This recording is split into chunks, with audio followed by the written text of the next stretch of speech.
Good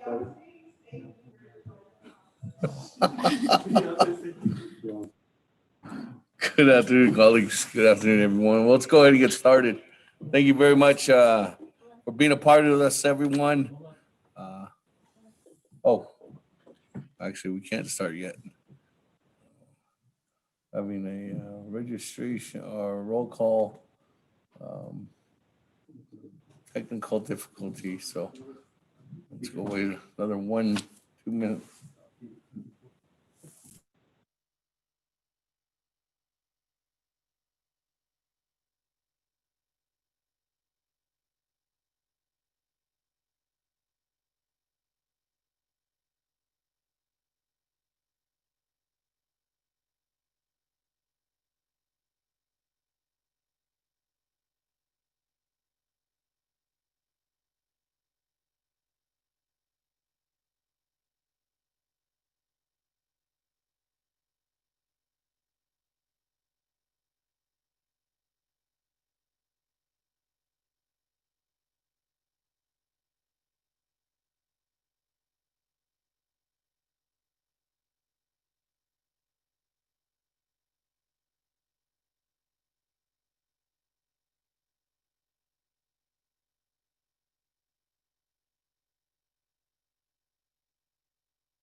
Hello.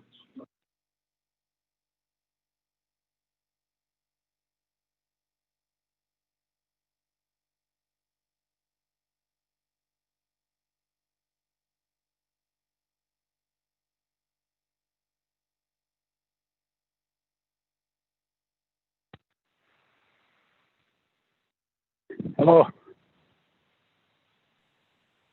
Yes, good afternoon, everyone. Hold on. We're going to get here started shortly. Just having brief technical difficulties, colleagues. Thank you for holding out with us. With that, all the staff from all three executive branches, our usual individuals, and our new individuals that are listening with us online through Facebook, Vimeo, or YouTube. Thank you very much for being a part of our discussion here today. We're having our Navajo Nation Council budget session starting today, going through tomorrow or Wednesday. That's what we're scheduled for here. We do have one legislation on the agenda, 0224-20, sponsors by Honorable Jamie Hino, co-sponsors by Honorable uh, Amber Kenneth-Crotty. That, colleagues, we're just waiting for our roll call machine, or actually our roll call machine, our voting machine. That's uh, pivotal to taking roll call and all the votes. The Navajo Nation Council is just being worked on right now, so just bear with us as we are getting through this process. So again, thank you everyone for being a part of this discussion, getting involved with the Navajo Nation government. Thank you to, seems like the Office of President, Vice President, and executive offices are listening in over there. Good afternoon, everyone. Good afternoon to Madam Chief Justice and all the uh, judges and the court advocates out there, all the employees of the judicial branch. Thank you very much too as well for being a part of this discussion. Yeah, everyone. So give us a couple more minutes and then we can go ahead and start down the line. Thank you. Yellow hair's on the line too. Yeah, thank you. Freeland's on the line. Thank you. Thank you. Honorable Yellow Hair, Honorable Freeland, we got you. I hear you.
Testing. Hello?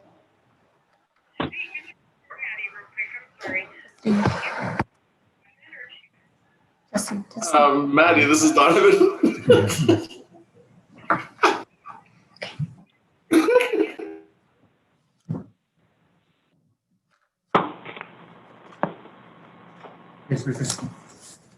When?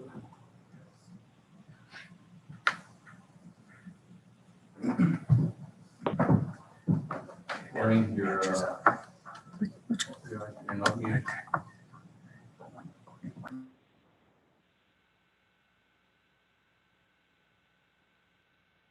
Okay, thank you. Thank you. We're ready to go. Are we recording over here? One last. Okay, with that, we are good to go. We're ready to go live. Good afternoon, everyone. Again, thank you for being joining us, colleagues of the Navajo Nation Council. Thank you for being with us. We do have a proposed agenda for you, for everyone today. The 24th Navajo Nation Council. This is our annual budget session. On the agenda, we have from September 21st, which is today, starting at 1 p.m., going September 22nd, starting at 9 a.m., September 23rd, going at 9 a.m., 3-day session, September 21st to 3rd, 2020. I am here in the Navajo Nation Council chambers here in Winter Rock, Arizona, on the Navajo Nation. Presiding is myself, Seth Thaman, Speaker of the Navajo Nation Council. I did go ahead and call this meeting to order. The time now is 1:23 p.m. Let's go ahead and get us started with a roll call. Roll call for Navajo Nation Council. Honorable Elmer Begay.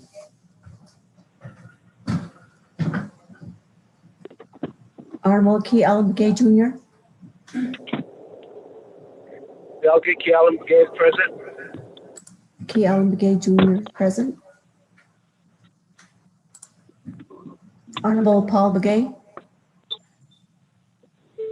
Delegate Paul Begay is present.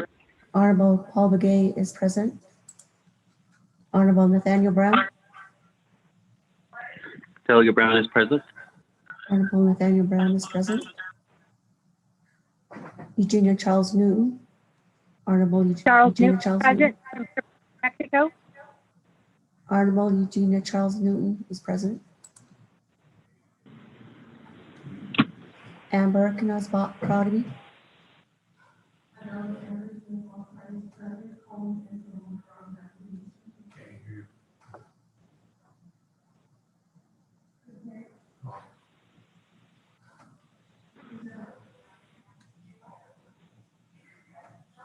Honorable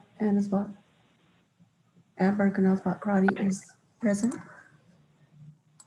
Delegate Amber Canosbach-Crotty is present, calling in from Window Rock, Navajo Nation. Thank you. Honorable Amber I forgot Knusbach I Crowdy muted is my present. Beyonce. Honorable Seth Damon. Present. Honorable Herman M. Daniels Jr.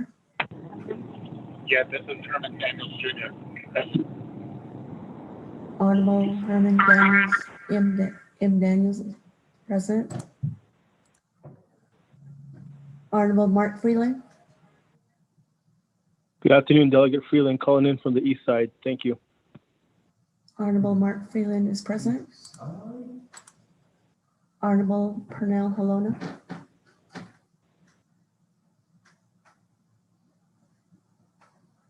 Honorable Jamie Hinu. Henio is present from South Central. Honorable Jamie Hinu is present. Honorable Vince James.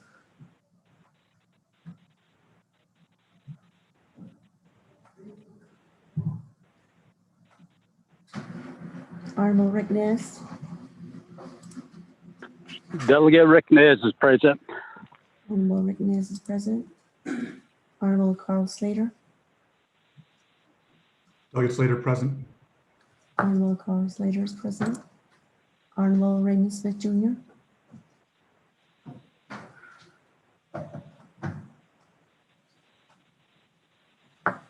Honorable Wilson Stewart Jr. Present from Fort Defiance. Honorable Wilson Stewart Jr. is present. Honorable Otto Stowe.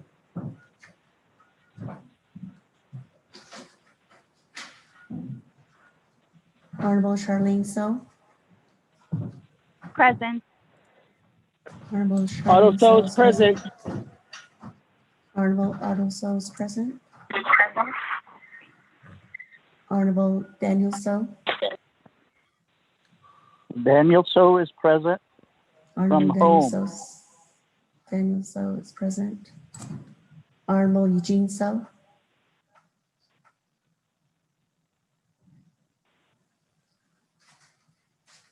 Honorable Thomas Walker Jr.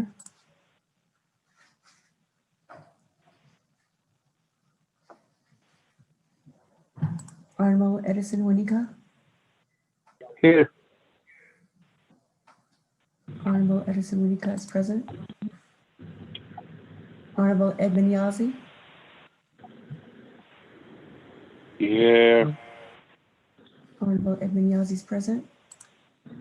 Honorable Jimmy Younghair.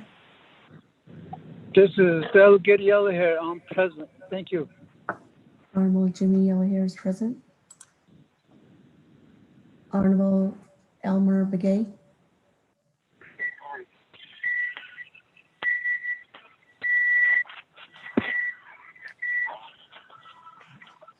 Honorable Pernell Halona. Halon is present. Honorable Pernell Halona is present. Honorable Vince James. Sorry, Bish. This is Delegate James. Honorable Jamie Hino. Honorable Vince James is present. Honorable Raymond Smith Jr.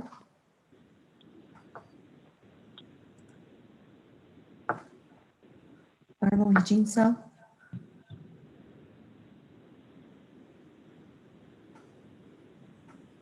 Honorable Thomas Walker Jr.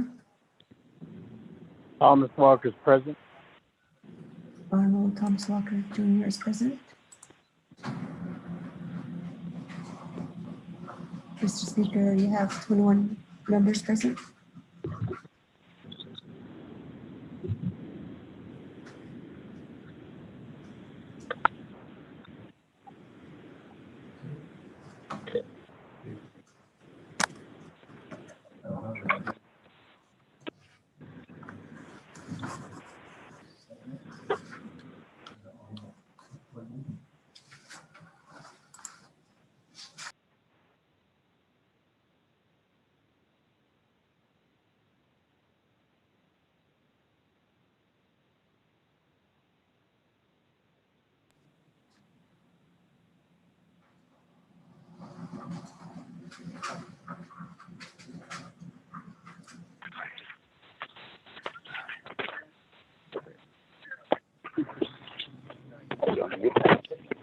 What was it? 21-0.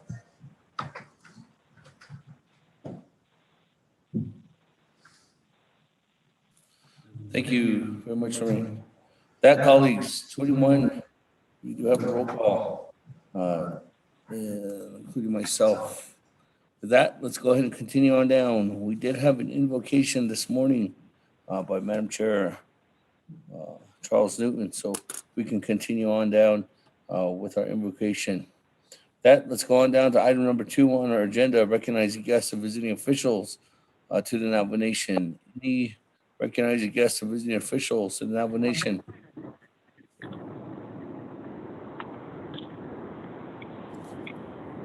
Mr. Damon, this is Delegate Charles Newton. Madam Chair, go ahead. Thank you, Speaker. This morning, when I prayed for our families because I think that these past few months, our families have really been supportive of us, each and every single one of us delegates, whether it's their spouse or even our children. And I do remember having a conversation with a couple of delegates who, we talked about how plans, change at the last minute when it comes to our families. And so at this time, I want to recognize our families who have, supported us, who have stood by us. And I believe Honorable Jamie Hanyo also made that recognition this morning as well. A lot of people don't really know, what we put our families through and how most times I think every single one of us have put our family second and we try to put our community first. And I know that, I was recently bashed because I put my family first. And I've been trying to, deal with a family matter for the past 2 or 3 weeks now. And it does get quite difficult. And so I myself have reached out to seasoned delegates to ask them, how do you juggle everything that's going on and still put your family first?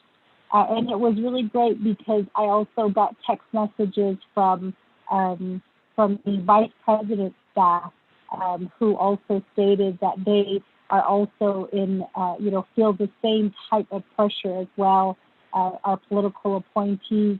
And one person said, I've gotten to the point now where I put my community before God. And, I found that statement to be very powerful because I think we all say that we put God first in our lives. And then, I like to say God, family, community, or God, family, work. But during this time, there are some people who don't understand, the amount of work that is put into being a delegate, and then also how much sacrifice we make, each and every single one of us, with our families and even our livestock. I know one delegate mentioned that as well, with the livestock. We talk about family, we talk about values, we talk about putting family first, we talk about taking care of our livestock, but we often don't practice it, and I'm guilty of it. I'm guilty of it. And so So I just want to recognize all of our families at this time, all of our spouse, all of our children, all of our grandchildren who understand what we're doing, and maybe sometimes maybe they don't really understand. I know especially with young kids, they don't really have that type of understanding. But to just recognize them at this time, and then also to say, that's why I prayed the way that I prayed this morning with our families, because with the cares, with everything that's been going on, some of us have kind of, I hate to say this, but we've abandoned our families. And so for that, I prayed to God this morning for forgiveness for that. And then also to forgive me for not putting God first above all else. But at this time, I do want to recognize all of our families. So thank you, Speaker. I'm not going to reserve. I waive the rest of my time. Thank you very much for recognizing them and everyone out there who's been helping our members of our colleagues here at the 24th Navajo Nation Council. Yeah. That, any other recognitions, guests, and visiting officials to the Navajo Nation? If there are none, let's go on, continue on down. We're going to adopt the agenda. Spotero, if you could read the agenda into the record.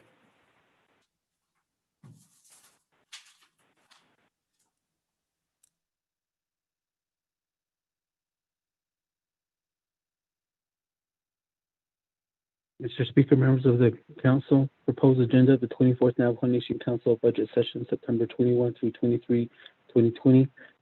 Navajo Nation Council Chambers, Window Rock, Navajo Nation. Presiding Honorable Seth Damon, Speaker, Navajo Nation Council. 1, call meeting to order, roll call, invocation. 2, recognize guests and visiting officials to the Navajo Nation. 3, review and adopt the agenda. 4, reports none. 5, old business none. 6, new business A, legislation 0224-20. 7, close the session, announcements, adjournment. Mr. Speaker. Motion, Kellen.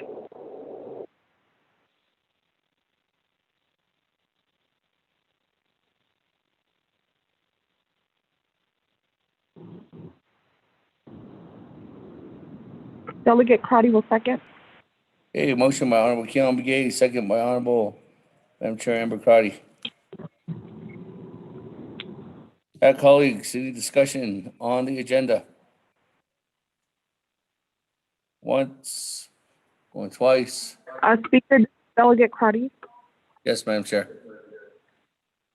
Thank you, Speaker. I'd just like to request if it could be done in written form from the Office of the Controller and the Office of Management and Budget, an updated expenditure report for the Navajo Nation Cares. Thank you, Speaker. Okay, we are in lieu of that, getting that update. We usually get the update report on Mondays and Thursdays. So we'll follow up on that, Madam Chair. Colleagues, any other discussion items on the agenda?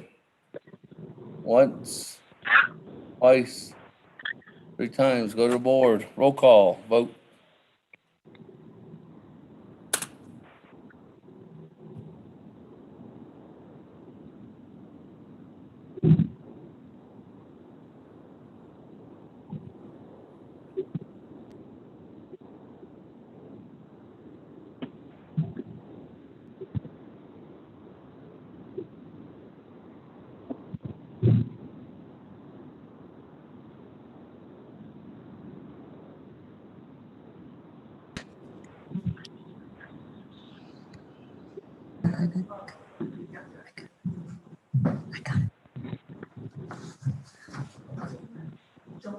Honorable Elmer P. Begay.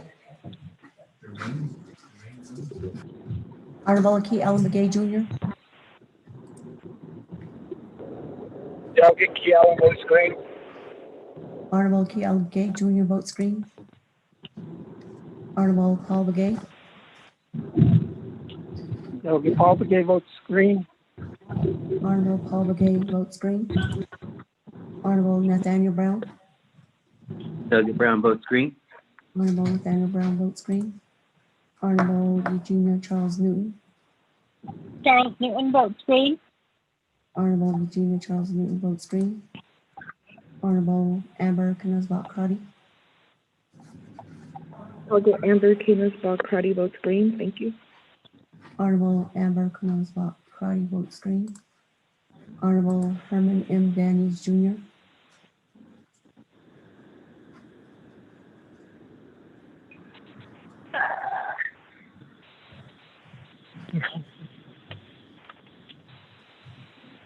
Honorable Mark Whalen. Green. Honorable Mark Whalen votes green. Honorable Pernell Halona. Alona votes green. Honorable Pernell Halona votes green.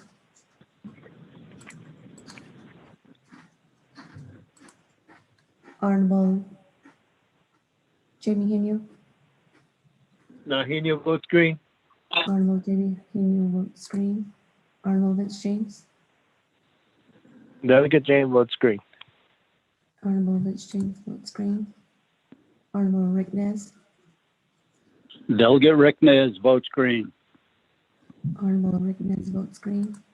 Honorable Carl Slater. Delegate Slater, green.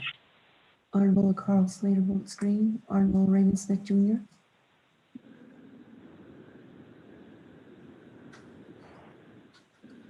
Honorable Wilson Stewart Jr. Green. Honorable Wilson Stewart votes green. Honorable Ottoso. Red. Honorable Charlene Self. Green. Honorable Charlene Self votes green. Honorable Daniel Self. Daniel So votes green. Honorable Daniel Self votes green. Honorable Eugene Self.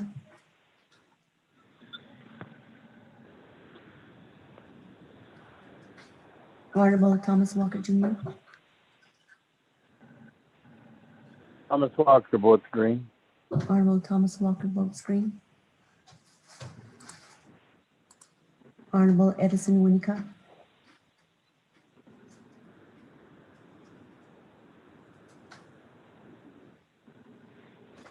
Honorable Edmund Yazzie. Green.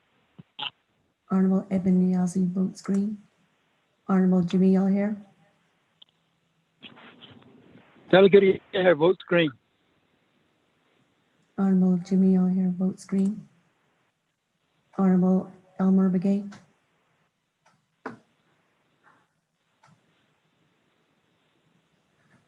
Honorable Herman M. Daniels Jr. I vote green. This is Daniel.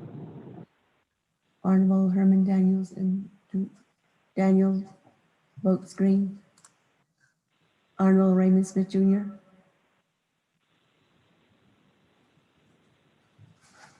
Honorable Eugene So.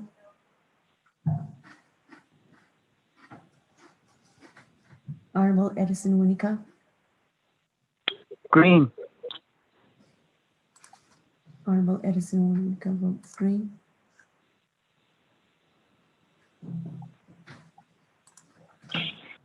Mr. Speaker, with the vote of 19 in favor, 1 opposed. My colleagues, 19 in favor, 0 opposed. Speaker not, 1 opposed. 19 in favor, 1 opposed, and speaker not voting. So with that, we do have an agenda before us. Moving on down, item number 4, reports, there are none. Item number 5, old business, there are none. New business under item number 6, A, legislation 0224-20, sponsored by Honorable Henio, co-sponsored by Madam Chair Amber Crotty. With that, Mr. Chair, if you could read it to the record. Mr. Speaker, members of the council, tracking number 0224-20, an act relating to Budget and Finance Committee, Navajo Committee, and Navajo Nation Council, approving the Navajo Nation fiscal year 2021 comprehensive budget, waiving 12 NNC sections 820I and 860, 12 NNC section 2001 at SEEK, and 12 NNC section 840B. You have committee reports. The first report from the Budget and Finance Committee has had it under consideration, reports the same with the recommendation that it be passed with 4 amendments. 1, replace exhibits A through D with new exhibits A through D as provided by OMB. Page 1, line 14, make the following changes. Sections 820I and 860, 12 NNC, sections 2001 at SEEK, overstrike and 12 NNC, section 840B, comma, and CF-07-11. Page 4, line 8, insert new language as follows. 2, the Navajo Nation fiscal year 2021 personnel lapse fund allocations attached as Exhibit H. Insert the Navajo Nation fiscal year 2021 personnel lapse fund allocation as Exhibit H. Page 5, line 23, insert new language as follows. M, the Navajo Nation Council hereby waives Council Resolution CF-07-11, resolve clause, paragraph 3, in order to allow for the Navajo Nation fiscal year 2021 personnel lapse fund allocations as indicated in Exhibit H. Navajo Nation Council further waives the requirement in CF-07-11 that excess or surplus funds from unexpended personnel funds be deposited into the unreserved undesignated fund balance. Page 6, lines 8 through 11, make the following changes. Overstrike to develop the Navajo Nation Capital Improvement Plan in accordance with the plan's capital improvement plans submitted by each chapter by the end of the first quarter of fiscal year 2021. And overstrike, underscore, the Division of Community Development is directed to develop the Navajo Nation Capital Improvement Plan in accordance with the plan submitted by branches, divisions, and chapters. This plan is to be developed by the end of the first quarter of fiscal year 2021. Page 6, line 13, insert new section 5 as follows. Underscore, section 5, directive to the Office of the Controller. The Office of the Controller is directed to provide a report of unexpended funds for fiscal year 2021 by program and business unit by December 1st, 2020. This report shall be presented to the Navajo Nation Council for its consideration to make the supplemental appropriation to programs with unexpended fund amounts from fiscal year 2020. Any supplemental appropriation of unexpended fund amounts from fiscal year 2020 will be done as an alternative to approving program or division carryovers as part of the fiscal year 2021 comprehensive budget. Renumber or reletter succeeding paragraphs or sections accordingly if necessary, and this amendment shall supersede inconsistent language contained in any other committee amendment which shall be conformed to the intent or language of this amendment. The Office of Legislative Services will notice to the sponsor of the legislation table authorized to make necessary grammatical changes. 2, requesting Legislative Council to develop the condition of appropriation. 3, insert the following language in conditions of appropriations exhibit. Condition of appropriation 3, the Division of Public Safety Executive Director BU 116018 shall establish missing persons unit within the Division of Public Safety by the end of the first quarter. If this condition of appropriation is not complied with by the end of the stated quarter, the Office of the Controller and Office of Management and Budget by Oversight Committee resolution shall freeze the responsible entities' travel funds. If this condition of appropriation is not complied with by the end of the stated quarter, the withholding will be forfeited. Responsible entity, Division of Public Safety Executive Director. Renumber or reletter succeeding paragraphs or sections accordingly if necessary, and this amendment shall supersede inconsistent language contained in the other committee amendment which shall be conformed to the intent or language of this amendment. The Office of Legislative Services with notice to the sponsor of the legislation shall be authorized to make necessary grammatical changes. 4, on Exhibit H-A, create a new BU number, Northern Agency Child Advocacy Center, in an amount of $1,224,580. B, reducing BU number Office of the Controller by $50,000 to increase BU 101017 Office of Legislative Counsel by $50,000, and therefore refer to the Navajo Committee. You then have a report from the Navajo Committee. Has had it under consideration. Reports the same that the legislation was tabled with 2 amendments and is referred to the Navajo Nation Council. Tabling motion to table legislation 0224-20 to the next Navajo Committee meeting with a vote of 12 in favor and 0 opposed. Amendment 2, 1, page 4, line 8, insert new paragraph as follows. B, the Navajo Nation hereby approves carryover of general fund and expended balances from Navajo Nation fiscal year 2021 to fiscal year 2021. From Navajo Nation fiscal year 2020 into fiscal year 2021 with unexpended operating fund balances for divisions, departments, and programs as listed in Exhibit I. 2, the carryover exhibit will be inserted as new Exhibit I. All exhibits will be relettered accordingly. 3, renumber or reletter succeeding paragraphs or sections accordingly if necessary, and this amendment shall supersede inconsistent language contained in other committee amendment which shall be conformed to the intent or language of this amendment. The Office of Legislative Services, with notice to the sponsors of the legislation, is hereby authorized to make necessary grammatical changes. Amendment 1, page 6, line 3, after nation, insert _council. By a vote of 22 in favor and none opposed. For Navajo Nation Council Rules of Order, Rule 9, legislation has been read into the record by electronic voice recording. Mr. Speaker.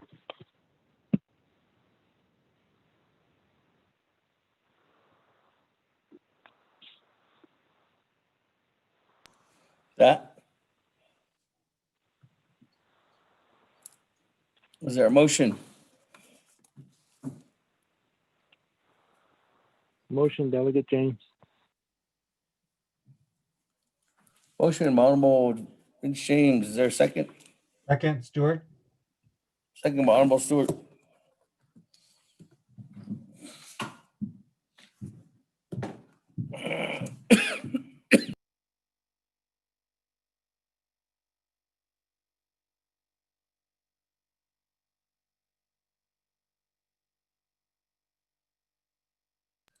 That, let me go over to Honorable Chairman Henio.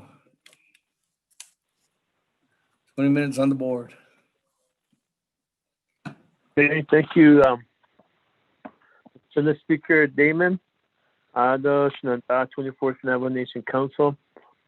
Because that he's on this legislation 224-20 relating to the Budget and Finance Committee and Navajo Nation Council, approving the nation's fiscal year 2021 comprehensive budget. As I stated earlier this morning during my presentation, this is the 2021 next year, and in there we do have a total budget amount of $1,244,353,093 as the nomination fiscal year 2021 operating budget, which is Exhibit A. I'll do the breakdown again. If you read the legislation, we have $167,142,583 to work with from our general funds budget. And this has been stated many times that it's the same as last year. And therefore, really, not many of the numbers haven't changed. Maybe just a few dollars here and there in certain areas where maybe the programs were required to be make some cuts. And so last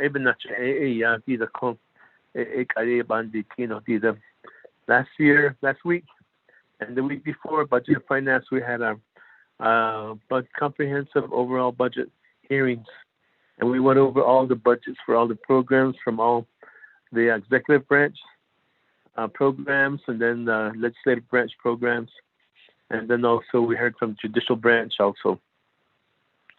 So even that budget legislation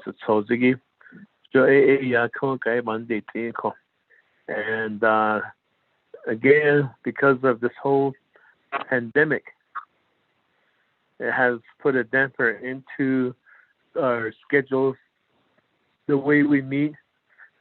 Even it took away some of our guests. When you meet people, the customary get is a handshake. But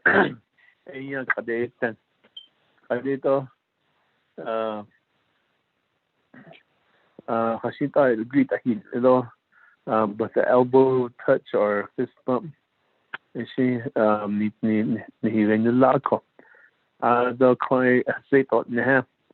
giving a hug to your loved ones, or some friends that you haven't seen for a long time at Edo Tenka. Nitwane di Lako.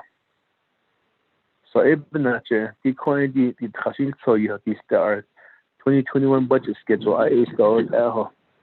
Ebanache, ya the com Kade ya the Dahoshi. Akita Evan not a sende. Evan Sahek so in the Kade con a Tato so Zeshma Sana. Ado Ebanache, Troy Yadi home. But the field Ado Asquatiago. Even that the President Nance or Vice President Lizer, which is a bad NATO. Ado even that yan sick case of a shay yabishi kaido DC. Ado in Nasovishi Kaida, the Korea, who died the chain niche of a Kohadida General Funds budget. It's not based on the 3-branch agreement with the legislative branch, executive, and judicial branch. The chiefs, if you look at the legislation on page 2, line 17, the legislative branch has an allocation of $16,410,204 for the Navajo Nation fiscal year 2021 operating budget, which is attached as Exhibit B. Includes $15,335,322 from the general funds revenue, $1,072,882 from the indirect cost credits, $2,000 proprietary funds, and nothing from personal savings, 0 fiduciary funds, 0 special revenue internal funds, and then 0 special revenue external funds. And if you look at the number 2 on line 24, judicial branch, they get $19,923,325 as their operating budget, as attached in Exhibit C, which includes $16,624,653 of general funds, $130,107 of indirect costs credit, 0 proprietary, 0 fiduciary, 0 special revenue internal funds, and $3,168,565 special revenue external funds. The number 3 on the next page, page 3, on line 1, it talks about the executive branch budget. They have a biggest budget of $1,181,834,512 as their 2020 Navajo Nation fiscal year 2021 operating budget, as set forth in Exhibit D. Includes a breakdown again of $119,367,464 of the general funds, $13,927,103 and direct cost credit, $12,400,000 higher education set-aside funds, 0 in personal savings funds, $86,498,386 proprietary funds, $81,875,155 in fiduciary funds, $3,008,800 external funds cash match, and $40,376,371 in special revenue internal funds. And the biggest revenue is $823,590,033 special revenue external funds for the various divisions for the programs, departments, and offices within the executive branch. We also have a fixed cost budget. $23,185,052 includes $15,815,144 in general funds, $7,369,908 in indirect cost credit.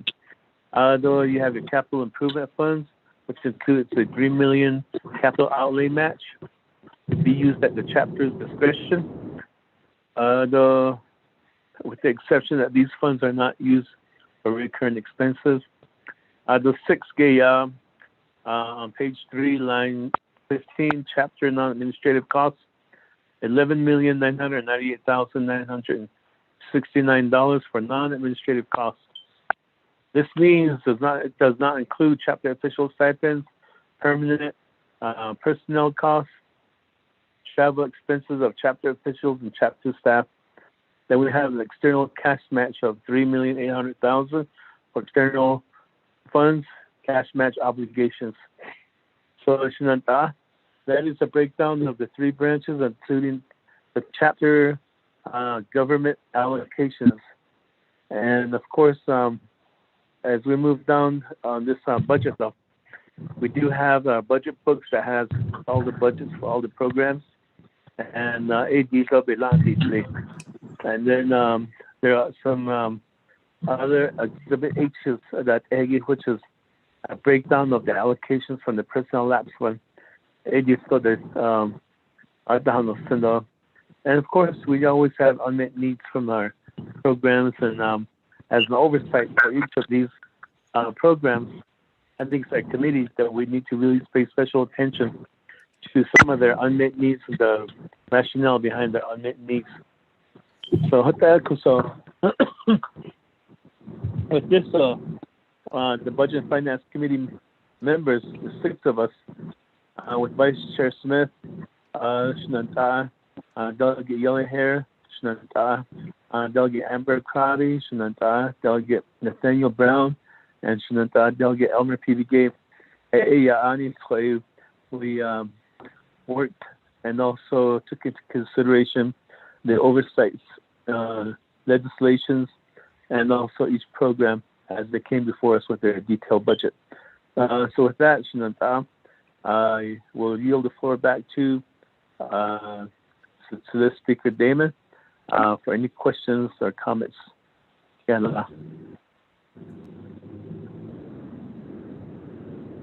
Also, one other thing, Shinanta, Speaker Damon, this would have been completed with the help of Office of Management and Budget.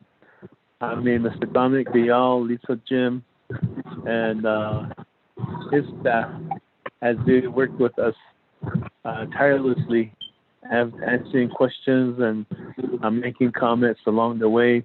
Our principal attorney, Ms. Kristen Lowell, I mean, she was very, very helpful. And so I would like to recognize her work as far as guiding the committee, and then also the Office of the Controller for giving us guidance when we need it. And then, of course, all of the other program managers, and then also Department of Justice, Mr. Mel Rodas, and his crew at Department of Justice. And also to the Speaker Damon. And of course, our staff, Legislative Branch, Peggy Nagpay, Ramona Nelson, and everybody else.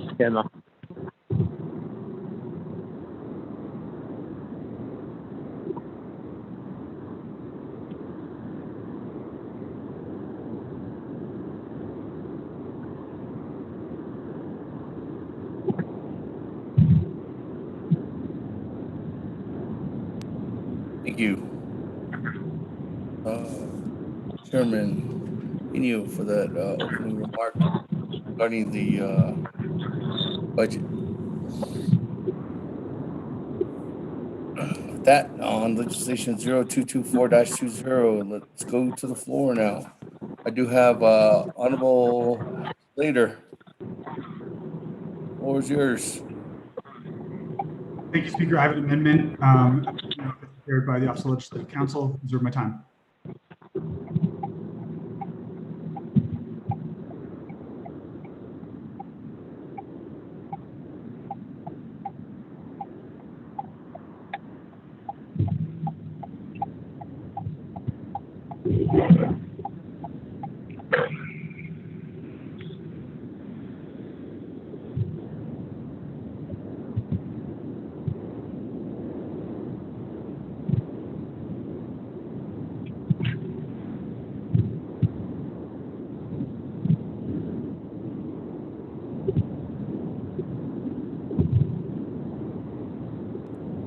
Four minutes, 56 seconds. Honorable Slater, without taking any further time, what is your amendment in reference to? It's providing funds to general I cannot hear you, Honorable Slater. I'm going to try and speak louder. Is this better? Yes. Okay. It is providing funding to Office of Auditor General, Daltex, and Economic Development, not the veterans. To Auditor General? It's been forwarded to the Exhibit I.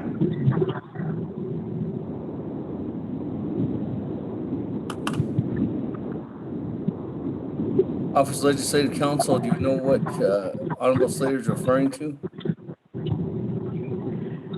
Yes, Speaker, this is Kristen. I sent the documents over to amendments, and so I don't know if amendments is forwarding all the documents out to the council delegates, but I can read them if you would prefer. What is the subject line on your amendment? The subject line is carryover for Carl Slater. Well, it's not going to Carl Slater personally. It's going to Legislative, Office of the Auditor General. It's going to Daltex, and then it is also going somewhere else, but I can't pull up this legislation right this second. Bear with me 1 second. Here it is, Division of Economic Development. So it's going to the Department of Health for Daltex, it's going to the Office of the Auditor General, it's going to the Division of Economic Development. Carryover.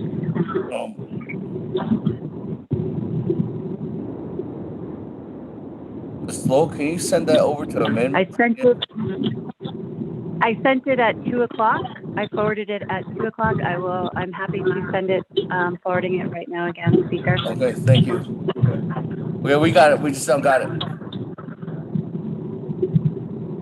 Speaker. Ms. Lowe, we don't got it, so we'll forward it out to everyone. Thank you, Speaker. With that, let me go have had Rico read it into the record.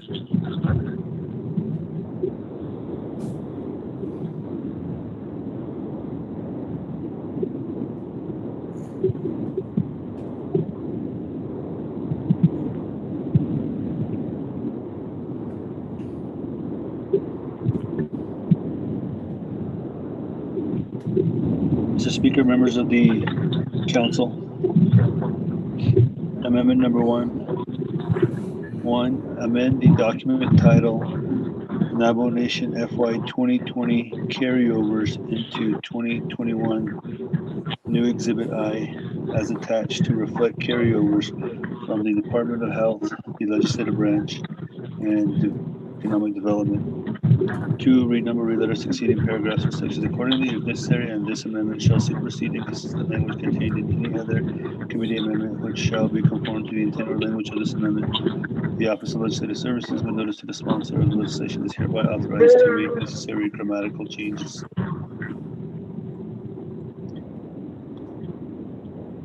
New Exhibit I to include business unit number 1010 or 103003 Navajo Hopi Land Commission, remaining amount 101001 Navajo Nation Council, remaining amount 105001 Office of Management and Budget, $1,341,217. Additional notes, 9,000 capital outlay to fix administrative building, one workspace, or obtain a new facility. Existing air quality problems exist, affects Department of Personnel Management workspace 2. Business Unit 113001 Department of Health. Amount $1,189,523. Additional notes, Deltex not to exceed $958,148 for addressing numbers 7, 11, 12, 13, and 14 of facilities. Report, $26,568 for personnel and $204,807 for operating. Business Unit 101024, Program Office of the Auditor General, Legislative Branch, amount $250,000.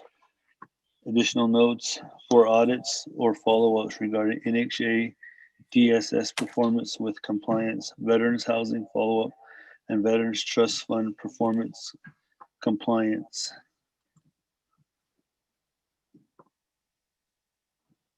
Business Unit number 110001, Division of Economic Development, amount $250,000.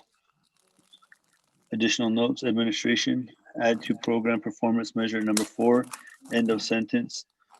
With the completion of one strategic economic plan by end of Q4 fiscal year 21, amend Q4 goal number from 5 to 6.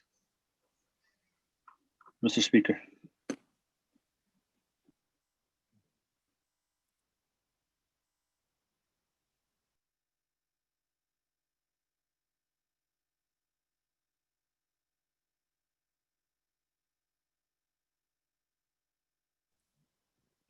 Thank you. With that, Honorable Slater, motions, amendment number 1. Is there a second? Freeland. Honorable Freeland. That, any comments, questions, discussions? Madam Chair, McCarty. Thank you, Speaker, and my colleagues. Thank you, Delegate Slater, for the carryover. I did see the vote, and I appreciate that you recognized at that time at Nabakiakian that carryovers need a little bit more work, but seeing that was passed by the committee and respecting that, I'd like to ask for a modification. Chairman Damon, our speaker, on amending party.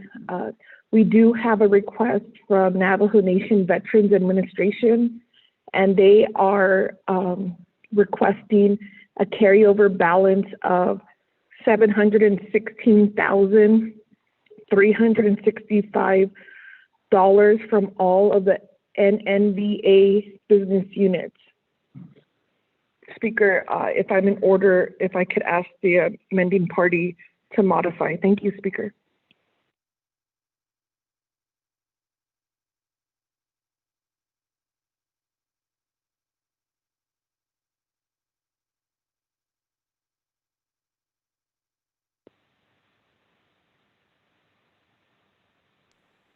Thank you. Honorable Slater requests to modify to add Navajo Nation veterans a carryover amount as well. Yes, Speaker, I'm hoping in this amendment that the economic development, which was the business unit 110001, is modified as well to reflect the second attachment that I had sent to the Office of Legislative Counsel. It doesn't really change anything other than the amount. So I consent to that, but the request is to modify the DED amount. Is that DED amount 250,000? No, it's not. Okay, so back to the first. It's one, it's, I mean. Honorable Slater. I apologize, Speaker, I'll await your direction. Oh, go ahead. I mean, it's changing it to 1,713,400. Okay, but that, no, we got the language in here. That's gonna go back in, and then you can attach that, right? All right, we're gonna send that out, but under the new modification, Ms. Lowell, would you, what would be the language to be added on under amendment 0224-220 number 1 as attached to reflect carryovers, Department of Health, Legislative Branch, Division of Economic Development, and Navajo Nation Veterans Administration. Speaker, this is Kristen. If you can give me, I just got a document from Delegate Crotty. I'm not sure if that is the document that we're referring to. I need business units, and I'm going to need, hang on one sec. I need business unit and then up either something like remaining amount or up to a certain dollar amount and the exact program name. So if it's just Navajo Nation Veterans Administration, or if there are other business units that have different program names associated with that business unit. So I do need that information in order to put the new language in the document. And then apologize to Delegate Slater, I didn't see that the second document had different language, so that was my error, Speaker. Speaker, I can answer the question on the business unit. I'm looking at the document right now. Go for the veterans. Yeah, Navajo Nation Veterans Administration 103015. And then the requested amount is $716,365. Please confirm with Delegate Crotty that that's what she desires. Madam Chair, is that correct? I just need that number one more time. $716,365.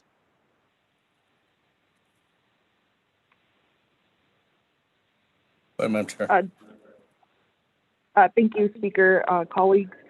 According to Navajo Nation Veterans Administration, in looking, they are asking for $716,365 from all of the NNVA business units. So if we have Navajo Nation Veterans Administration on the line, or the Office of the President, Vice President, or OMB, if you could get us those business unit numbers for Legislative Council. Thank you.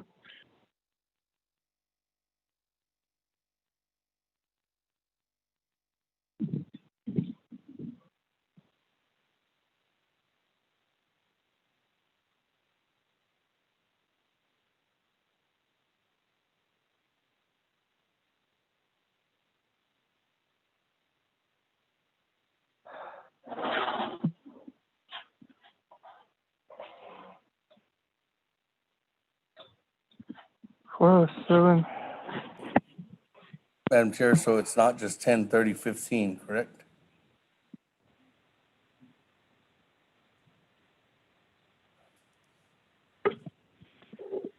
Speaker, I want to keep this as simple as possible. This year, Navajo Veterans Administration has moved all of their agency positions into their administration budget. 10/30/15. The information that we need is the budget unit numbers that would have this carryover and move it into 10/30/15. Speaker.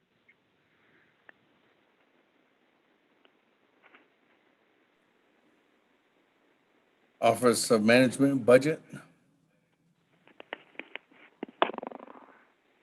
Need your guidance.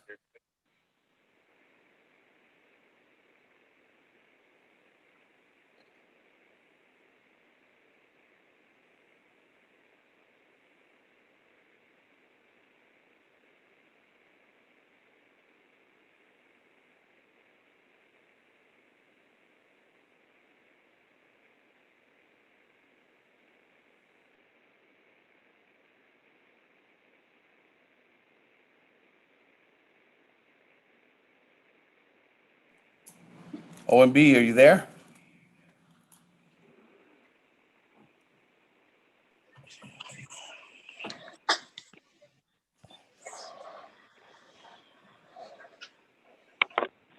Mr. Speaker, Mr. Emmett Francis is getting on the line.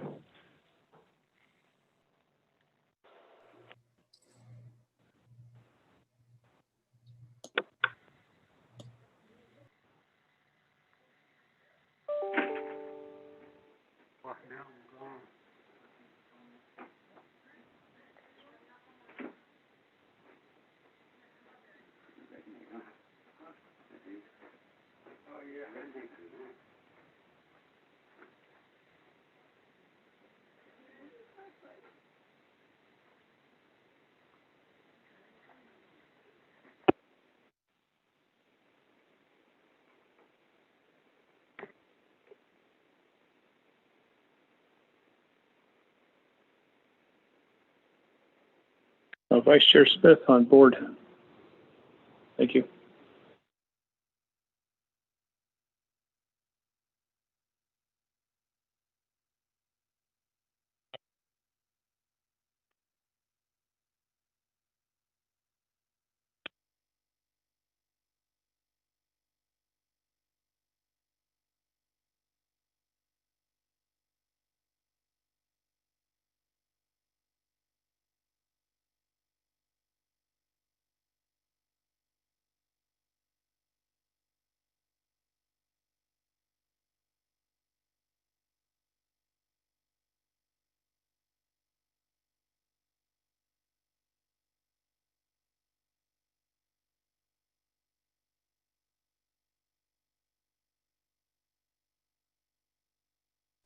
Okay. All right. So this is the Miss Lowell. Sorry, Speaker, yes. Okay, this is what I have right here. So we would be doing 10/30/16, 10/30/17, 10/30/18, 10/30/19, 10/30/20 would be the remaining amount would be carried over from all 5 of those business unit numbers, and they would actually be going into 10/30/15, which is the Navajo Nation Veterans Administration Central Office, because 10/30/16 to 10/30/20 will be no more next year because those are abolished accounts. Okay. I will, I'll put that in the notes section, Speaker. Okay, so 16, 17, 18, 19, 20, all 5 of those will be carried over for the remaining amount into 10/30/15, which is known as Navajo Nation Veterans Administration Central Office. Just for the record. Speaker, I have a question on the veterans budget. Kealan. So the question then is we would just need to know what to put in the actual amendment language into the legislation, and then what would be the under Exhibit I. So while you're working on that, Ms. Lowell, I'm going to go back to the floor. Yes, Speaker. But let me go ahead and because as of this time, Honorable Slater, you did indicate that you accept that modification, correct? 110%. Oh, Okay. So that's a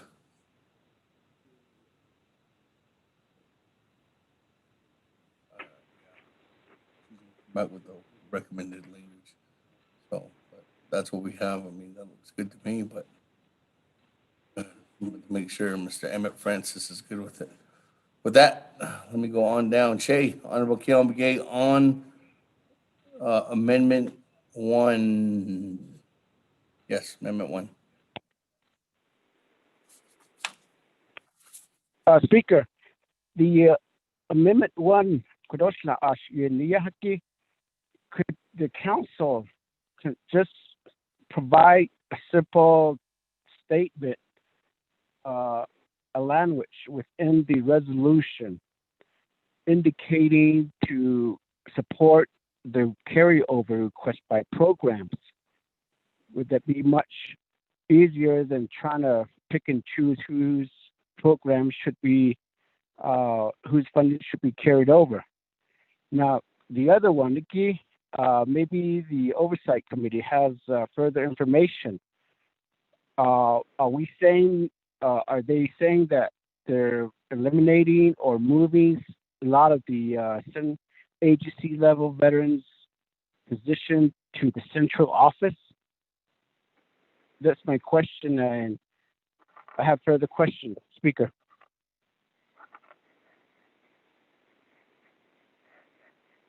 Speaker Freeland. Also, can you put him in the queue?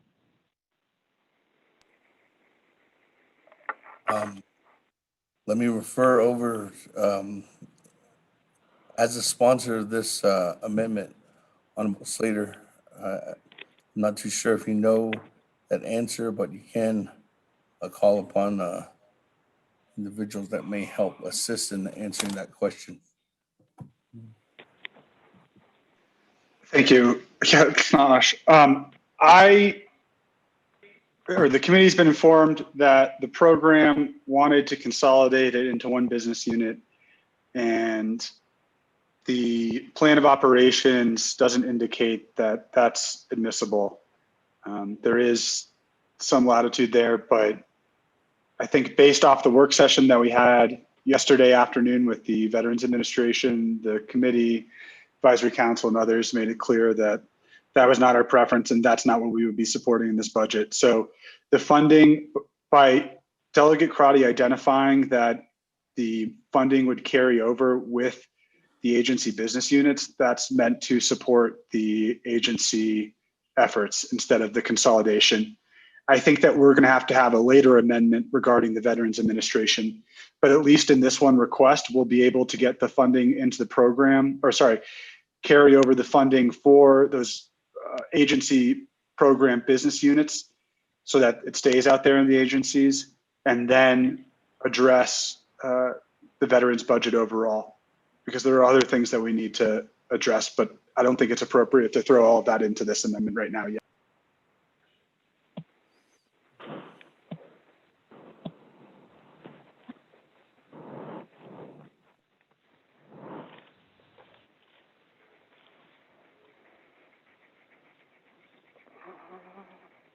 Thank you. That, moving on down, Honorable Freeland.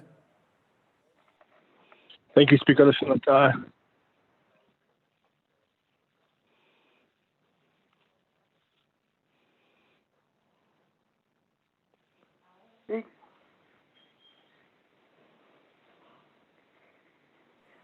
Honorable Freeland.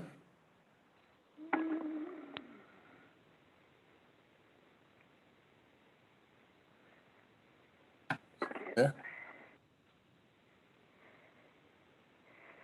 Honorable Freeland.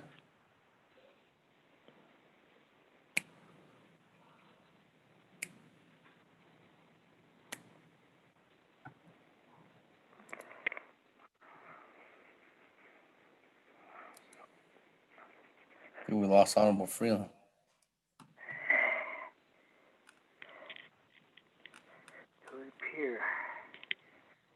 Okay, with that, We're back. any other comments, questions on Amendment 1? I don't have anybody else in the queue. Speaker, this is Vice Chair Smith. Vice Chair Smith, Speaker, go ahead. sorry I got dropped. Freeland. Vice Chair Smith, you mind if I go back to Honorable Freeland? Yes, go ahead. Honorable Freeland, go ahead. Thank you, Shana. Honorable Smith. I'm sorry, Speaker. I'm out here in Crown Point and I got my phone dropped. I wanted to request a $6.2 million modification from the gaming distribution fund for NNGRO. That gaming distribution has enough sufficient amount of money. This is for their FY21 budget, but it's to really help the 103 employees ensure that they get adequate staffing. So I wanted to ask that modification and maybe also include the carryover if we can. Ms. Lowell does have the amendment legislation or the amendment language as well. So that's my request for modification as well to the amending party or to the motioning party. Thank you, Senator. At this time, I'm not going to accept that amendment, Honorable Freeland, until I clear up the first language first. That's coming back from Ms. Lowell, but I'll come back to you, Honorable Freeland. Okay, thank you, Speaker. Okay. I'm still trying to make sure that we're good to go on this veterans modification first, and then we can go from there. Vice Chair Smith. Thank you, Speaker. and 24th Navajo Nation Council, and also Honorable Slater for the legislation or the Amendment 1. My question goes to for the veterans, $716,000. Mr.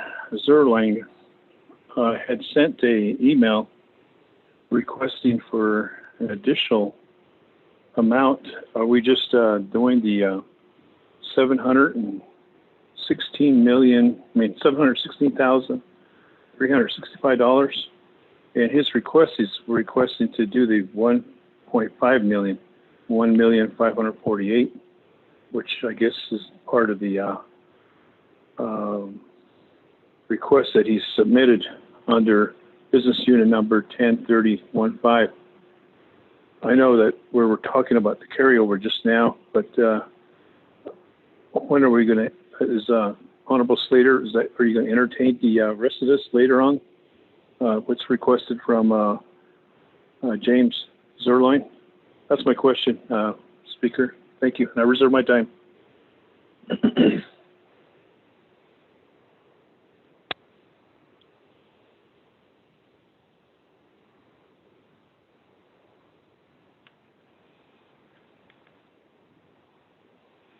I reserve my time, sir. Okay, reserve your time at 3 minutes, 45 seconds.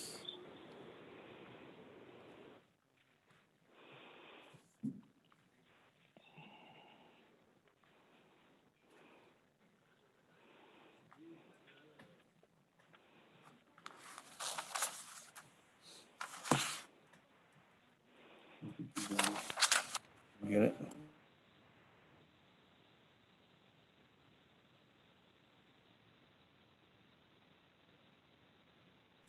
Honorable Slater, I'll go back to you for Vice Chair Smith's question. Thank you. Thank you for the question, Delegate Smith.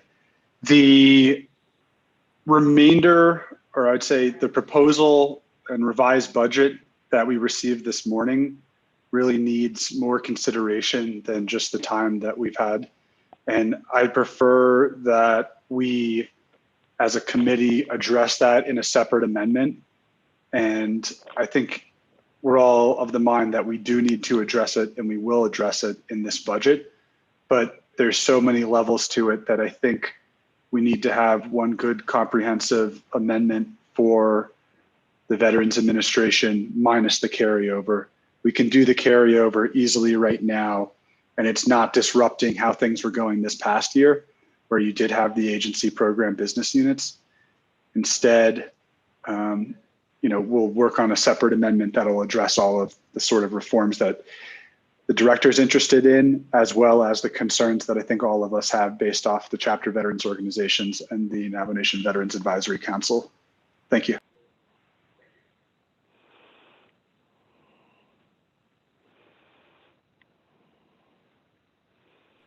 Thank you. That, let me go back to Rico. Do we have the language? Yeah. Correct, for the modification. Let's read it into the record. Did you send it out? And we did send it out, colleagues. Mr. Speaker, you have a modification to Exhibit I, Business Unit 110001, Division of Economic Development. Strike $250,000 and insert $1,713,400. Strike original language and insert the following language. Insert to program performance measure number 2, number of shovel-ready projects per quarter. Trading post shovel-ready projects to completed in quarters 3 and 4. Amend quarter 3 goal number from 2 to 3 and quarter 4 from 2 to 4. Insert to program performance measure number 4, end of sentence. Number of DED presentations and reports provided through agency meetings per quarter, with the completion of 1 strategic economic plan by end of quarter 4 FY21. Amend quarter 4 goal number from 5 to 6. Business Unit 103015, Navajo Nation Veterans Administration, amount $716,365. Additional notes, this is a carryover for all NNVA business units. Carryovers from 103016/17/18/19/20. Disestablished business units will be carried over into 103015. Mr. Speaker.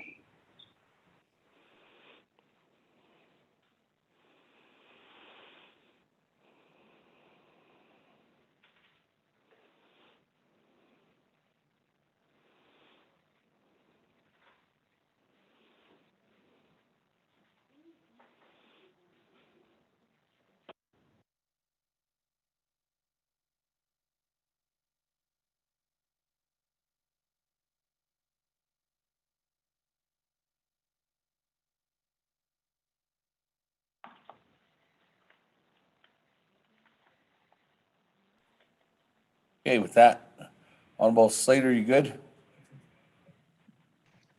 Speaker, can I request Delegate Karate to speak to the 103015 section? It appears that they're being consolidated into that business unit, and the purpose, I think, of Delegate Karate's amendment was to have the carryovers from each of those portion, or sorry, from 103016, 17, 18, 19, 20 carried over into their respective business units for FY21.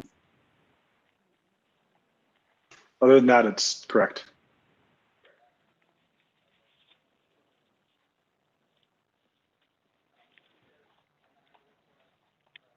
Madam Chair? Speaker, colleagues, Delegate Slater, and she asked Delegate Kialan Begay in asking the question regarding this veterans budget. The current budget passed by Hess and was passed by Budget and Finance. There was a centralization of the budget. If we do not want to move forward with the centralization of the budget, Speaker, I can ask that those budget units, what is carried over, will go back into those respective agency budget units. But currently, the budget is centralized to the administration.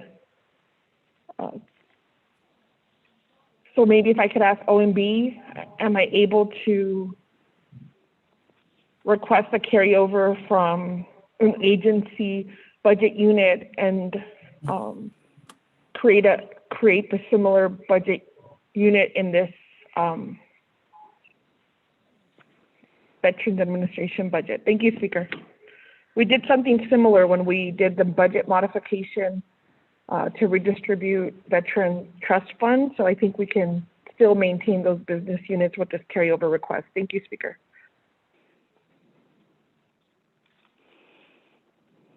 Okay. Colleagues, if you look onto the Navajo Nation, if you look up on the executive documents, executive offices, under the executive offices, fiscal year 2021 budget, division summary of fund type, according to OMB's report. If you look on down on there, Navajo Nation veterans is only one line item. Everything looks like it's been consolidated to just one line item. There is no 1010, 103016, 103017, 103018, 103019, or 103020. There's only a 103020, 15, 10 or 1030, yeah, 30, 15. Mr. Bial, I guess my question to you is this. If we do a carryover from an existing line item that's currently in FY 2020 and you carry it over into FY 2021, but there's no line item specifically in your division summary type by fund or summary by fund type, your document there, does it still get carried over or does it just get exonerated? You have to put those business unit numbers back into the president's executive office budget.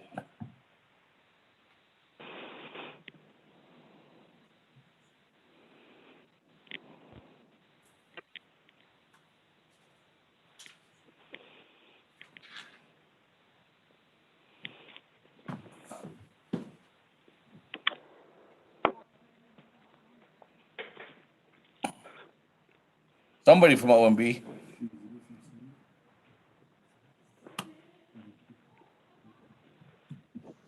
Speaker, can I? Mr. Speaker.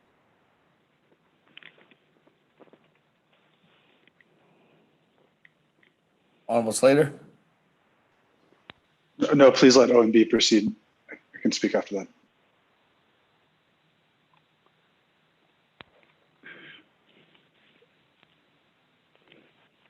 Mr. Speaker, this is Dominic Bial. Mr. Emmett Francis is also on the line.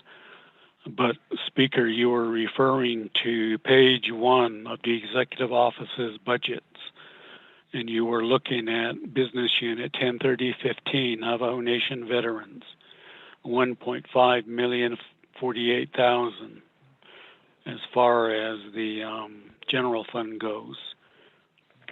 But if you turn to page 22, and then it goes to 23, it'll show for that particular business unit, 103015, the amount that's for admin is 982,280. And then 103XXX-1. And the next page, it goes -234. These would be new business unit numbers for the 4 of the 5 agencies per the amendment that was made at BNF and the budgets as submitted by the Veterans Administration Office, which, as I said this morning, now it's been inserted into the budget book. So I'll have Mr. Francis elaborate any further if need be. Mr. Speaker. Well, what are you referring to on page? The new budget line item?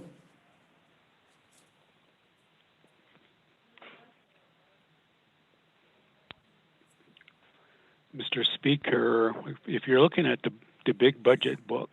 Yes, I am. Okay, page 22. Unfortunately, our pages don't have numbers on them.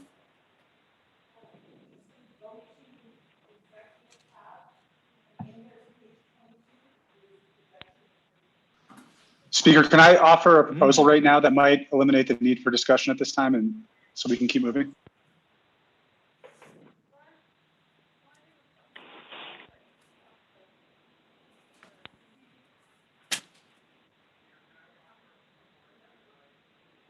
Forward. Speaker,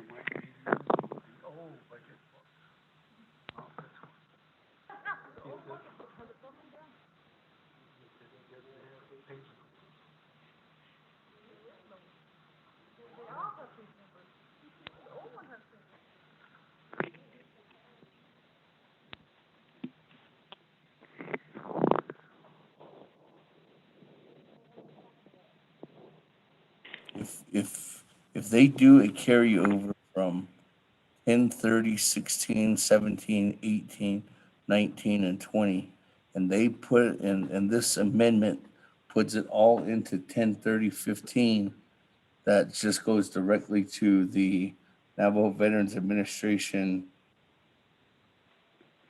overall budget. But what you're saying then is that what they would have to do is put it into 10.3XXX-1, 2, 3, and 4, correct? Or what is your recommendation then? That's what we're looking at. We're trying to find that recommendation to say where this money is going to go, because they're trying to do a carryover from this year's budget, which has veterans offices broken down into 6 different variables. You have the agency offices, plus you have the central office. But now going into the new fiscal year, you don't have 16 through 20. So where do we put the carryover from 10, 30, 16?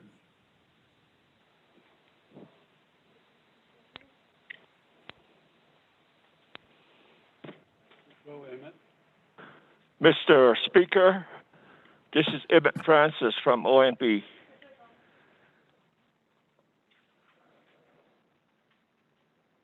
Yes, Mr. Francis, go ahead. Since the program eliminated the agency offices from 103016 to 103020, everything now would go into 103015. From those agencies that have leftovers will go into that business unit, which is the central office's budget now for FY21. Now the other ones, 103XX1 to 103XX4, those were created to assist veterans at 4 agencies. They only involve 4 agencies. One of the agencies, I believe it's Fort Defiance, was left out of the 103XX1s. And therefore, we cannot use the 103XX4 because there's only 4 of those. And the other reason we can't use 103XX budgets is because that was intended to go into the agency trust fund money. Those were to be added to that, but you can't commingle funds. So we set up the 103XXX separately for general funds, and you still have the trust fund separately by agency. That again is budgeted by agency, the trust funds that go to the chapters, 110 chapters. Those funds won't go to the chapters. They would just go to the agencies, and the agencies would administer those funds. So in addition to the trust funds that go to the chapters, this 103XX1 through 4 would add to the trust funds. That's the way the BNF wanted to do it, and the reason is you cannot commingle funds, so we have to set up a different set of business unit in order to use that fund out of there for the chapter veterans. That's the way the budget is set up. Thank you, Mr. Speaker. So colleagues, it is correct then, removing those dollars would go into 10, 30, 15, according to Mr. Francis, Madam Chair, Amber Crotty, and Honorable Slater. Honorable Slater, I'll go back to you. You had a suggestion? Sorry. Thank you. My suggestion was that we keep this as a placeholder, so signaling the intent of the council to carry over for the benefit of the veterans. And then we can address the general funds budget and any other matters related to veterans in a separate amendment. So I think we can keep it as is. We've discussed our intent, and there's just so many different parts to this. That's my recommendation. Thank you.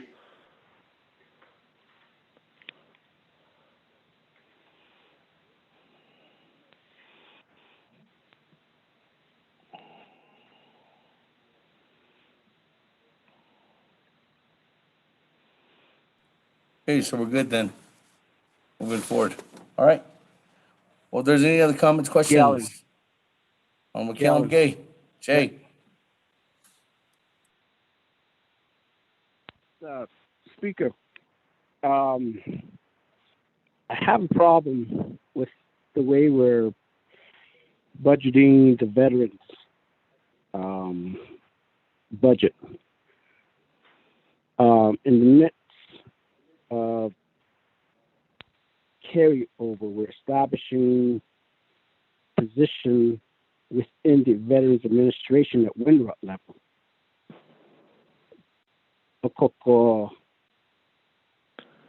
I don't know. I mean, what's the guarantee? Because to me, each agency needs to have an administrator to stay within the agency budget. Because ended or slow. They may say verbally right now that each of the veterans program supervisor are going to stay in each agency need. The never not understand the veterans but on this shit. So quacky passes an alta. A coco halate out. I've seen conditions of appropriations that the Veterans Administrators have to provide the plan of operation for these agency directors that is going to be within the Veterans Administration at Windrush level. Because it's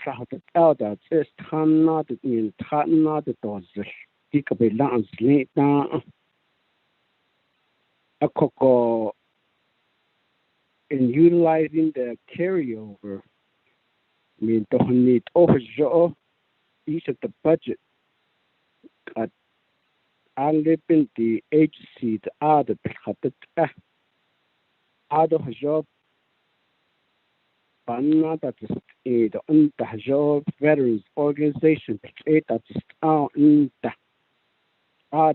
with support by the Veterans Advisory Committee. Did out baby did out able obey on the story. No because dig at budget the kid and did all the position danky Tagahotan did after Ado. But not in the job to launch it on which in the naturally mimicking asset are quite again. Unless you guys can clarify it to say in writing that the continuation of providing service at the agency level will be an increase. Koko quite geeky, and I'm finicky. Ik at him be lama itlaho. Nothing because the last so key hanato yet it's a given that we will have an input by the local veterans. Because that's currently the case right now. The bana can he quit it or hard the gun he see it don't his nahan it that the hot a honda identity at the non that his linda hosn join hit it ne out a go koto la I don't not this go koto out a with that is last sword and then get out the hanana sistole did. So what's the assurance? I guess the oversight committee, Nafiniki, Adokado, the requesting of the amendment, Shema, Ms. Crotty, Adokado maybe put something in writing other than just the budget itself, with the support by the Veteran Advisory Committee to say that this is this is how we're supporting I guess to me it's reorganizing totally within the budget. So, Sister Zero is quite based on baby deposit on Dodge. But Lago put a topic, but unnecessary. What a machine could over her seat of the speaker. Okay. That, everybody else on the board, so I'm gonna go back to, almost later. In response to Honorable Keelan Begay. Thank you. I think, again, this is a carryover amendment, and I, in my personal delegate capacity, do not support this sort of full reorganization that has been proposed. I can't speak for anyone else other than myself.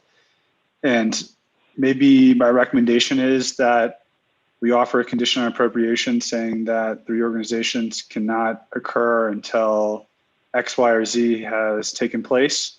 And I think, maybe that's a way to provide some assurance there. But I'm not sure if it would be right to include a COA within a carryover amendment right now.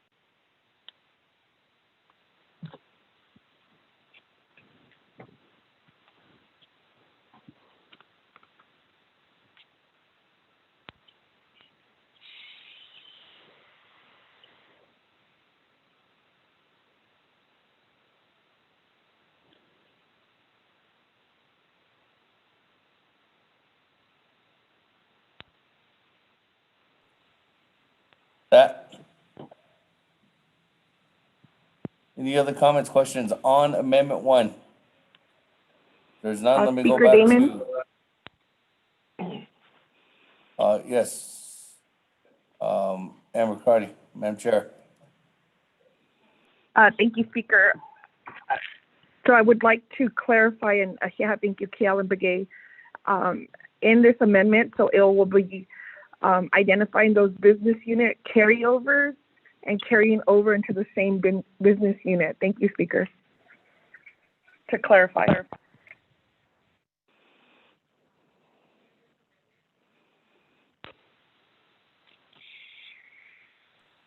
Speaker, Delegate Daniel So. Let me go to clarify. Mr. Bial, Mr. Francis.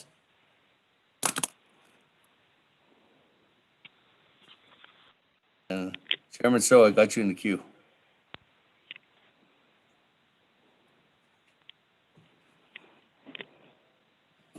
Mr. Emmett Francis, Mr. Dominic Bial. It's a question. This is Emmett Francis. I believe you're talking about carryover and carrying it over back into the business units that were eliminated for FY21.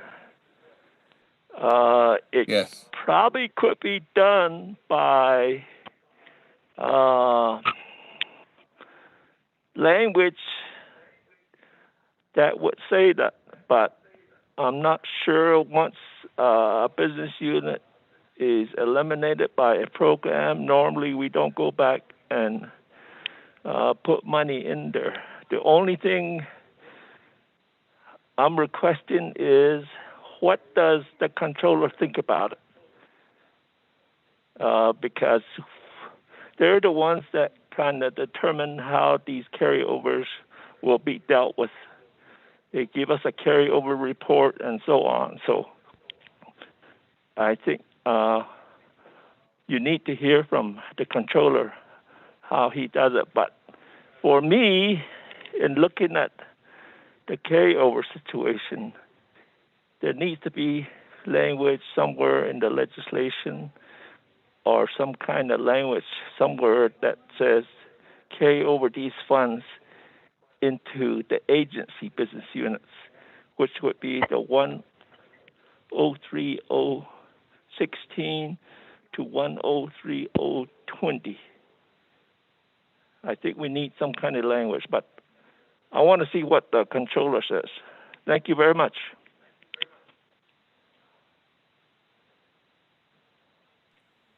From one agent to another.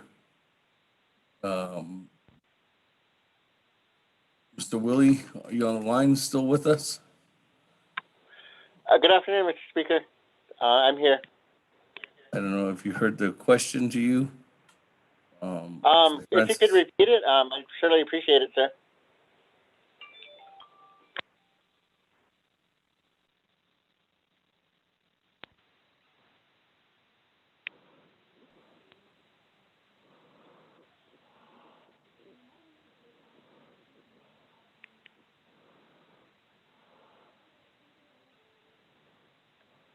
I could repeat kind of what I heard, and then you can let me know if that's the question that's being asked. So from what I heard, it sounds like Veterans wants to do a carryover of a business unit which does not exist anymore into a new business unit, and the amendment is moving it back into the old business units. Is that the question?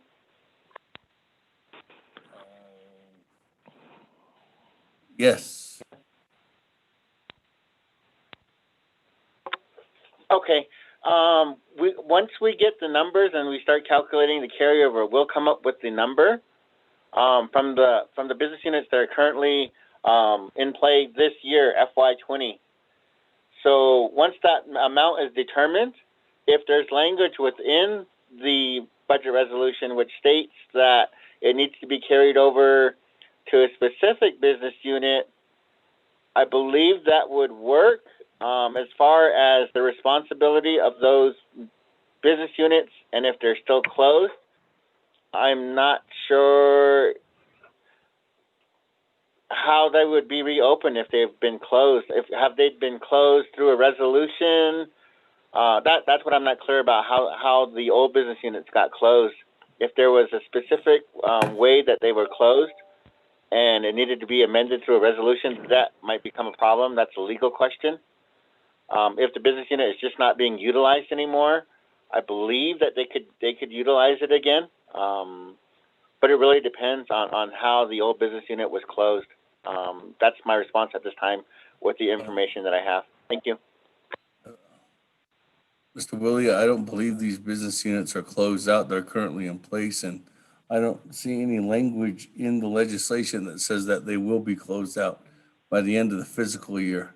It's just the program director who's making the choice to maybe not utilize them, but they're not in next year's budget.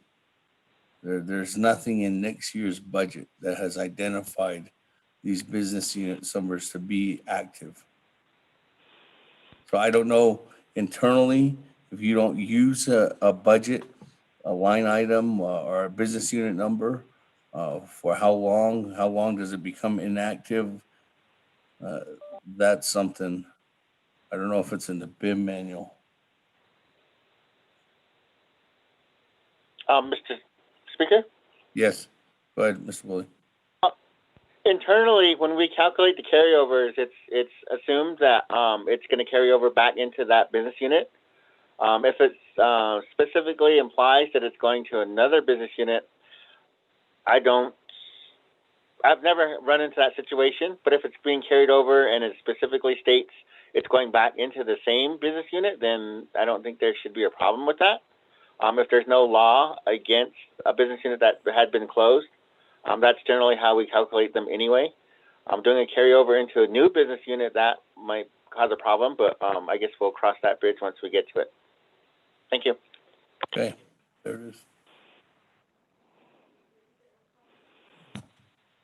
Hey. Mr. Speaker, one more comment, please, if you may. Yes, go ahead. There is a situation in which that actually occurs that I just realized.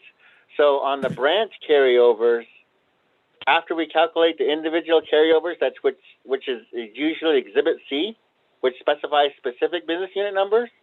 Whatever business units are remaining for that branch actually get allocated to that branch chief. So president takes care of executive, Chief Justice takes care of judicial, and the Speaker takes care of the legislative branch. And they have the option of where they want to put those carryovers specifically, and those are the branch carryovers. That's the only scenario that I know that in which you actually can transfer it to a different business unit. Thank you. Okay, thank you. With that, Honorable Slater, I don't know, Speaker, give me some insight on that. Speaker, can we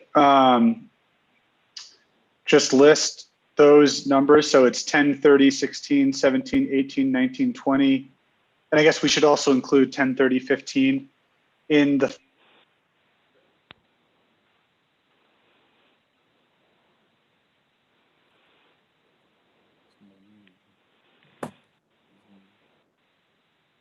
Carl Slater. Sorry, did you lose me? No. Okay, so it's going to be a carryover from, go back up, go up, go up. Byron, or go back up, somebody on one of these forms, I can't. So it would just be a, Ms. Lowell, if you're on the line. So it would just be a, just how you did the Navajo Hopi Land Commission. It would just be it would just be for each one of the line items, it'd be specifically just like that then. Correct? Honorable Slater? Speaker, give me 1 second. Oh, sorry. I didn't 100% understand that, but I mean, I'm requesting that, I think it's 1015 through 20 or 1030, 15 through 20 would be listed in the column that says BU number. And then, you know, adjacent to that, it would say, or to the right, it would say the Veterans Administration and the amount. We could just put remaining amount. And then for additional notes, we're saying we're going to carry over all Navajo Nation Veterans Administration business units. And then delete the sentence that says carryovers ... Just the way Navajo Hopi Land Commission is? Yeah, I guess I just want to clarify that we put all the business units in there though, instead of just one. Okay, all the way down, left-hand side.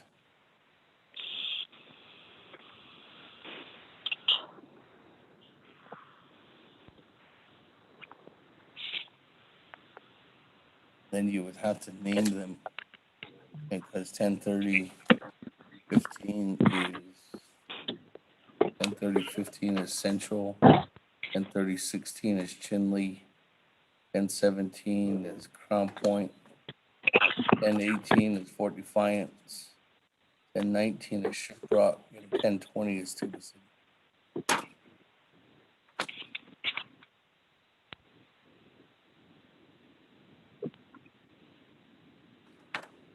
Chinle, Crown Point,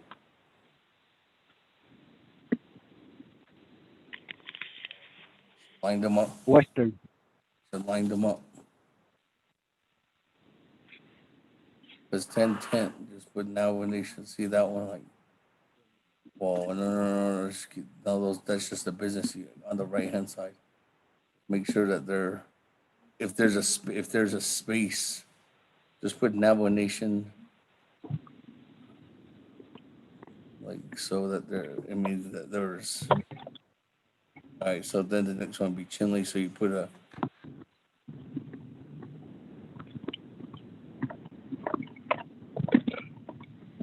There's administration, central administration. And then the next one would be Chinle, 10/30/16.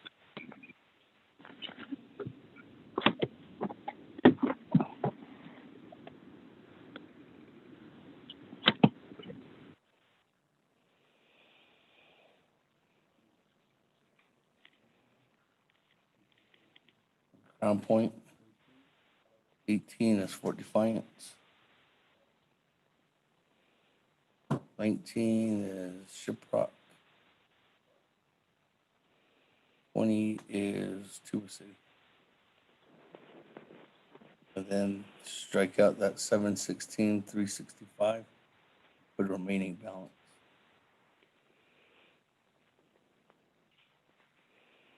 For all.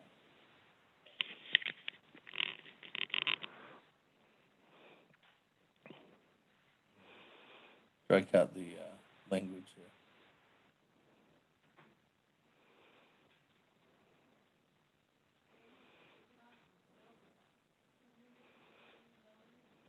I can't see what that top says. Carry over for nomination. Okay, go ahead. You can read it into the record. Modification, let's see if the. Go ahead. Mr. Speaker, members of the council, modification to the Navajo Veterans line item, business unit 103015, 103016, 103017, 103018, 103019, 103020. Program will be Navajo Nation Veterans Central Administration, Chinle, Crown Point, Fort Defiance, Shiprock, Tuba City. Amount strike $716,365. Insert remaining balance for all. Notes. This is a carryover for all NNVA business units. Strike carryovers from 10/30/16/17/18/19/20 disestablished business units will be carried over into 10/30/15. Mr. Speaker. Ms. Lowell?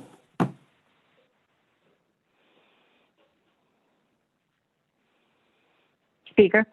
Yes. Is that good? Yes, the document, it's fine. Speaker, it's fine with me. It's just the document needs to be updated to reflect that. The document that I sent over, the carryover exhibit document, would just need to be updated to reflect that. Yeah. Okay. Thank you, Speaker. And that's in the legislation itself. Yeah. What does it say?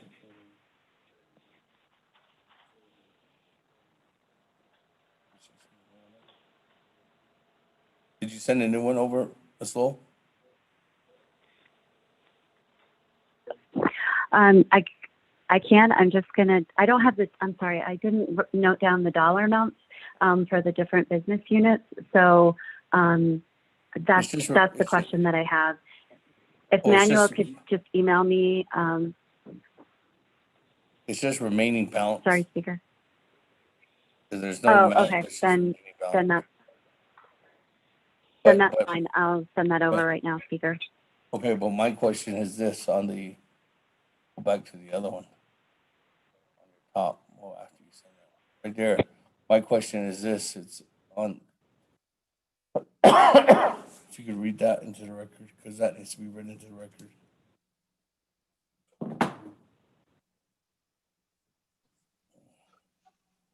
Mr. Speaker, modification to Amendment 1, first paragraph. It should read as follows.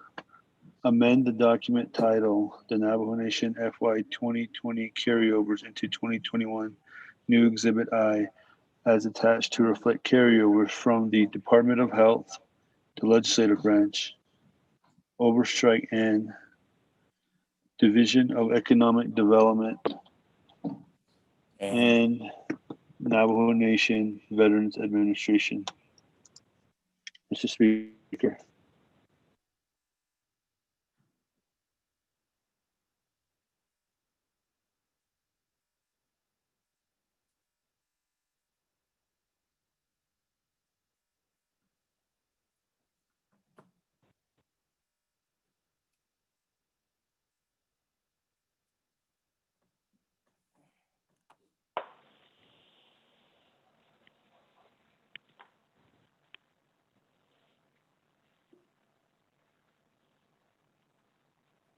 Tim has sold out. Okay.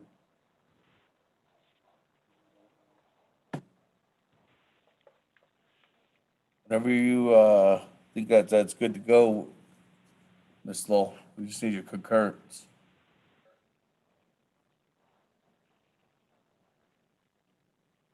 Speaker, am I revising the carryover document, or No. I mean, I think is I that, might have gotten confused. that what we're, I mean, what we just sent to you in the red lettering, is that good enough? Sorry, I am trying to do too many things. Yes, and then to the notes section, I would also just add something that says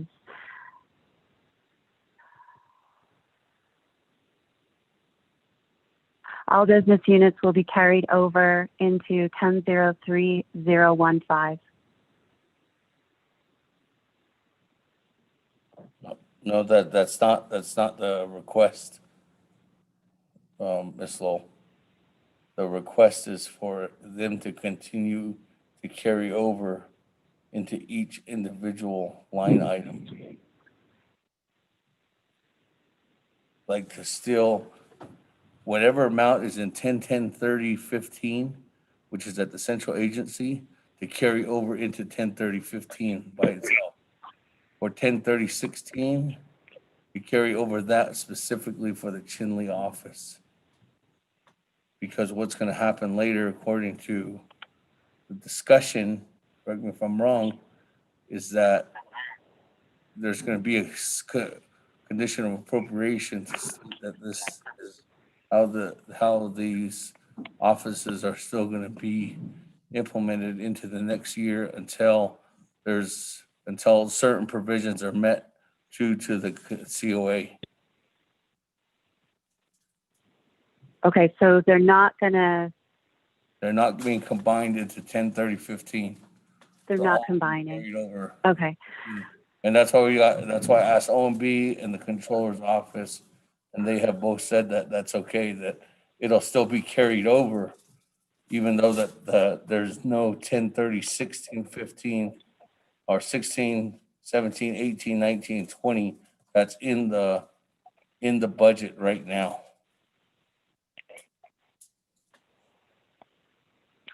Okay, if that's what OMB and OC said. Right. Okay. Okay, we're good then. That Honorable Slater, that modification. Perfect.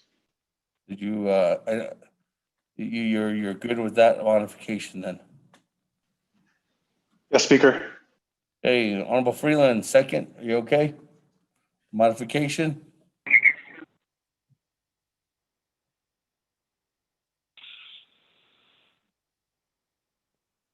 Yes, sir. Okay. Going back to the motion, Amendment 1, Chairman Daniel So. Speaker, I reserve my time.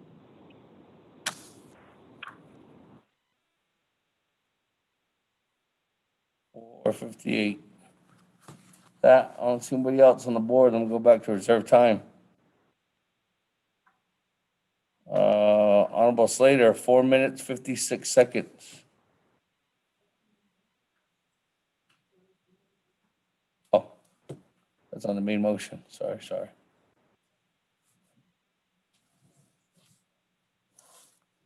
With that, Vice Chair Smith, 3 minutes, 45 seconds. Thank you, Speaker and Nomination Council. My question would be to the sponsor. We're going to utilize the old business unit numbers 16 through 20 and add that carryover $716,365. How is that going to be broken up into those 5 categories? Looking at the numbers here, just wanted to be online to see what's happening here. I want to give the rest of my time to Shay Kealan. Well, thank you, Speaker.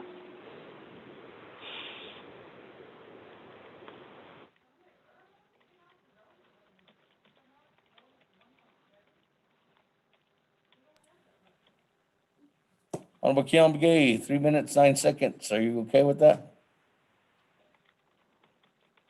Yes, Speaker Callan. Okay, floor is yours.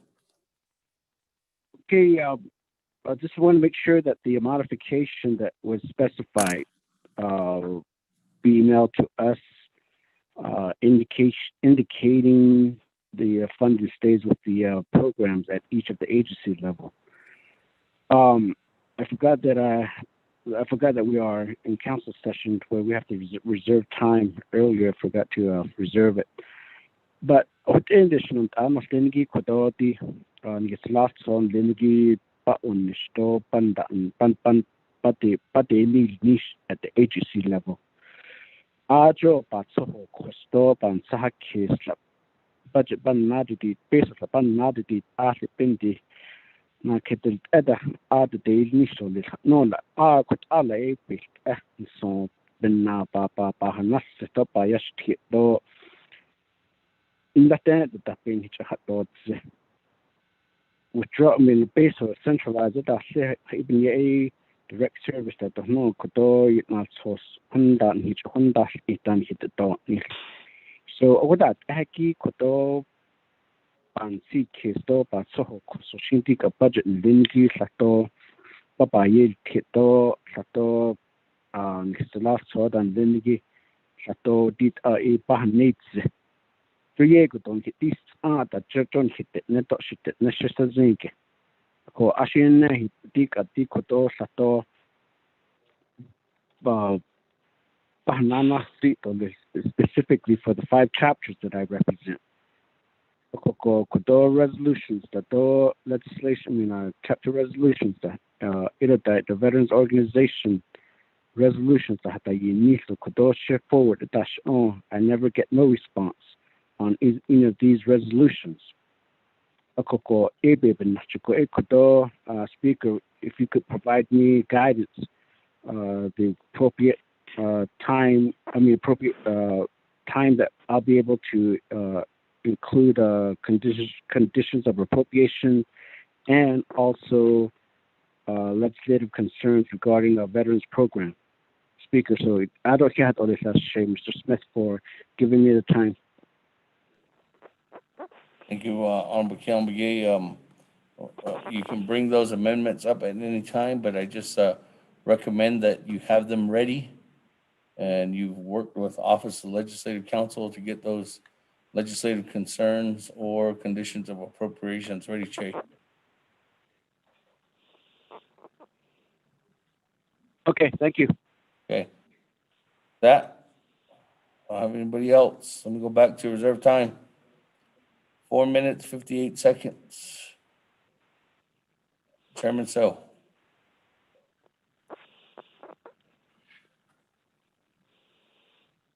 Again, I'll reserve my time. Thank you. 4:56. That, we go back to Honorable Freeland.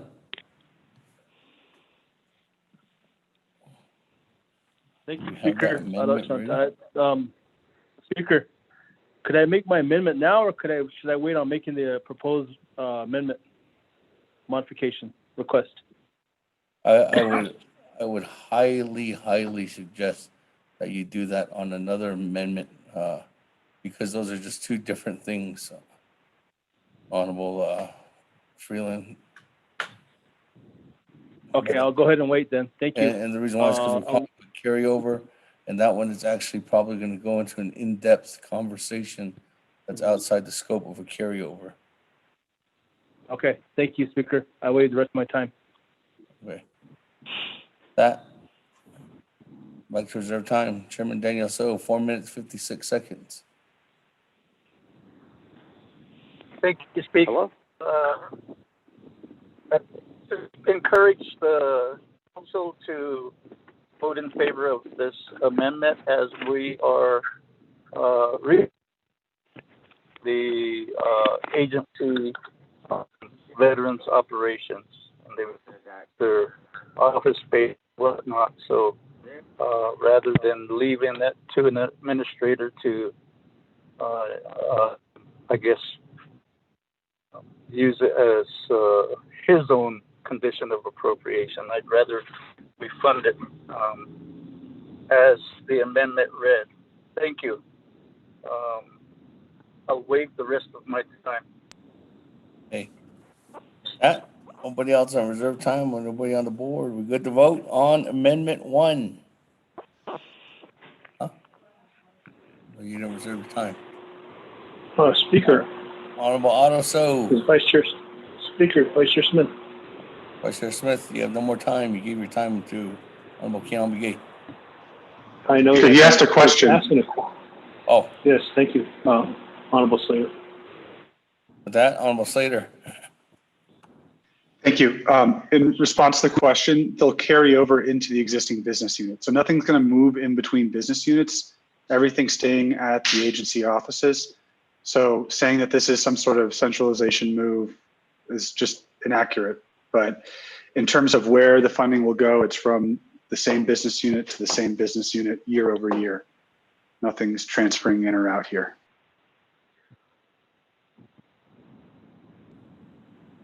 Vice Chair Smith, you good?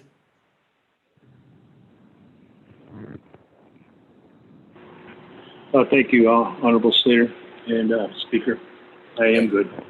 All right. That. Moving on down. New player, Honorable Otto So.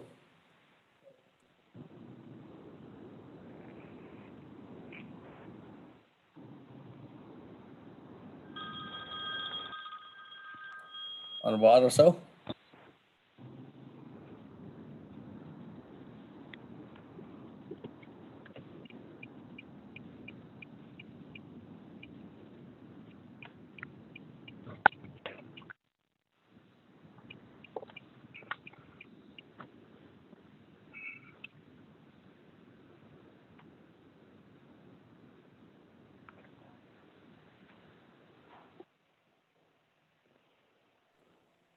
Chairman Otto So.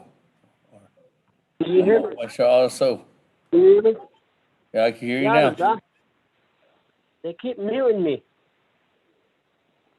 Anyway, but what I'm getting to, Speaker, thank you very much. I am requesting to modify the requesting a modification to the amendment to include the executive, the office of the president, OPVP office, to indicate to request for their carryover in the remaining amount, whatever amount general language you have there, and the same for the legislative branch. Those two I would like to include into this amendment. Reserve my time. Honorable Otto So. 4 minutes, 20 seconds. Honorable Otto So. Did you reach out to Office Legislative Council? Did you get that amendment?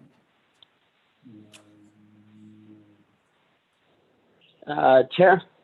No, I didn't reach out to them, but I was just reaching out to see if we could get let council to come up with the same language that occurs with the Eastern Land Commission and the Navajo Land Commission carryover request. Just to add in. Thank you. Reserve my time.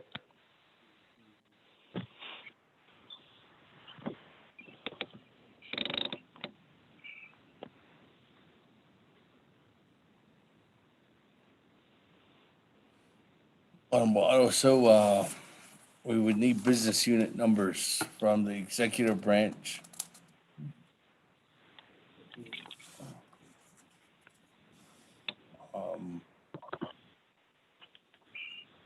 Is there somebody that you have been in contact with, or I know that Okay, all right. I That's see Mr. Christopher Speaker, Bottoms. Speaker, just forget it. I guess you don't want to carry over for the legislative branch, so I won't entertain it. Thank you.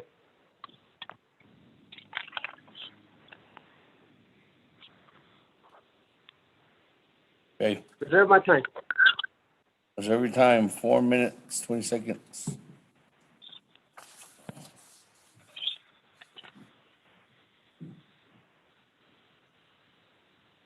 With that, I don't have anybody else on the board. Going back to reserve time. Honorable Otto So, 4 minutes, 20 seconds. I'll reserve my time. Go ahead, go to Daniel So. Question of privilege. 419. Question of privilege, Madam Chair Amber Cardi. Thank you, Speaker. My question of privilege is asking OMB if the council has the latest carryover listing. Thank you, Speaker. My hope is that they have numbers on that listing. Thank you. OMB, question of privilege. You have the latest carryover amounts.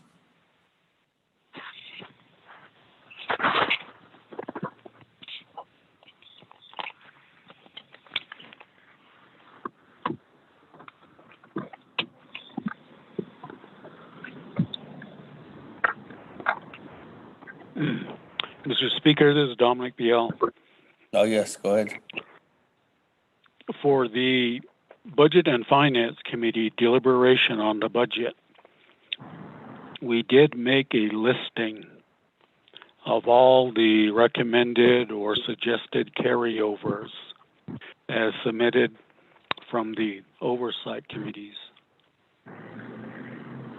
But as you heard this morning, the Budget and Finance Committee decided not to support wholesale carryovers per the list. So at that point, it wasn't used any further. However, the document is available and we can send it if the council desires. Yes. Mr. Speaker. Yes. If you could send that out, that'd be great. Okay. Okay. Will do. Thank you. All right. Going back to be on the board, reserve time. Honorable Otto So, 4 minutes, 18 seconds.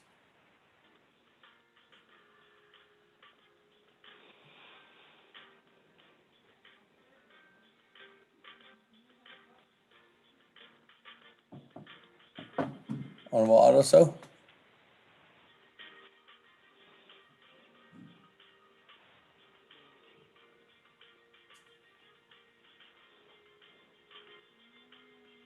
Oh, I lost him. Where the next one?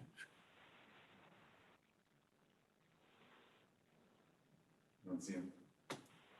Honorable Otto So.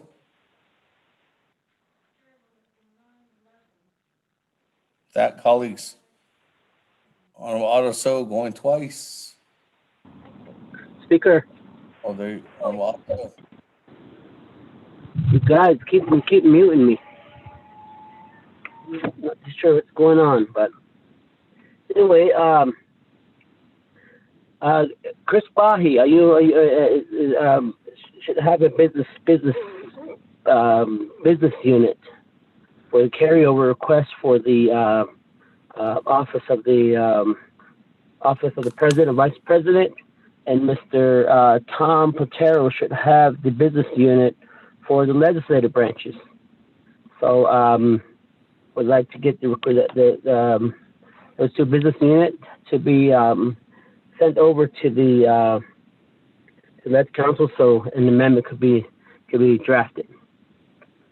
Okay. For modification. Reserve my time. Okay. Let me so there, I think there's two different kind of carryovers in the past.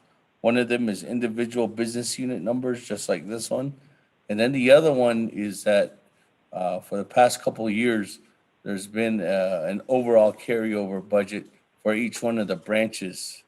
And what I mean by that is like executive branch gets like 2.5, legislative gets up to 1.5, and judicial gets up to 500,000 usually, up to 500,000. Are you looking towards that direction? Or are you looking towards because that's an overall one, overall branch one. Because that's different than what you're talking about if it's individual business unit numbers on the bottom. So that Office of Legislative Counsel can work on the right amendment.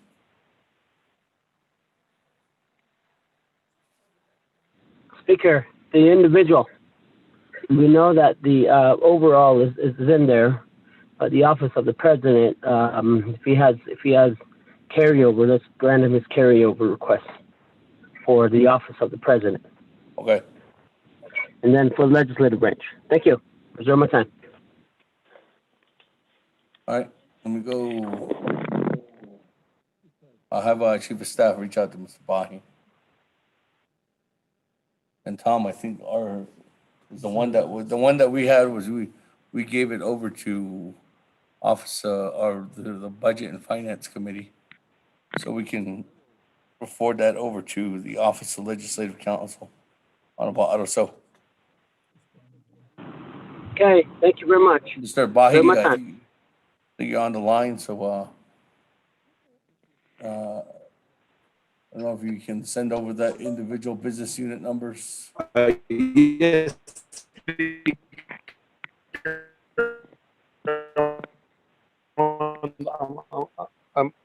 Yeah, I'm on the line, so I'll send it over by email now. Mr. Bahi, could you state that one more time? Speaker, hi, it's Christopher Bahi. Okay, now I can hear you. Before you had your robot voice on. Oh, sorry about that. I just said we'll send the information over to the Legislative Council. Thank you. Thank you, Speaker, and thank you, Delegate. Can you CC Chief of Staff on that too, Mr. Bahi? Yes, sir. Yes, sir. Thank you very much. All right. That, I don't have anybody else on the board. Honorable Auto, so that's probably going to take a while for them to work on that amendment. Okay, then I'll go ahead and just. Is there anybody else on in the queue? No. Does anybody else want to speak on this? Reserve my time. 4 minutes, 12 seconds. If there's anybody else Ready then. on Amendment 1? None. That. All right, then. Wait my time. Let's go vote. Madam Chair Amber Crotty, Question of privilege. motion of privilege. Thank you, Speaker. My question of privilege is if the amending party Delegate Slater has OMB's request for carryover that has gone to Legislative Council, and we do have language for the modification. Thank you, Speaker.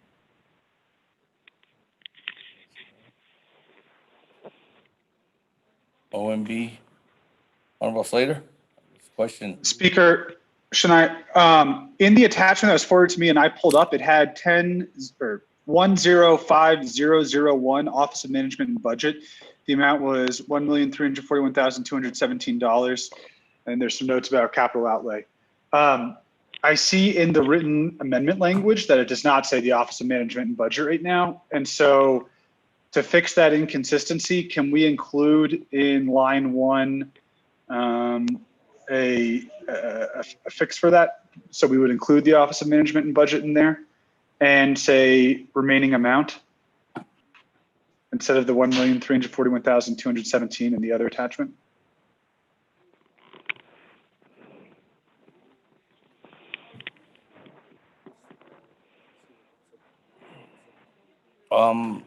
Yeah, you're probably gonna have to check with Ms. Lowell. I don't have access to it. I can't pull it up. I'm depending on.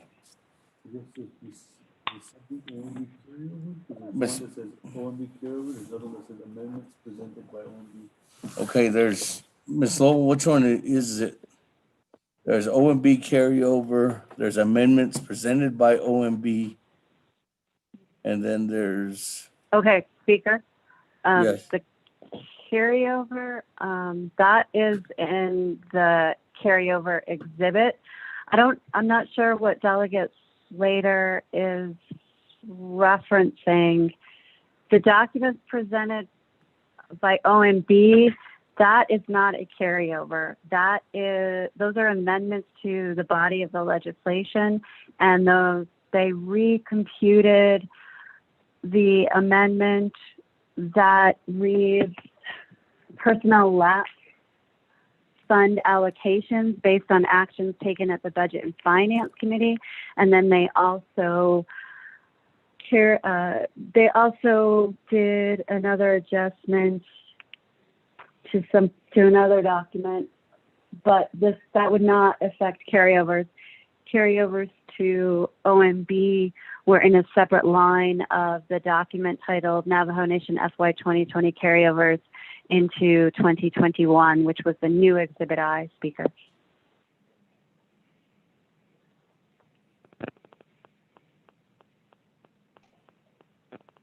Okay, so Honorable Slater, are you adding something in to modify now? Or are we just still on the main motion and we're good to vote on this amendment now as is? 105001, was that voted on in Delegate Yazi's amendment at NABI? I mean, how is that in the document, but it's not in the amendment?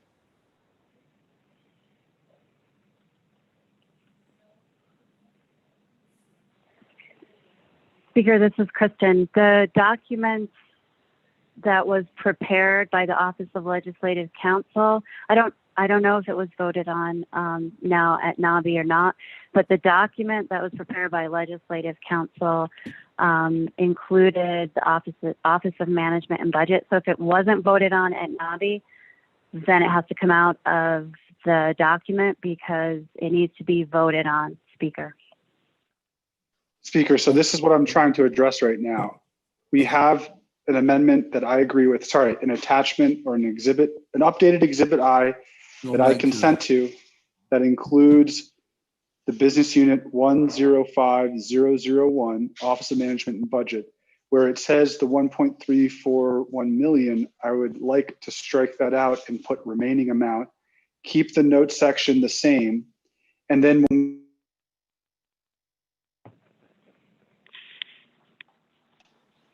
when we get to the listing of programs, we have to add in the Office of Management and Budget so that we're signaling that we're funding it in the attachment.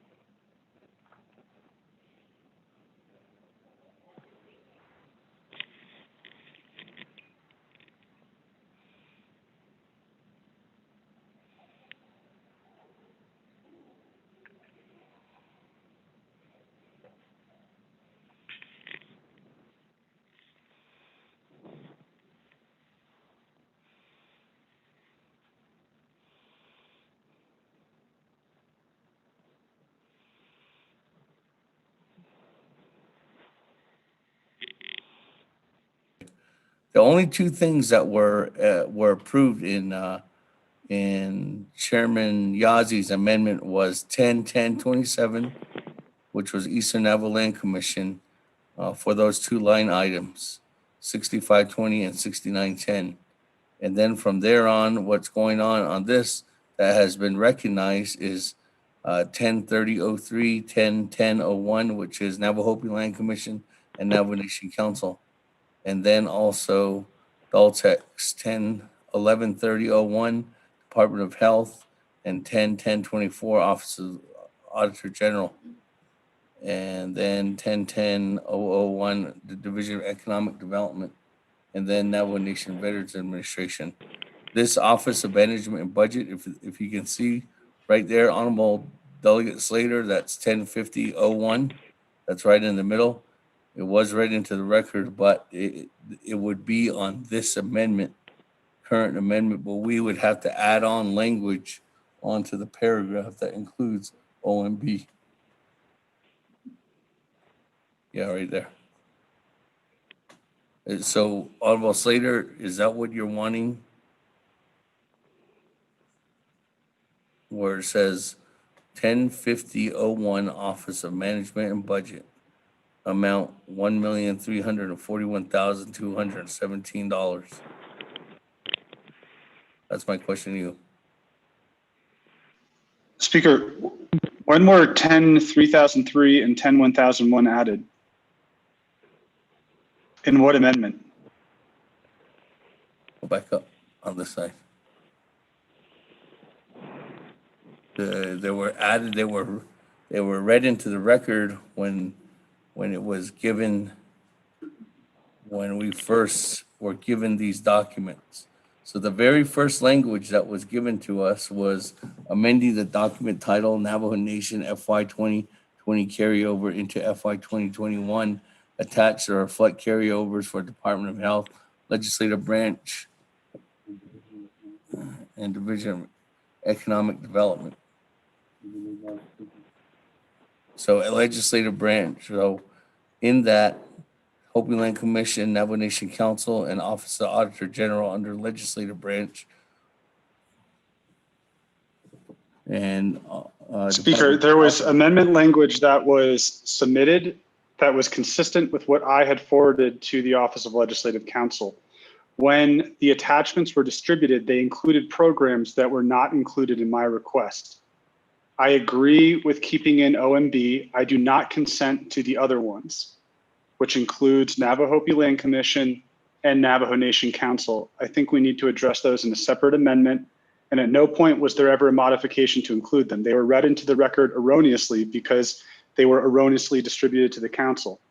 So my request is to maintain the OMB, but modify the dollar amount so it says remaining amount, so that the people who have been sweating their behinds off for us can get an adequate and safe building and workspace in FY21.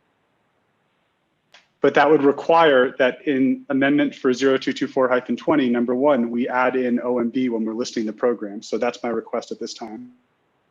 Okay, well, this is what all was read into the record.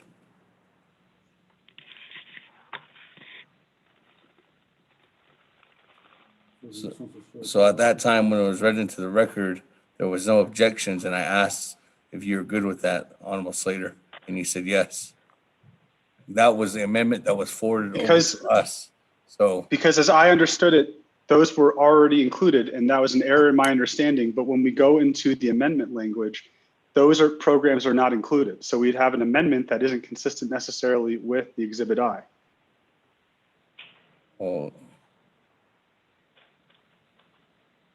From what I see, the amendment, well, okay.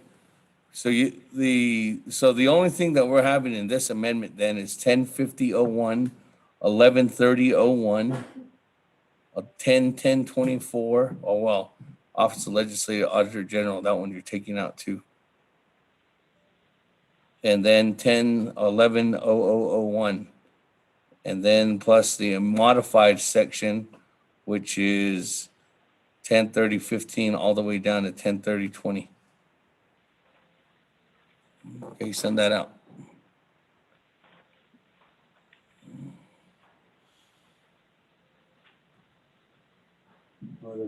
And then you got to take legislative branch out of there, and then you have to put Office of Management and Budget.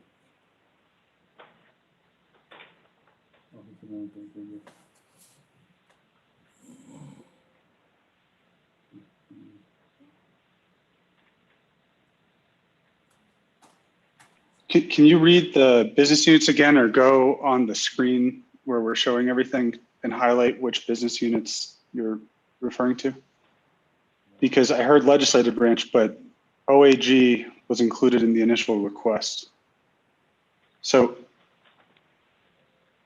Well, that one was taken out. No, we just sent it to you. Sent it out to everyone.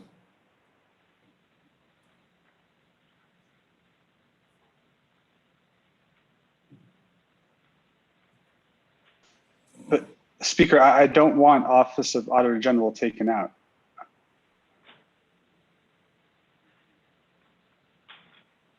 You just said you don't want legislative branch in there. I didn't say legislative branch. I said Navajo Nation Council, which is the 1010-01. Okay.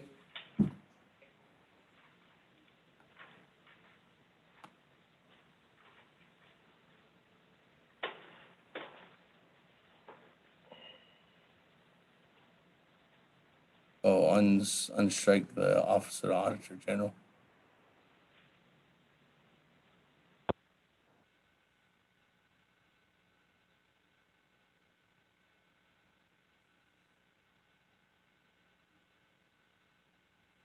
Okay, send that one back out.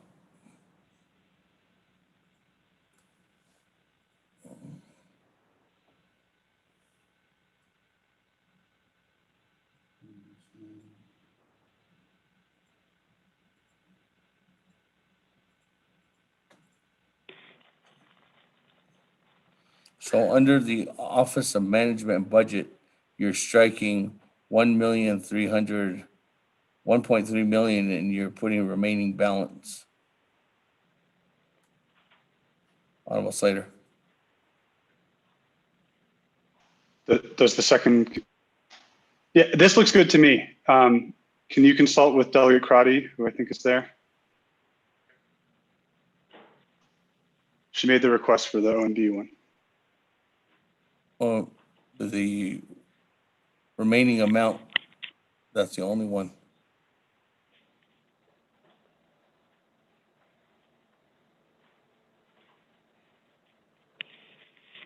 On the record. Thank you, Speaker. Yes, thank you. I can see,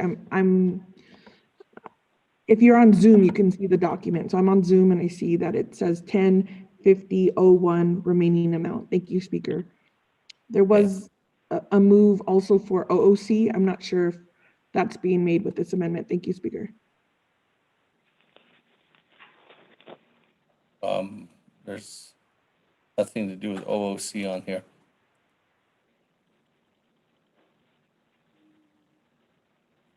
Speaker, my request is that OOC's amendment be added to another amendment, just so we can say we passed at least one amendment today.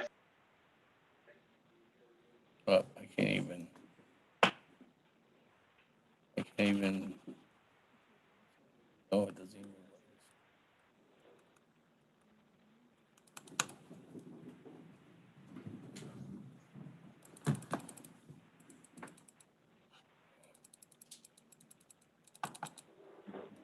Like it doesn't let me.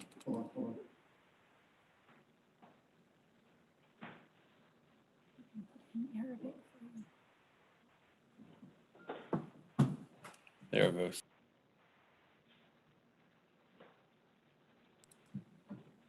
All right, colleagues, that new language was sent out.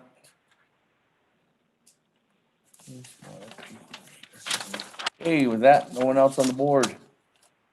We go back to reserve time. Honorable Otto So, 4 minutes, 12 seconds.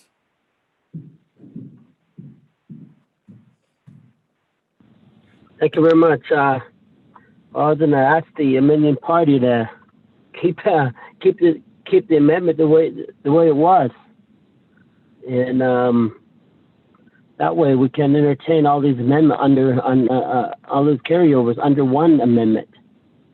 You know, just making things tedious.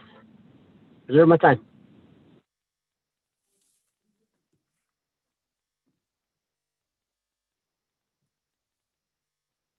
Honorable Otto So, was that a request for modification? That was a request, just to leave everything the way it was read into the record. Reserve my time. Okay. They'll keep it because that was a response to what I asked. It's a question, Honorable Otto So. So 350.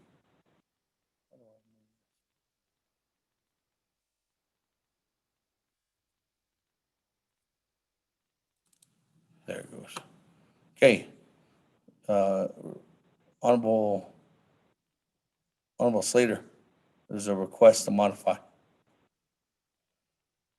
So the request to modify would keep the Navajo Nation Council and the Navajo Land Commission or would restore it to the amendment, or whatever phrase we'd use. Is that correct, Speaker?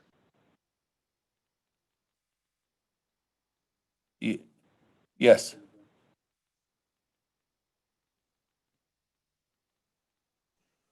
I I guess, yeah, I'm fine with that. I guess including Navajo Land Commission and Navajo Nation Council. Okay. Honorable Freeland.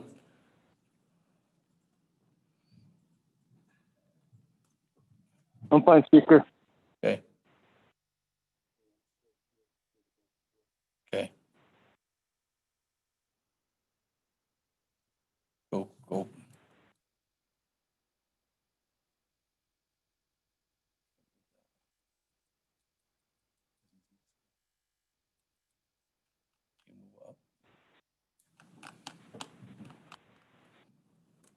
Okay.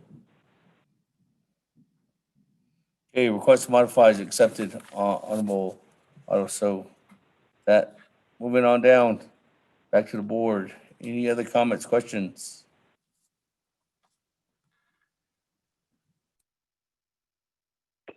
Speaker, this is Kristen. May I ask a question?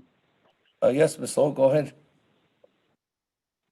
Speaker, I'm not entirely clear on what Delegate Otto is asking to be done with the carryover exhibit. I know that there was a request to add the OPVP business unit into it, and I was given an email by Christopher Bahi of the carryover of the business unit, and so I'm good with that. But the whole legislative branch, so I think I would need all of the the business units for the legislative branch to be able to add it into this document.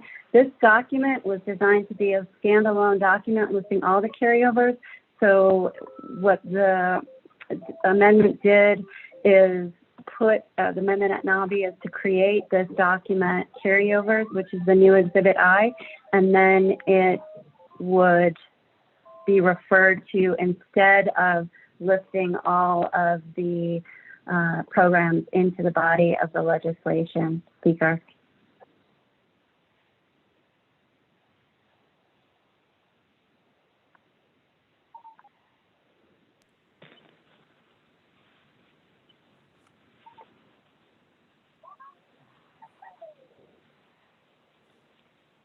Okay, so the carryover amount,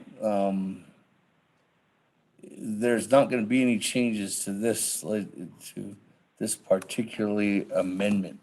So I don't think specifically adding on those two. I think that so correct me if I'm wrong, if we're waiting for that to do that on the next amendment, but if we're doing it on this amendment, what you're saying, Ms. Lowell, is that specifically for just the legislative branch, what referring back to Honorable Otto So's request is that there's individual line item business unit numbers. That's the one that we sent over.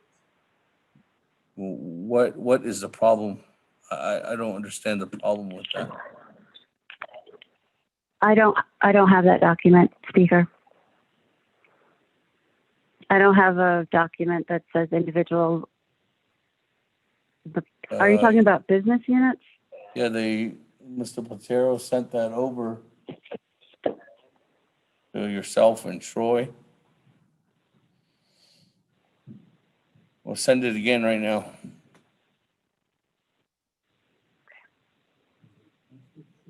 It must have gotten lost in the shuffle then.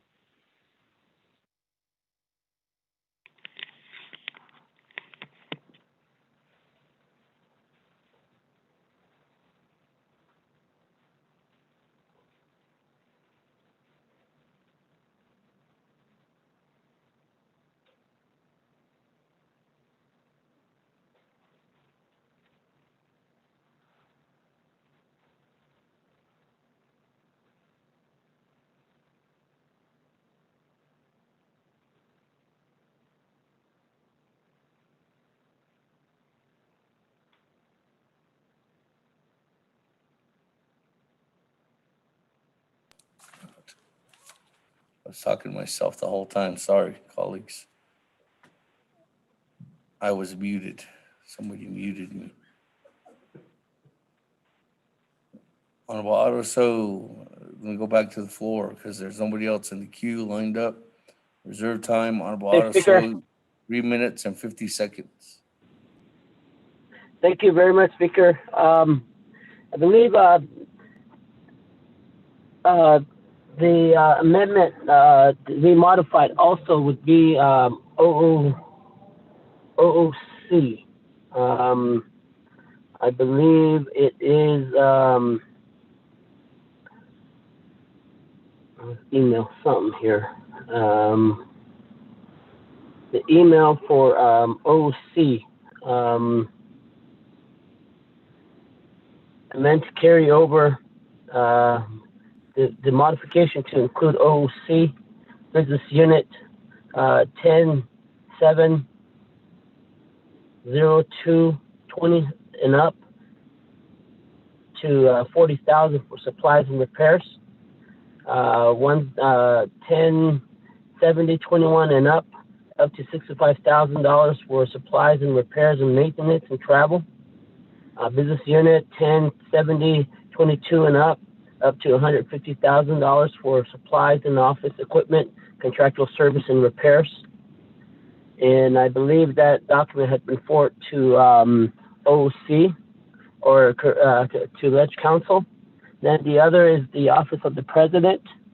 I believe the information had been emailed to Office of the or to our Ledge Council and the Legislative Branch as my modification.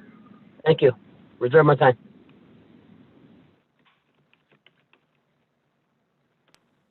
Every time at 2 minutes, 15 seconds. The, Ms. Lowell, do you have that?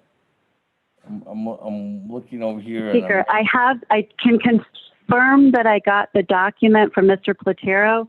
I printed that out. There's been so many emails. I just am going to need to ask that the OOC amounts be resent to me. Thank you, Speaker. Honorable Otto So, do you have that? Can you send that OOC to Ms. Lowell? Okay. Let me look it up here. Give me time. Reserve my time. No, that was just a response back. So your time's still at 2:15. Does anybody have that document from OOC?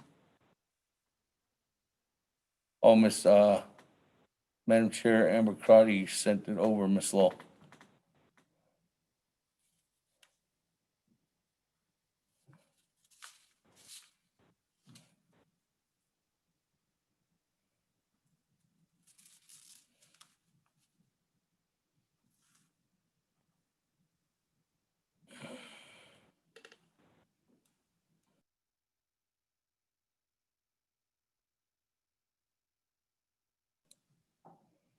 Ms. Lowell, I guess I know you're busy there.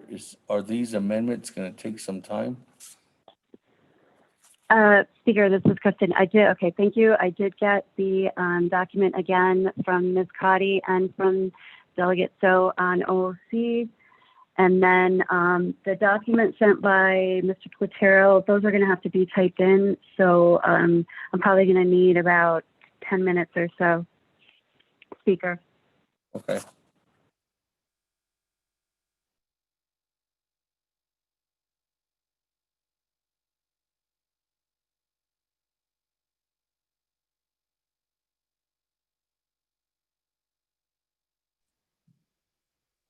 With that, I know that Honorable Slater is holding this amendment. My question, Honorable Slater, is that I know you indicated before that you wanted to wait on an OOC amendment. So my question to you now is are we good to wait for 10 minutes and then you're going to accept it to be the modification, or are you looking just to continue the path and going down and voting on this amendment how it currently stands? Almost later. Speaker, I consent to the OOC being included in my amendment, but I do not consent to the office of the president and vice president be included in the amendment. I think that's a much longer conversation that every delegate should have the right to speak to. And I myself would like to speak to that, which I would not be afforded an opportunity in this current scheme. So I respectfully decline the inclusion of the president's carryover. Doesn't mean that it won't be considered later, or that I won't consent to it later. But I only consent to the Office of the Controller's inclusion, which I think is Business Units 107020, 107021, 107022. Thank you. So in that request, Ms. Lowell, to honor Honorable Otto So's request, the consent will only include at this time just Office of the Controller. So, Speaker, if I may recap, please. So I'm adding OOC plus the information presented by Mr. Platero. No, just the Office of the Controller. Just the Office of the Controller. Okay, Yeah. got it. And so this document, this Exhibit I. So for this amendment, are we adding in Navajo Hopi Land Commission and Navajo Nation Council, or was that supposed to come out? Oh, that's already in there. That's Honorable Otto So. It's already in there. Okay. Honorable Otto So asked Delegate Slater to modify, and Delegate Slater agreed on those two, Ms. Lowell. Okay. Okay. So for this amendment, but the amendment hasn't been voted on yet, Speaker, correct? No. Okay. So the only two, just to make sure I'm 100% on the same page as everybody else, the only two business units, or the only program, is Eastern Navajo Land Commission that was approved by NABI. Is that correct? Yes. Okay, I got it. Thank you. So in this amendment, just to recap, it's Navajo Hopi Land Commission, Navajo Nation Council, Office of Management and Budget, Department of Health, Office of Auditor General, Division of Economic Development, Navajo Nation Veterans Central Administration, Chinle, Crown Point, Fort Defiance, Shiprock, Tuba City, and whatever else you're going to give me from the controller now. Correct, Speaker. In that case, just a couple more minutes then. Thank you. Okay. Speaker, this is Lisa with OMB. I guess, Ms. Jim? Yes, thank you, Speaker, Council delegates. I had a question on the carryover amount for economic development. You have 1,713,400. They don't have that much in their account right now. Is that the right amount for them? 1,713,400. I'll refer that question back to sponsor, Honorable Slater. What is the amount that they have in the account, according to OMB? Jim? Oh, hold on, Mr. Slater. Let me bring that back up. Hold on. As of today, Delegate Slater, they have, including personnel, they have 250,838.62 cents. And right now they have 108,302.62 cents of personnel.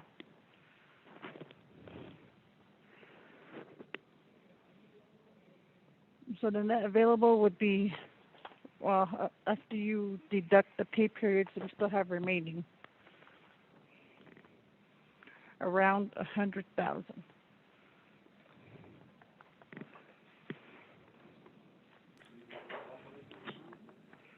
So the operating amount available would would be around 142,000, Okay, thank you, Ms. Chin. Mr. Slater. Mhm.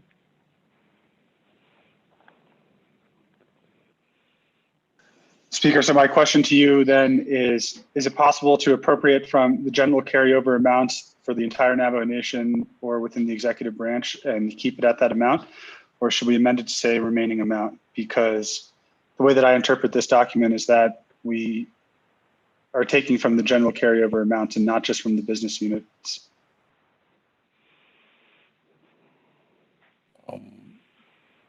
From what we're doing right now, Honorable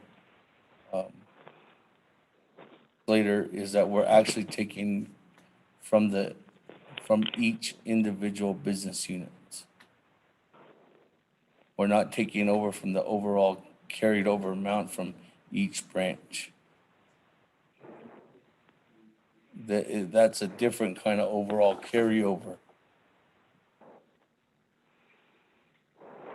Okay, then can we just keep in, we would take out the 1.73 and then do remaining amount?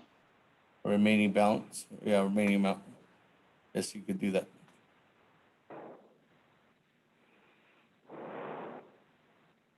That modified from 1,713,400 to a remaining amount under Division of Economic Development. Honorable Freeland, you good with that?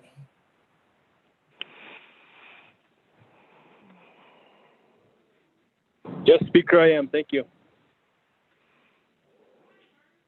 Question of privilege, Speaker. This is Daniels. Yes, Honorable Herman Daniels, question of privilege. Yes, thank you, Chair. Speaker, kudo shitaya kudo arida kudo shinat saniki kudo nagaita. I raise a question of privilege kudo nagaita. When you say the Navajo Nation Council, does that include the committees, like the committees, the committee's budget? Chair, Speaker. To answer your question of privilege, Honorable Herman Daniels, no, that does not. Specifically, just the Navajo Nation Council business unit number, and I do that. I think the business unit number is 1010-01.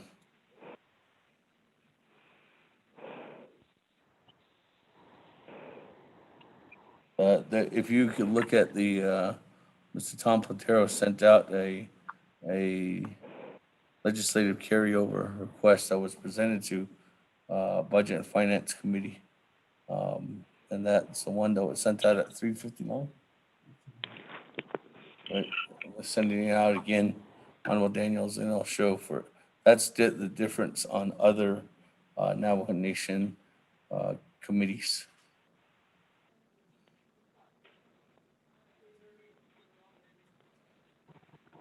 Chair, thank you. Question of privilege. Put me in the queue, Chair. Speaker. Honorable Daniels, up in the queue. Question of privilege.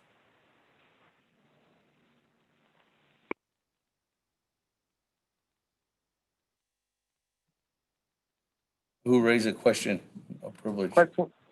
Question of privilege, Delegate Jameson. Oh, Honorable James, go ahead. So this Amendment 1, what we're doing with this Amendment 1 is we don't want to wait until we have actual balance left in the carryover, which will be until November. So we're just indicating remaining amount. Am I understanding this right? It's not clear somewhere for me. Thank you.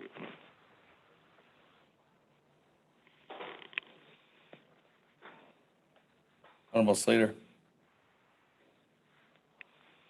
Or Ms. Lowell.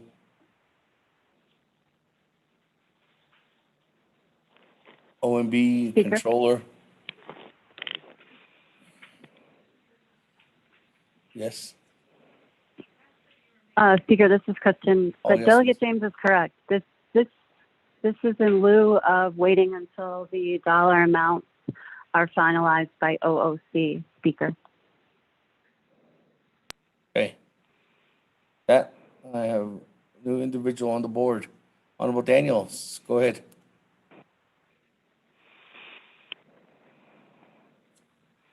Thank you, Speaker Kudo. Speaking to the amendment, we're still on the amendment, right? Yes. Okay.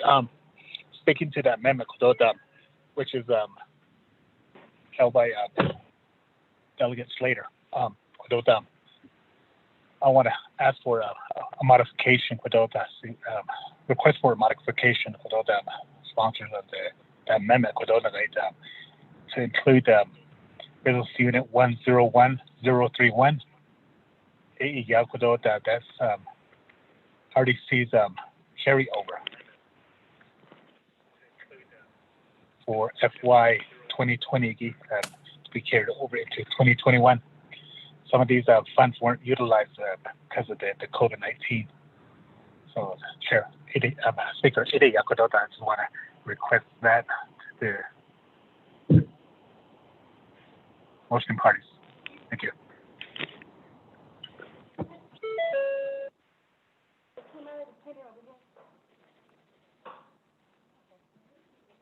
Oh, yeah. That, Honorable Slater, there's a request to modify. Oh, well, hold on. Honorable Herman Daniels, have you reached out to Office of Legislative Counsel for them to prepare the amendment? Speaker, I haven't reached out to them yet. My signal here, reception is very bad. I can't even receive email. Speaker, I haven't reached out to them. Right, because that amendment's not going to be ready right now. That's why we're still waiting for an amendment that Office of the Controller or that's being raised right now. So, Honorable Daniels, there is a forthcoming amendment that has not only Resource and Development Committee, but also other committees, and that is being worked on as we speak, Honorable Daniels. And I think that would address your concern. But as of right now, I can't accept your amendment until we have it ready to go. And I don't know if they have an amendment specifically just for RDC ready to go right now. Correct me if I'm wrong, Office of Legislative Counsel. Speaker, this is Kristen. You are not wrong. Okay. So they would have to develop that amendment, Honorable Daniels. Thank you, Speaker Kudo. Maybe at that time we'll get all everything ready. Kudo. Okay. So that amendment is being developed as we speak for the entire, as indicated from Honorable Otto So's original request, and that was for the Office of the President or Executive Branch, and then also for the Legislative Branch. So that amendment's being developed, Honorable Daniels. But it's just not ready as of right now. Thank you, Speaker. Question of privilege, Delegate James. Honorable James, question. Again, thank you. In regards to the amendment that's being made, will that supersede the Navajo Nation budget instruction manual policy then? I'm trying to put all of this, I'm trying to figure out what you guys are all trying to do. And if we make this amendment and it goes through, then what's the purpose of having the policy, the budget instruction manual policy? And are we going to create more open door policy, such in this case for like our chapters. Chapters would be in the same scenario as well. But on our end, we tell the chapters, hey, you wait until you have an actual balance because of audit purposes. Because the information is being relayed from Auditor General's office. So are we saying that we can, if we do pass this legislative amendment, that we're going to be opening so many doors to audit issues? Thank you.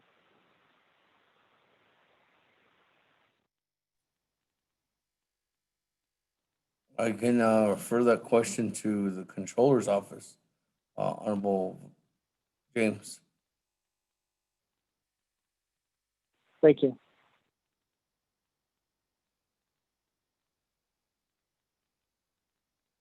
Anybody there from the Controller's office?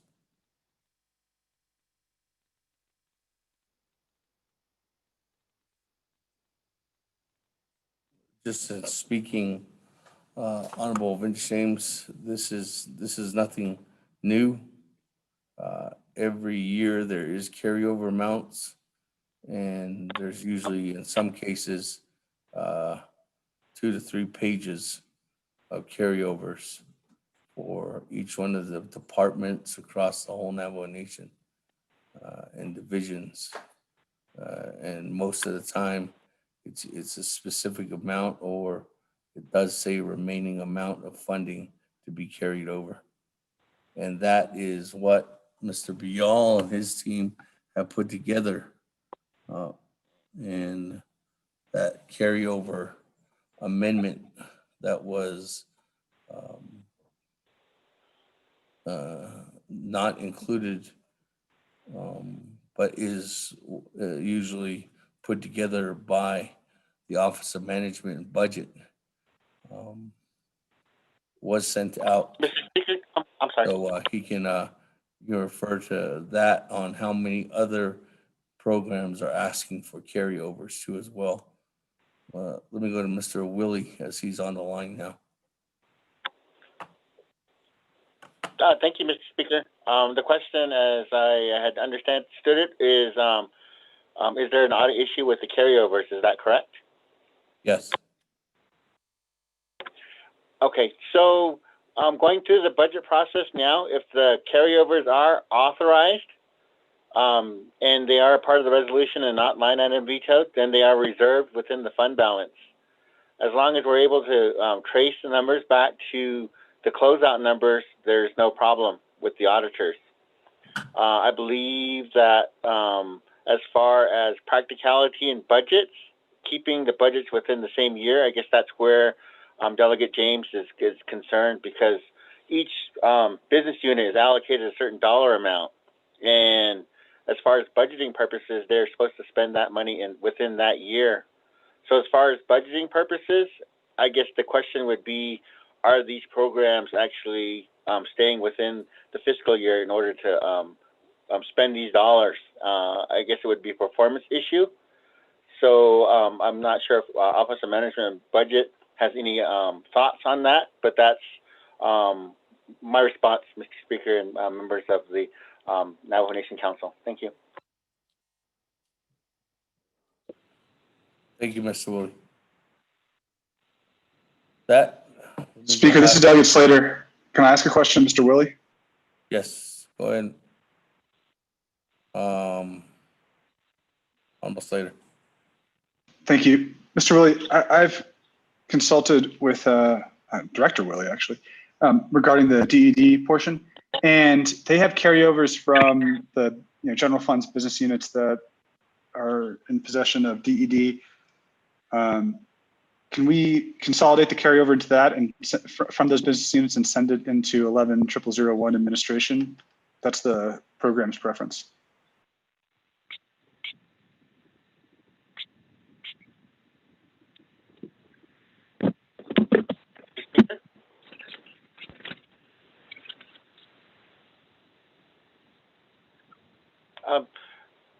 considering that, I believe that Delegate Slater is indicating that there's a number of business units, correct?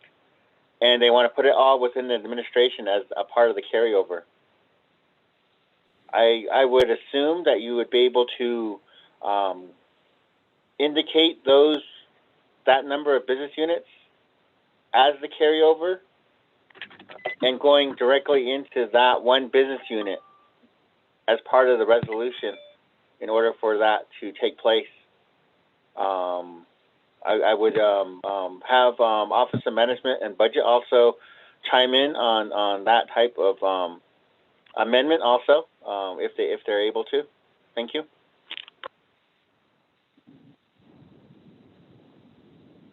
Speaker, this is Lisa Jim.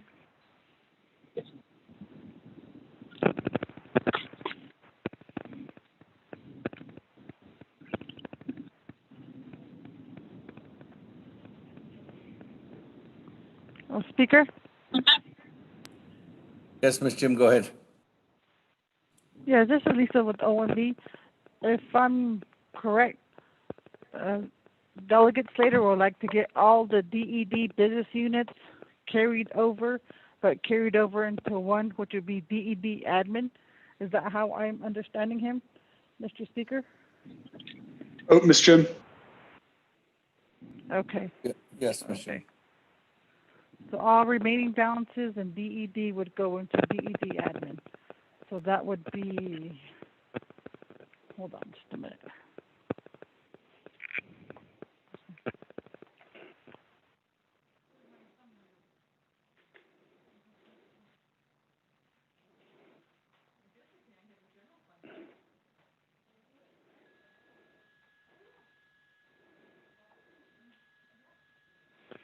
Okay, Mr. Speaker, yes, if it's approved by council, that can be done, Mr. Speaker.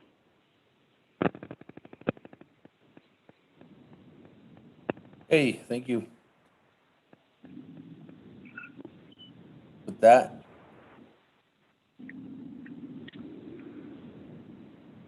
Question of privilege, Delegate James. Honorable Delegate James, go ahead.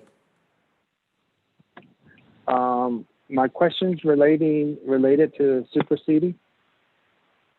Has it been answered?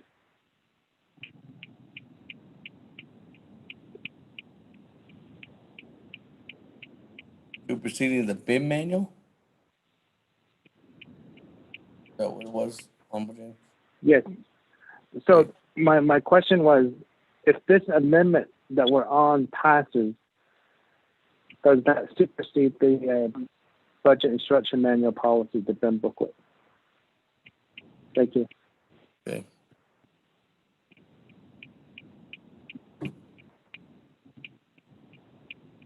Let me go over to Office Legislative Council or Department of Justice. Are you on the line? Mr. Mel Rodas. Good afternoon, Mr. Speaker. I'm on the line.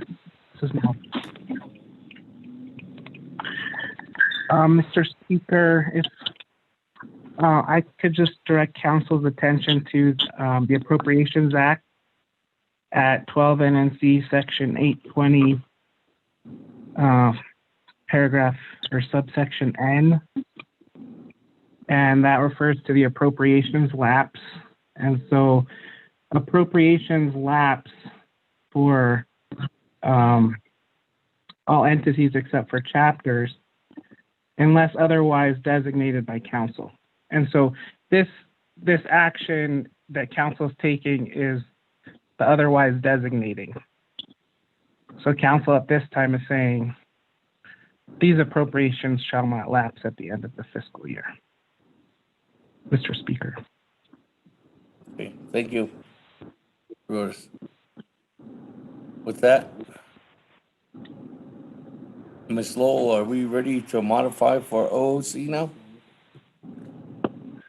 Speaker, I have the OOC amendments written, and I sent those to Mr. Rico and amendments, but Delegate Slater's additional request for DED is going to entail some more work, Speaker.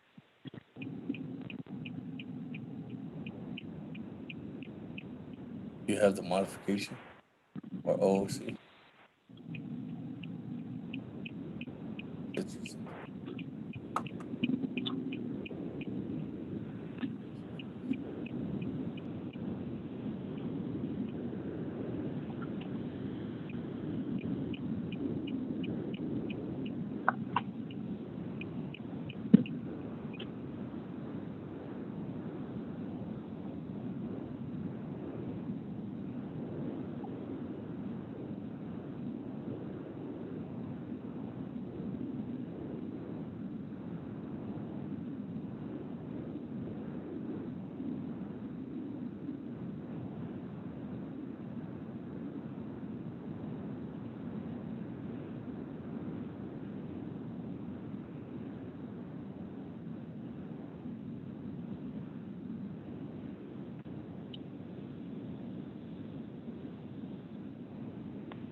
Speaker, this is Kristen. Honorable Slater, there's two things. One of them, or maybe Ms. Lowell, you gotta help me on this one too. Honorable Slater had a request that was sent over that said 107021, Office of the Controller, Property Management. It says remaining balance on the email that you got, but on the original one from Delegate Slater, it says up to 65,000.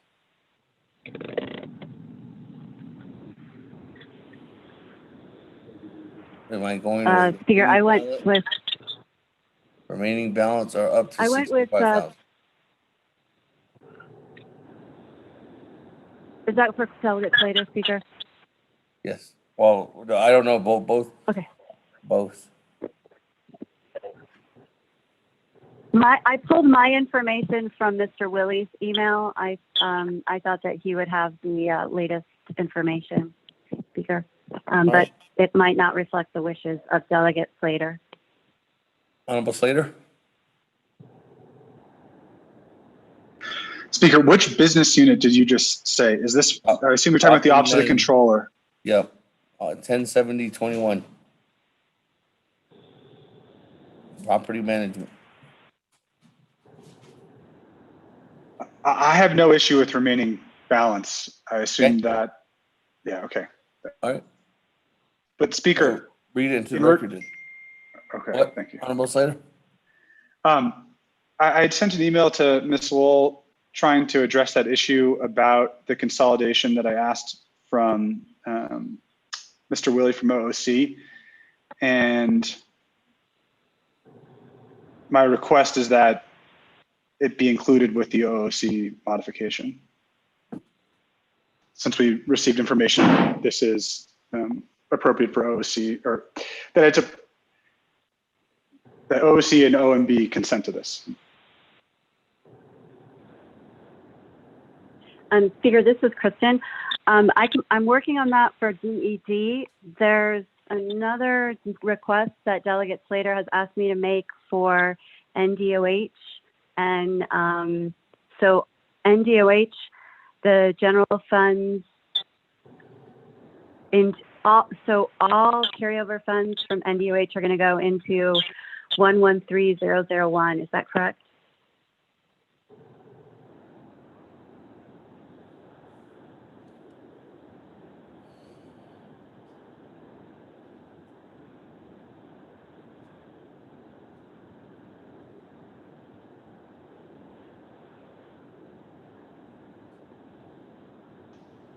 Speaker, was there a question to me? Because it cut out on my end and I missed the end of Ms. Lowell's statements. Lowell, wants to say it again. I just wanted to make sure that I have the latest request from Delegate Slater. So what I'm doing is Delegate Slater sent over a list of business units that I believe are all economic development. One of those is not a general fund, or at least one is not a general fund. So I do have a question to OMB, OOC, and or DOJ as if that's permissible to carry over funds from a non-general fund business unit. But so I'm preparing those, and those are all going to go into 110001. And then there was another, there was something else for NDOH. That's all going to go into 113001. So I just want to make sure that I have everything correct. Ms. Lowell, that is correct. Can you please remove the non-general funds business unit number from the DED request? The request is to consolidate all available carryover funds from available DED general funds into that business unit. And the same thing for NDOH. And that's what I consulted with Mr. Willie about, and he consented to that. Thank you, Ms. Lowell. Another recommendation too as well is making sure that that's the right amount of funds in each one of those line items, Honorable Slater. I don't know if there's anything that's encumbered or contracts or anything that's been available that's going to close out for the remainder of the year. And usually OMB will check to see if there's any follow-ups on that, especially if there's a breakdown. I can see that it's already torn apart between personnel and operating, but I just want to make sure that you're not putting excessive amount, or if it's just going to be on the remainder amount. Speaker, what I've indicated is remaining balance so that we're not getting stuck with specific numbers. But when everything is closed out and we have the final amounts, those are the balances we'll use.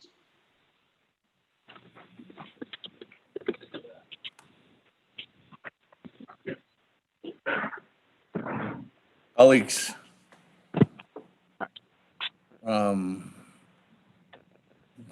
thank you very much for being involved in this discussion and the debate here that we're going forward. Colleagues, if you have any amendments, and if you have any of those amendments that you're wanting to get involved with Office of Legislative Counsel, please put those amendments in advance so that we can push through relatively if there's any debates on the amendments, so we're not having to wait on the amendments to be created. Colleagues, so if you could work together with Office of Legislative Counsel, if there's any amendments that you have going forward, we're ready to help assist in the time. I know that they're currently having a couple of amendments in place, so we're not just continuing to wait while amendments are being created. Thank you, colleagues. Mr. Speaker, this is Lisa with OMB again. Yes, Ms. Jim. Yes, I had a question on the Department of Health. The money is going to go to Deltek's admin, correct?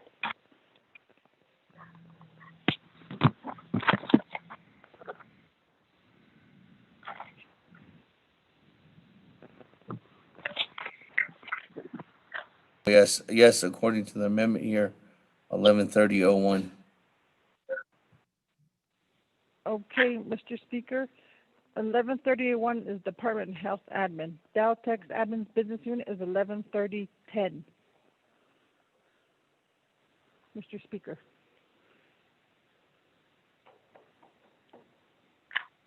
Honorable Slater.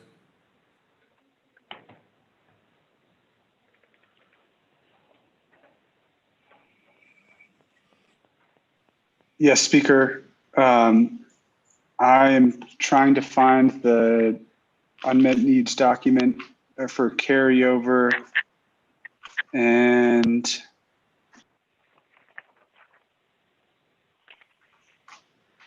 I think I mean, it's a 0 and a 1. I think I just typed the number in incorrectly, and I apologize. It was actually supposed to be 113011. 11. 113011 for Daltex. 113011. 1130. Mr. Speaker, 113011 is Daltex Chinley.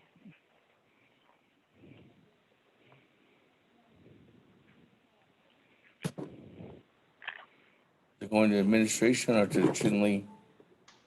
Almost later. To Chinley, because that's what the unmet needs positions are identified under.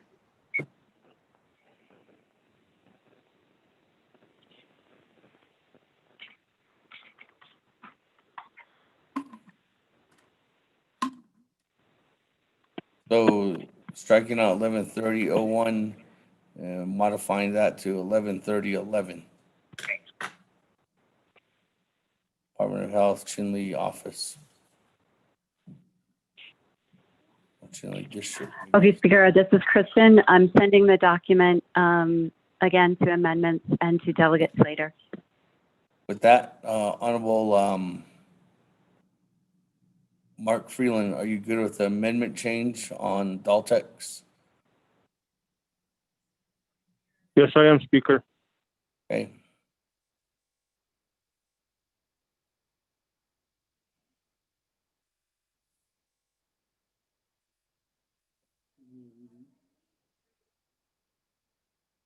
Carry over. Yep. Controller and then.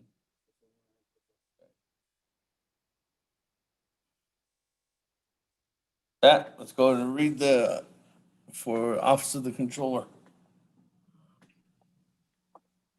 Mr. Speaker, you have a modification to new Exhibit I, inserting Business Unit 107020, Office of the Controller, purchasing, amount up to $40,000 for supplies, repairs, and maintenance. Business Unit 107021, Office of the Controller, property management, remaining balance for supplies, maintenance, repairs, and travel. Business Unit 107022, Office of the Controller, admin, up to $150,000 for supplies, office equipment, contractual services, and repairs. Mr. Speaker.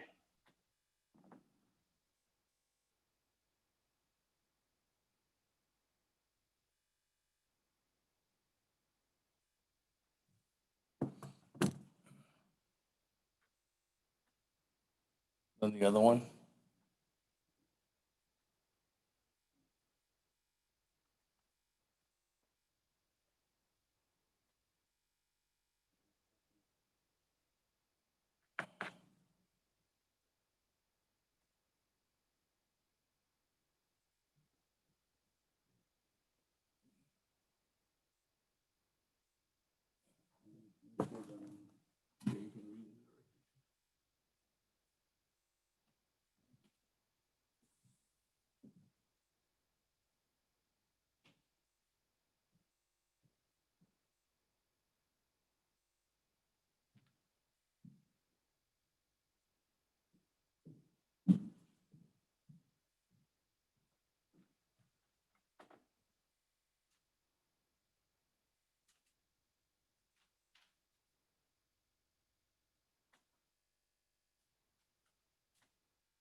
Mr. Speaker, members of the council, you have a modification to new Exhibit I,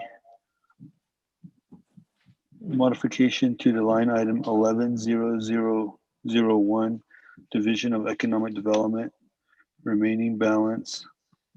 At the end of the existing paragraph, new language was added that indicates consolidate all available carryover funds from all available DED general fund business units into 110001. Modification to new Exhibit I includes Business Unit 110003, Division of Economic Development. The amount is, I believe the amount is remaining balance.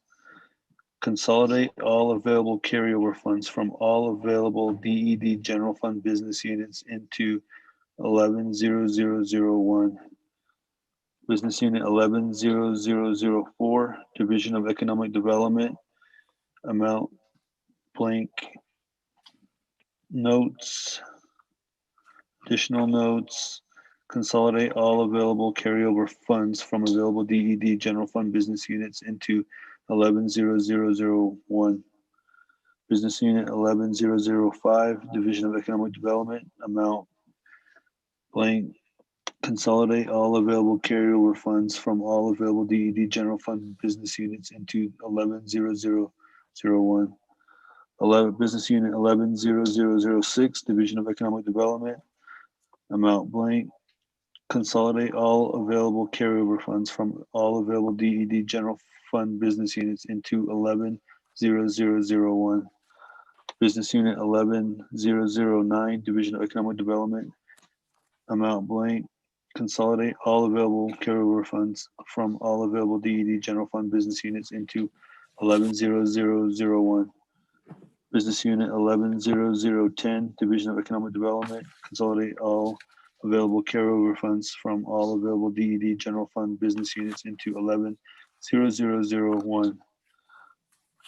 110011, Division of Economic Development, amount blank, consolidate all available carryover funds from all available DED general fund business units into 110001. Business Unit 110012, Division of Economic Development, amount blank, consolidate all available carryover funds from all available DED general fund business units into 110001. Business Unit 110013, Division of Economic Development, amount blank, consolidate all available carryover funds from all available DED general fund business units into 110001. 110015, Division of Economic Development, amount blank, consolidate all available carryover funds from all available DED general fund business units into 110001. Mr. Speaker. Speaker, this is Kristen. I just have an update to what Mr. Rico said. It was my mistake when I was typing it up. Go ahead. From Business Unit 110003 DED all the way down to 110015 for DED, it should be remaining balance in the amount column, Speaker.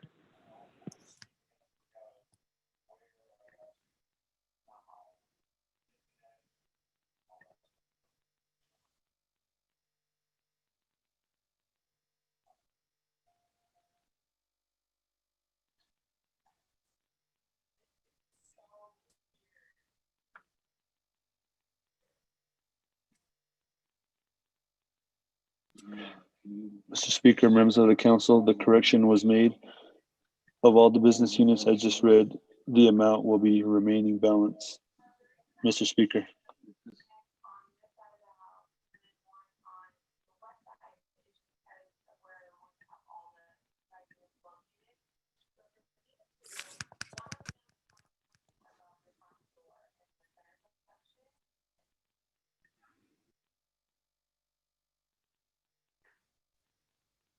Okay, with that, Honorable Slater, you good? Everything's correct except for the additional notes section for Daltex should be consolidated into 113011, not 113001. Great. Did you fix something?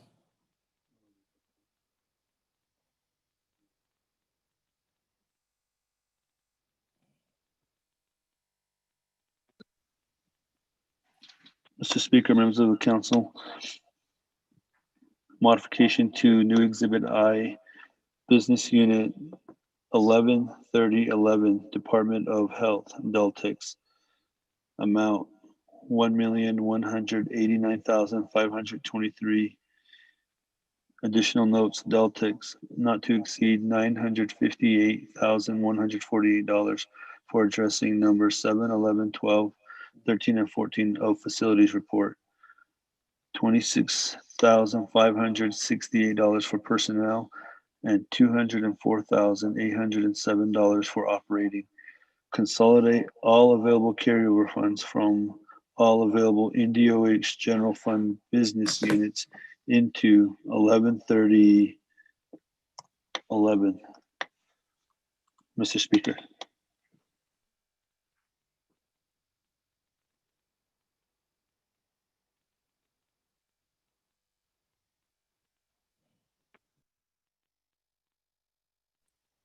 Thank you. Honorable Slater, you good then? Oh, yeah. Okay, with that, Honorable Freeland, you good with the modification, adding in DD and Office of the Controller. There you go. All right. We go back. Everybody else on the board, let me go to reserve time. Honorable Otto, 2 minutes, 15 seconds.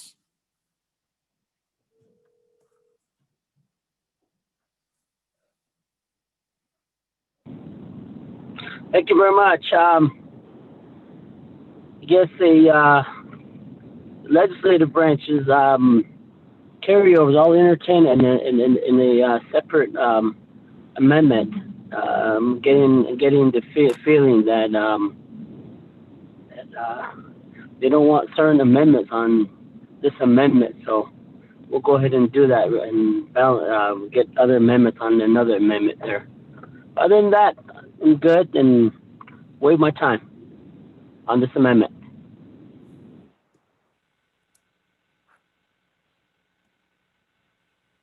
Okay. Is there any other comments, questions? Amendment 1.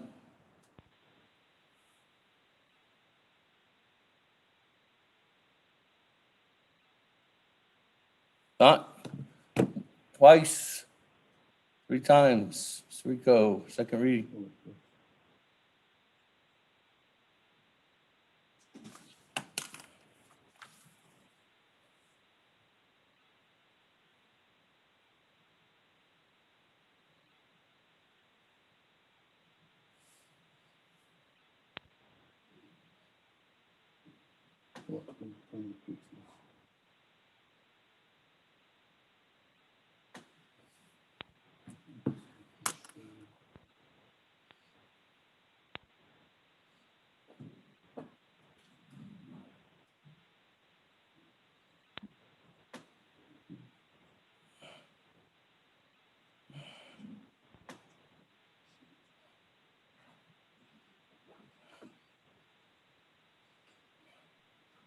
Mr. Speaker, members of the council, amendment number 1, amend the document titled the Navajo Nation FY 2020 carryovers into 2021 new Exhibit I as attached to reflect carryovers from the Department of Health, the Legislative Branch, Division of Economic Development, the Office of Management and Budget, and Navajo Nation Veterans Administration. The Navajo Nation FY 2020 carryovers into 2021 Exhibit I, Business Unit 1027 Program, Eastern Navajo Land Commission. Oh, okay, those were already read into the record. Nabakia Business Unit 103003, Navajo Hopi Land Commission, remaining balance, no additional notes. Business Unit 101001, Navajo Nation Council, remaining balance, no additional notes. Business Unit 105001, Office of Management and Budget, remaining balance. Additional notes, 9,000 capital outlay to fix administrative building, 1 workspace to obtain a new facility. Existing air quality problems exist, affects Department of Personnel Management workspace 2. Business Unit 113011, Department of Health, Daltex, amount 1,189,523. Additional note, Daltex not to exceed $958,148 for addressing numbers 7, 11, 12, 13, and 14 of facilities report. $26,568 for personnel and $204,807 for operating. Consolidate all available carryover funds from all available NDOH General Fund business units into 113011. Business Unit 101024, Office of the Auditor General, Legislative Branch, amount $250,000 for audits or follow-ups regarding NHA DSS performance with compliance, Veterans Housing follow-up, and Veterans Trust Fund performance and compliance.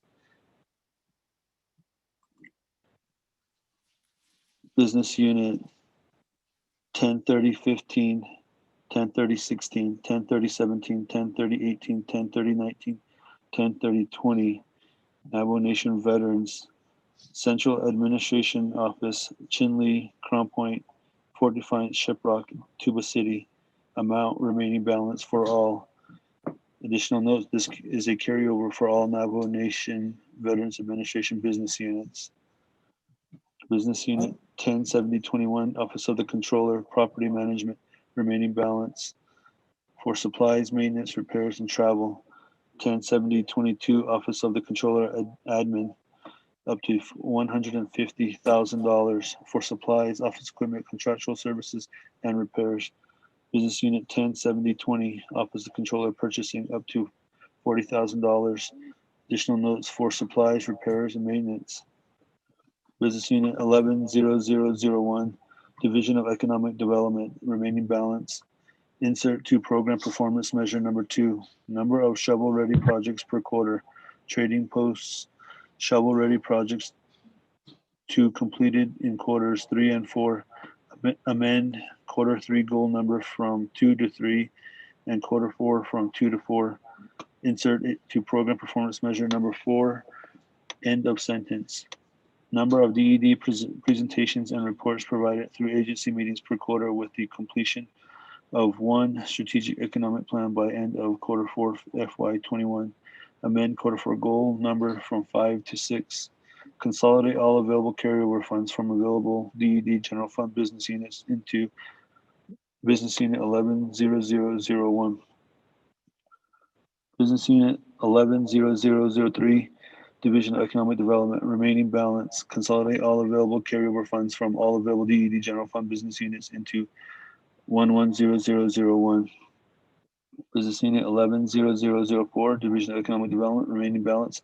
Consolidate all carryover funds from all available DED General Fund business units into 110001. 110005, Division of Economic Development, remaining balance. Consolidate all available carryover funds from all available DED General Fund business units into 110001. 110006, Division of Economic Development, remaining balance. Consolidate all available carryover funds from all available DED General Fund business units from 110001. Business Unit 110009, Division of Economic Development, remaining balance. Consolidate all available carryover funds from all available DED General Fund business units into 110001. 110010, Division of Economic Development, remaining balance. Consolidate all available carryover funds from all available DED General Fund business units into 110001. Business Unit 110011, Division of Economic Development, remaining balance.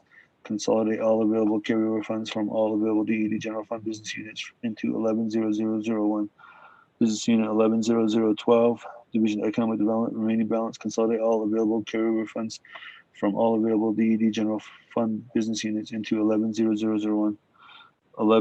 Business Unit 110013, Division of Economic Development, remaining balance. Consolidate all available carryover funds from all available DED general fund business units into 11-00001. Business Unit 11-0015, Division of Economic Development, remaining balance. Consolidate all available carryover funds from all available DED general fund business units into 11-0001. Mr. Speaker. Oh, wait. One more.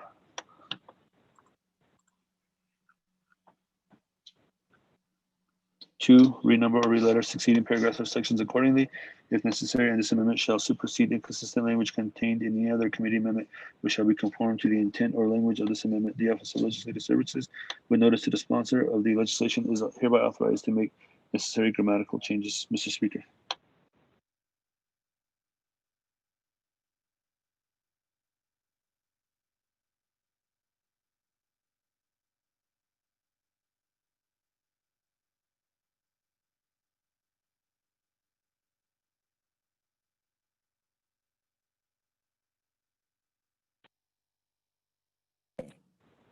Okay, thank you. That, colleagues, on Amendment 1, roll call.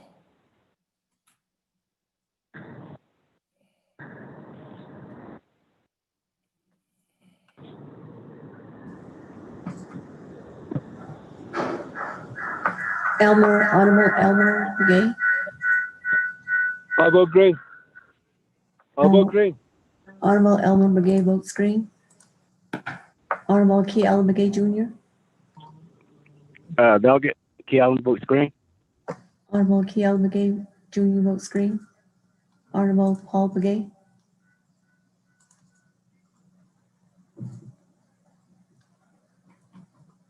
Honorable Nathaniel Brown. Delegate Brown votes green. Honorable Nathaniel Brown votes green. Honorable Eugenia Charles Newton. Charles Newton votes green. Honorable Eugenia Charles Newton votes green. Honorable Amber Knowles-Bott Crotty. She votes green on the amendment.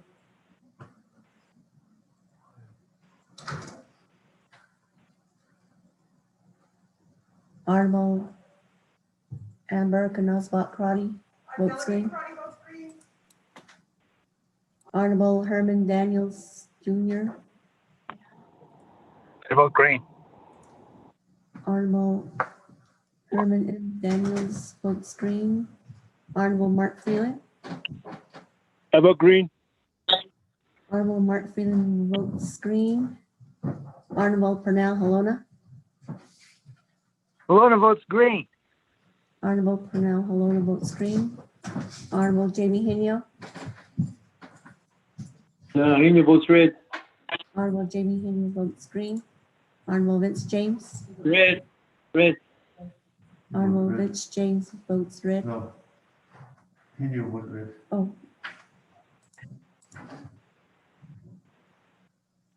Honorable Jamie Henio votes red. Honorable Vince James votes green. What? Honorable Rick Ness. Delegate Rick Nez votes green. Honorable Rick Ness votes green. Honorable Carl Slater. Delegate Slater, green. Honorable Carl Slater votes green. Honorable Raymond Smith Jr. Green. Honorable Raymond Smith Jr. votes green. Honorable Wilson Stewart Jr. Red.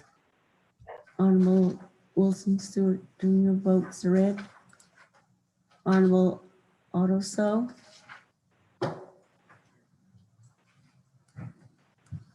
I vote green. Chile. Honorable Otto So votes green. Honorable Charlene So.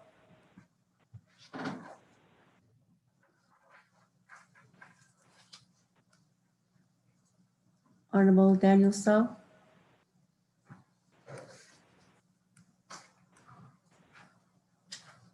Honorable Eugene So. Green. Honorable Eugene So votes green. Honorable Thomas Walker Jr. Walker votes green. Honorable Thomas Walker Jr. votes green. Honorable Edison Winnicott. Green. Honorable Edison Winnicott votes green. Honorable Edmund Yazzie. Red.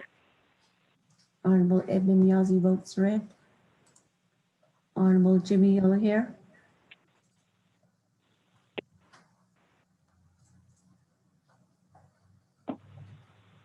Honorable Paul Begay.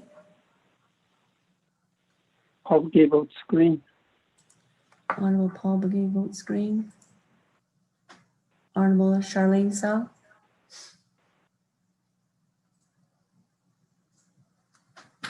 Honorable Daniel Sow.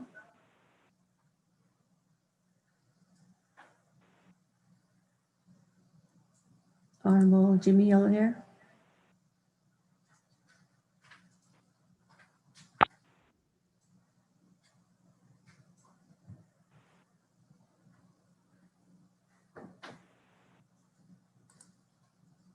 Mr. Speaker, with a vote of 17 in favor and 3 opposed.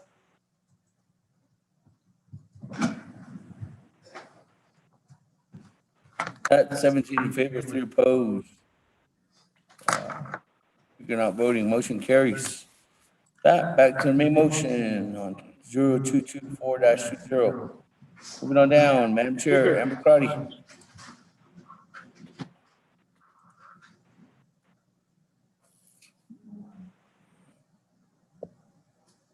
Speaker, Freeland, can you put me on the queue, please? Thank you.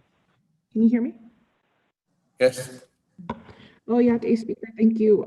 I'd like to ask Legislative Council if by amendment, the OMB amendment is ready.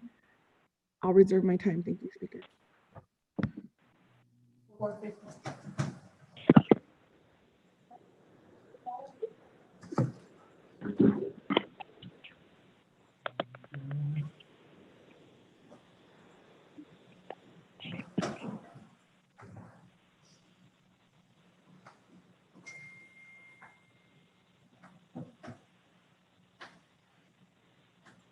Got it.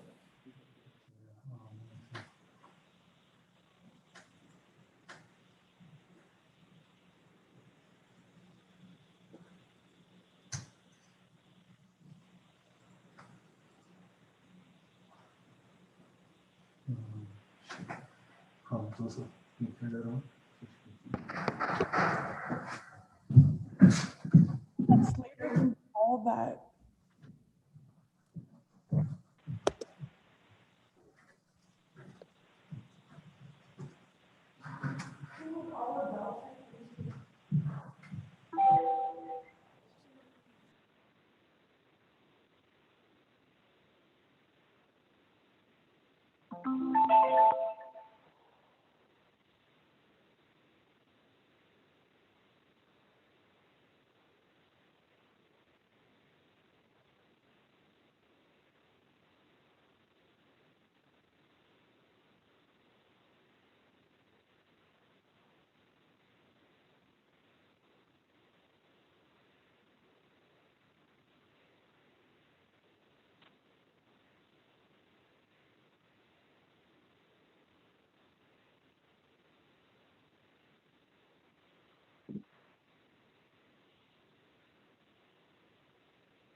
Hello? Yes, hold on. We're just trying to get the amendment for OMB.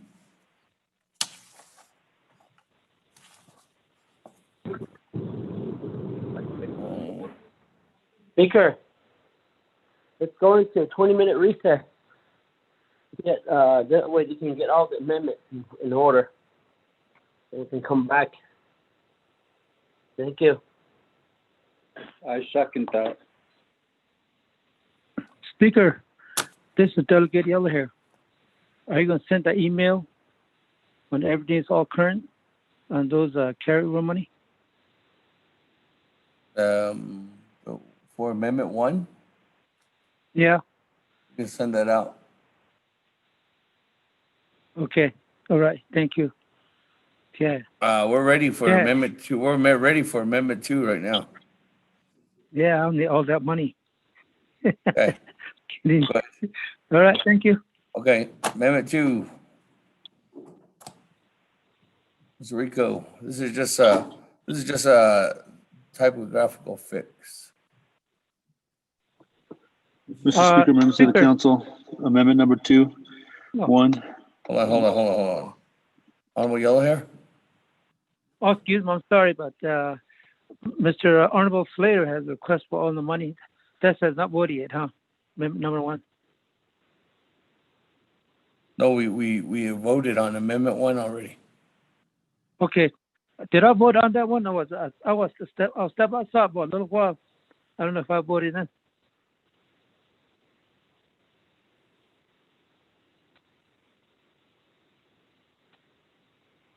No, you didn't. Oh, it's passed, huh? It's passed. Very good, sir. And I haven't got another motion yet. I haven't got another new motion. So you can still make your vote. Yeah, I'll vote for that one. Green? Green, yes. For Green. Slater. Yeah, thank you. Step outside for a little while. I missed that one. Thank you. Yeah. So that changed the vote to what? 18 in favor, 3 opposed. Good. Thank you. Hello? Speaker, by that time. Speaker, Delegate Daniel So. Yes, Chairman.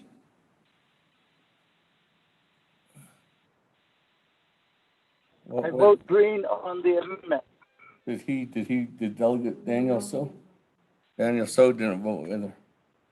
He votes green. So that's what, 19 now? 19 in favor, 3 opposed. Speaker not voting, motion carries. Okay, moving on down.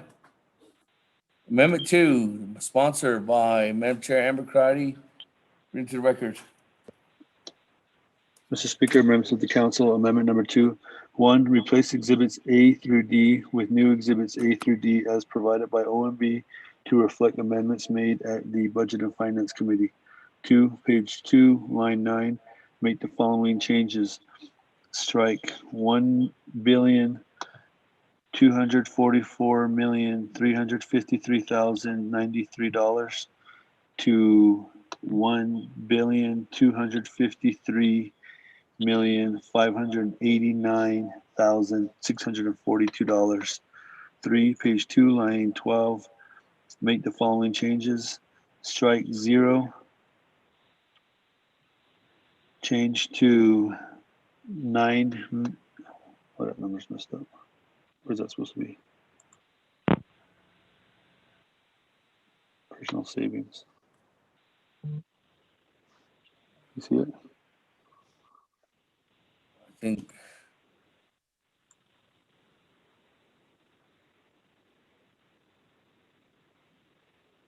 It's either 99 or 9 million. Is that 9 million? $9,236,549?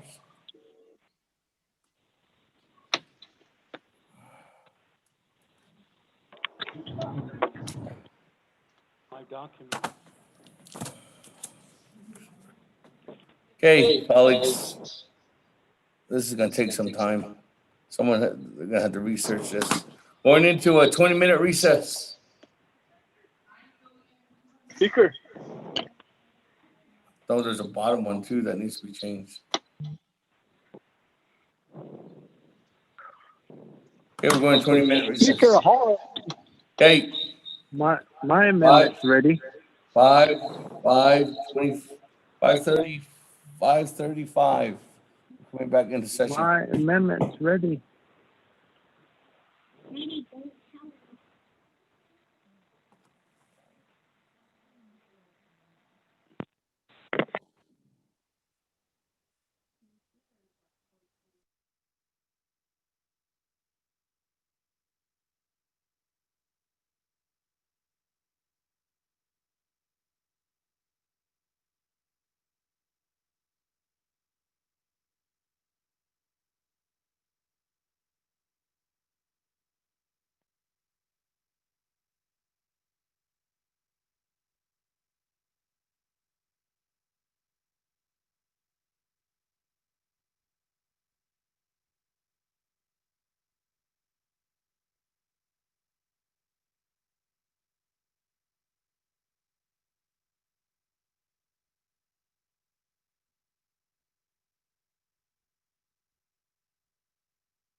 Speaker, question while we're waiting.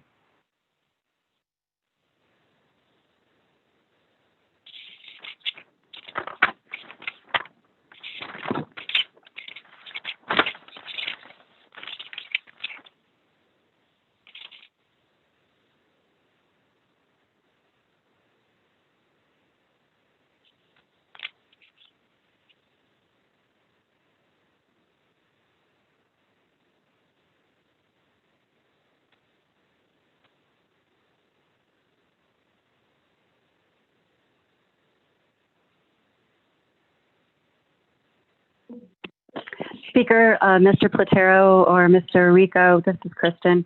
I just forwarded an email from OMB. It looks like I got carried away with my typing. So the document, the email that I forwarded was from Mr. BL, and it corrects the typo in the amendment. Thank you.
Khahiki the ne ndault kha na kidemil to ba an na dini chahegi dine dault cha anal I. Et a yese beholni go at a dault cha go na hode kiego, hojol negi, cho ego, ben sa hahodzo not ani be has ani del ego, hashinelt yenda de kato big ekon na datnel. Do I chahegi nashne dine keda hat ide. As adat ehegi big echo el ego.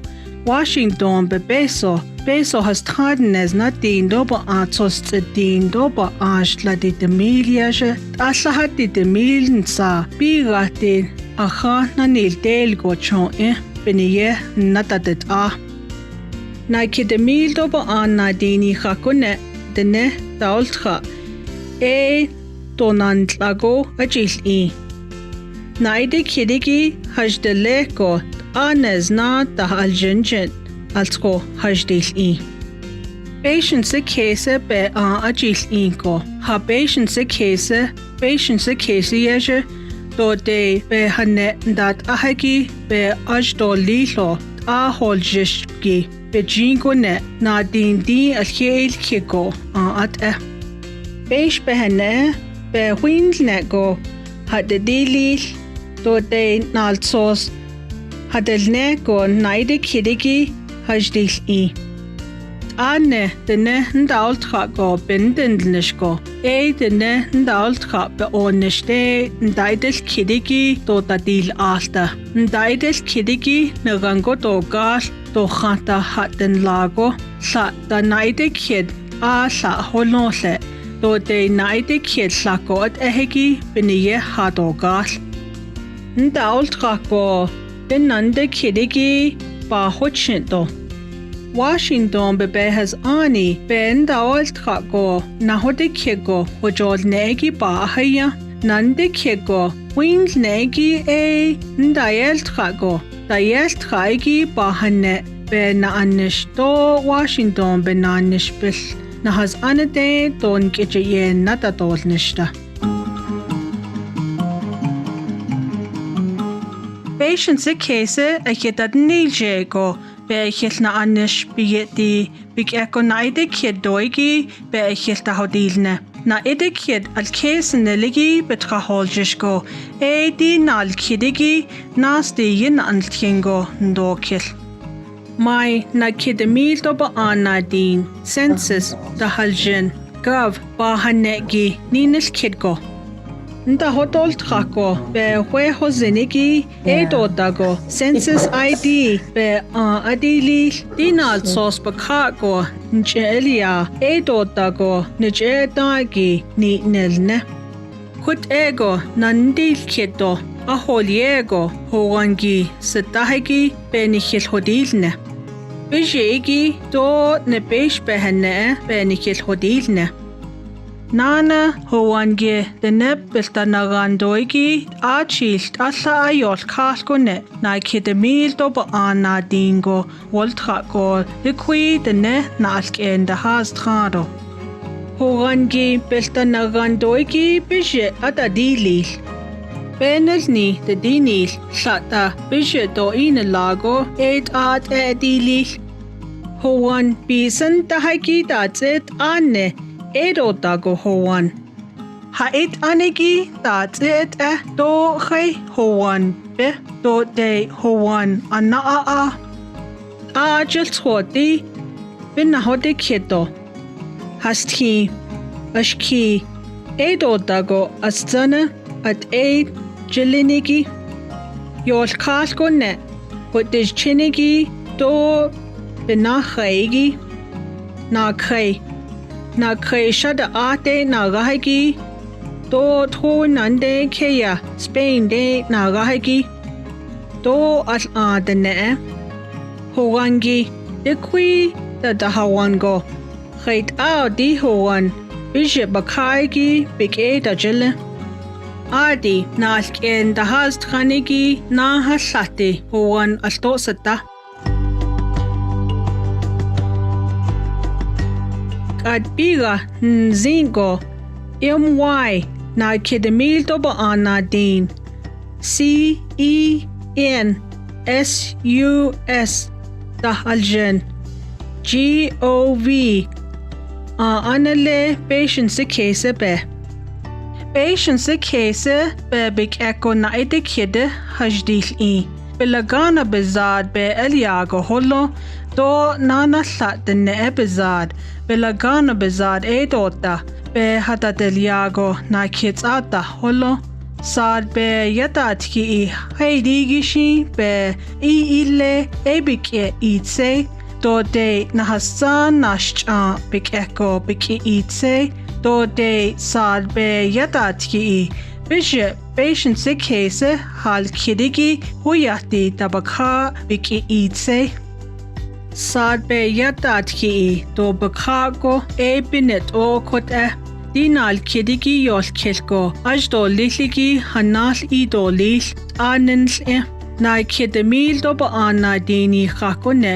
de net alt khako naide kid hade di list asache ne ine lago e kha hodol jishinde donil Khahaljishko start questionnaire Altsegune Nda hotel trako be hweho zenegi Edotago census ID na kidzata halkes nelegi bakha anele Nda hotel trako be hweho zenegi Edotago census ID be adili Dinal sos bakago nche elia edotago nche dagi ni nelne Nda hodol trako be hweho zenigi edotago census ID done holongo hoyaki dene nal trako naide kid be ajil inki biki itse do horangi seneta ben naide kid hadedili Ana hot ekot dot hadedili Na kidemil do ba anna dini khakone de net alt khako big ekonaide kide hadel inigi hoangi sanatahaki baalia akot eheki ishjan edili o go yes big editse dotago no big editse Achel Aslag yolkalkone di hoangi sanatadogo o big editse dotago dota big editse Next bakagi be nas jadilke do previous bakagi bet anjilkade Nasko dotago not bakagi do big editseta Akujil inko kha holjiste hatsa nelke Nana alanje do akedo nije do nabesh behene bakha anele Lata sar haje halke Ndault go nahode ke go hojol ne nan ini do khait ihita yin naidelke Next, bakagid adobik itsehe bakadin laigi ndadnil in do indabik iditse. Dikwe hoangi, the queen of Eshin nahisotra, del intrago, jilt asayol kalko, na kidemil dobo an nadini kakone, nahisotra doigi baka anele, sa do tlejgo. Do biya daitzo bik jitseko at hat da hotlandlago akha elier holon Ishja de ne woltrago abarangi sadago do bilkaki troltra Khayda khaishin just dahiki do be holodago achil asa yol kalko Sedado igi atra holtrato. Awe dolchine atro benachegi do bik etidago at yidoltra. Achanago ik dan linigi. De neto danik daigi. Do de nekwe hoangi. Nda has tranigi ado nedet aslahagi haran do be holodago. Di yikahagi kwe hoanigi do sedago do kwebel idol trata. Betzil go wotako oltkati oltkai nlingota. Salal soy dan lenigita. Has tweedo sani ba atahayadi ndahaz thanigi ben sikhes behodit eko benina azail di satahagi awalia di satahagi awalia hotsa di satahagi awalia di opet othagi kodat ehegi edo dago dene ondakha do kwe howan gune satada do bilkha daigi dene kodat ehegi nana sakot au yidoltha Kwe huwangi denen ndahast khanigit atsko bijegi baka atan leto. Hade bingo dene bije another dol nilko add another person bakaigi biki itse. Kwe huwangi achilt asayos kalkune denen dahast khanigi ado yitzihe yidoltha. Kwe howangi ndahaz thanigi lasen seko. Yes, bike iditse do bije edili. Ado do dago no bike iditse. Ade naide kidna kigo zohigi baholjij. Howan kwe howanigi benaide kido. Achilt asa yol kalko dikien bi howan beniyesa Alke hona ago howan anda at ahi do de howan na zinze kwe ta howaniki sa aniki datse. Ane edo dago kwe howan bi baganiki baganalingo na yishniko edo dago beso bai nelgo yik ene ilego howan be aha ba anandehigida. Ane edo dago kwe howan yi da baganiki sa baganalingo datse do be ehodit eko hagan sali howan altrobik ene ilia beso bai nel.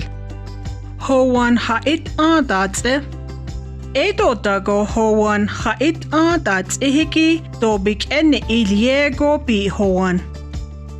Kien bi howan biniyesa anigi alke hona ago.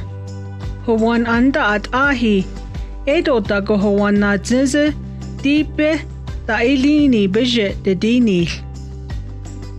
Nana howan biyet na haz tkanigi da yin jegi bine da idil kieto. At sego ne hastkida ashkida tsenele.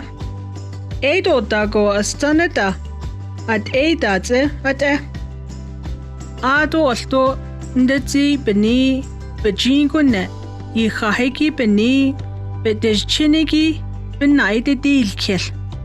Achilt asayol kalko na kedemil dobo na din yihako ne benahaegi adili. Ado na khay bets ade jo galtatse do al adene dan lenigi benaide kedigi asahadili. Al adene na khay shada ate na gahagi do toy nande ke Spain de na gahagi don lida. Na khay spahe na khay akoje ke sa anade na gahagi Puerto Rican de ne Cuban de ne edo dago na khay shada ate na gahagi do toy nande ke Spain de na gahagi Nana sakot ehegi. I kedi naide kidigi ndaltka go nahode kigo hojol neegi sa ina lago hoyaki dek ago sa aneki biyeti bahol nego dili. Nana es adene ben naide kid. Dek ago nazneligi be dajalinigi ishjan ajili. Bakage segay. Na kaise jini edo dago na kaise jini keya ahi sanelde na gahagi atse ke hatini keya ahi sanel biyeti ke hatini benata altoza de ne Filipino de ne Asian Indian de ne Vietnamese de ne Korean de ne Japanese de ne Asian dana, Hawaiian dana, Atsake hatini, Samoan dana, Chamorro dana, Khalka Bikeyate dana, Edo dago nana sa dana jile, Digit ego dak ago nazneligi biyete, Khade shin dag khay ba hodil nekut ego. Nana sa khatatelehi kut ego naide kiete dolce. Huan bije bakai gish khait au big a. Khaydi gishin big a ditse. Bahastin. Besta. Yetse kehegi. Hastin. Astat oyel baganigi. Astana. Hastin jalin god ahu jalinigi bilchizke. Astana haskin jalingo ahu jalinigi do alkhan hote neldande bilchizke. Hayaj do hajet ahu jishchini. Hayaj do hajet ojan sehegi. Haye edo dago hatse jile. Billahat Bije edo dago bama. Bitsui edo dago benale. Yat yehegi. Khadane edo dago hajaad. Sakot ego big a. Yeshbagan edo dago hoan bi yeshbagan. Alchene bezin. Edo dago do big ada. Kadan alswa. The netot aslahagin the has trada. Kundit aslan zinnego aslahati yidoltra. Khayda anana sati sadaseko bije biki itse. Dodago nana the above biki itse. Khayda anana sati sadaseko kwebeni nani adi sada das zohiki biki itse. Bamato bije amasane anale ache yelnahastra. Bezil go wota go oltra di oltra. Salat soy yeltratene. Benanisht apa nahadi. Hastwido sani baata hayadi. Edo dago hastwido sani hoan basa adi. Awalia edo dago awalia hotsadi. Keshidi edo dago nana sa hoanadi. Edo dagot ahait ishin beniye. Njonago benshindlish. Kaden dault trago na hode keko hojol neegi aden la. Ein lako andidli. Submit questionnaire. Bakaigi. Biki itse. Ako na kidemil doba ana din yikakune. The net dault be hadel inigi alswain lado. Howaniki sintahegi do nal sos nahilati baka do diji yol kaligi baka hadol kil 8 akut dinil edotago hajo anadolnil akut na kidemil do ba anna dini khakune the neta oltka patience kese be hadel inigi atro in la aheha Ade patience kese be the nenda ultra de in la ye alche ananetle dinal kego nanest aigi edo dagot akut egon dal kid nana sasad be yadat hi be adal yaigi be hilta holnet ashode patience kese be kwe ada dohli na kidemil do ba ana din census dahaljen.gov/languages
Thank you, everyone.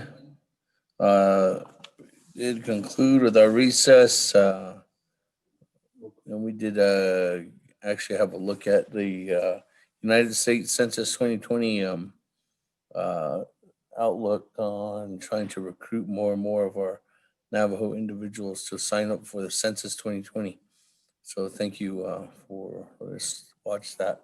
But before we can continue going on, let's go ahead and get back into session this afternoon. Actually, this evening, Miss Rain, let's go ahead and do a roll call.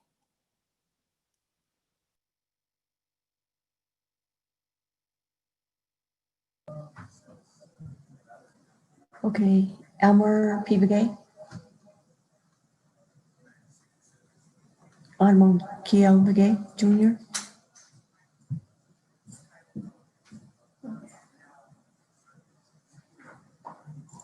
Honorable Paul Begay.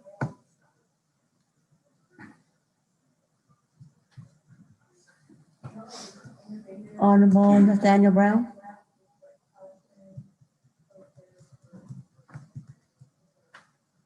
Honorable Eugenia Charles Newton.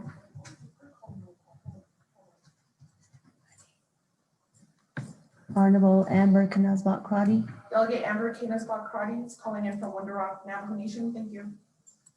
Honorable Amber Knazbot Crotty is present. Honorable Herman M. Daniels Jr.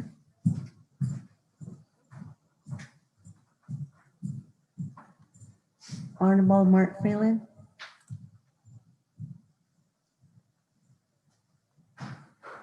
Honorable Pernell Halona.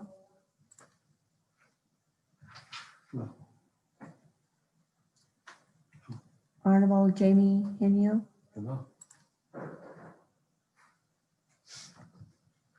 Honorable Vince James.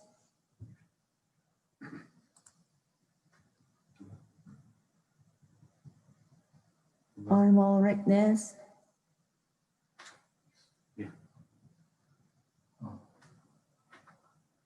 Honorable Carl Slater. Delegate Slater present. Honorable Carl Slater present. Honorable Raymond Smith Jr.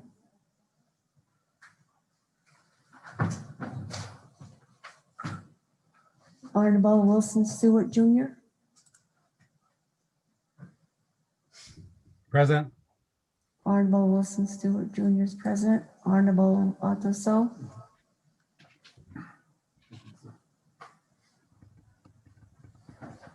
Honorable Charlene So.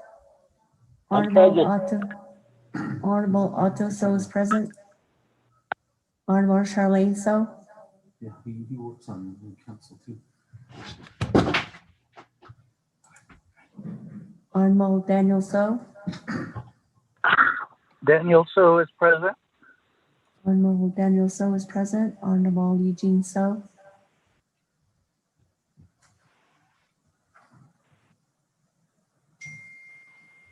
Honorable Thomas Walker Jr.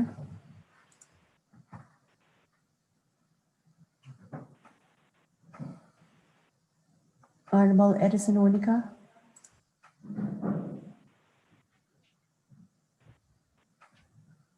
Honorable Edmund Yazzie.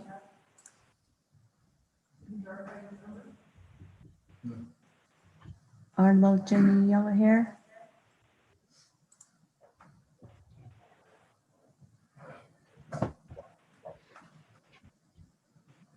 Honorable Elmer Begay. Honorable Key Ellen Begay Jr.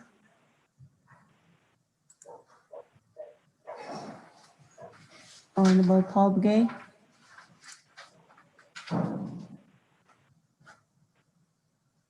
Honorable Nathaniel Brown.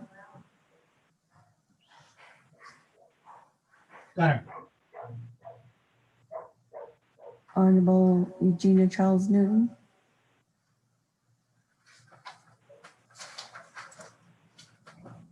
Honorable Herman M. Daniels Jr. I'm here. Honorable Herman Daniels and Jr. is present. Mark Freeland, Freeland is here, and you might want to check to see if other delegates might be muted. Honorable Mark Freeland is present. Honorable Purnell Halona, Delegate Key Allen's here. Honorable Key Alabagay Jr. is present. Honorable, Present. who was that? Huh? Delegate Halona? Halona, present. Okay. Honorable Purnell Halona is present. Honorable Jamie Henio.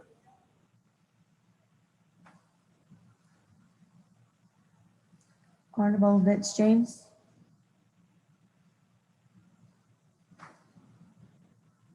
Honorable Rick Ness.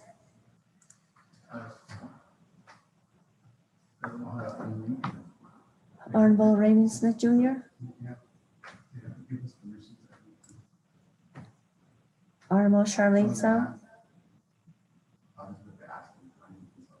Honorable Eugene So. Honorable Thomas Walker Jr.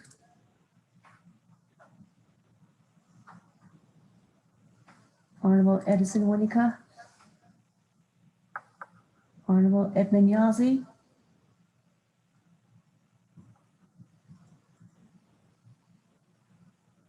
Honorable Jimmy Yellowhair.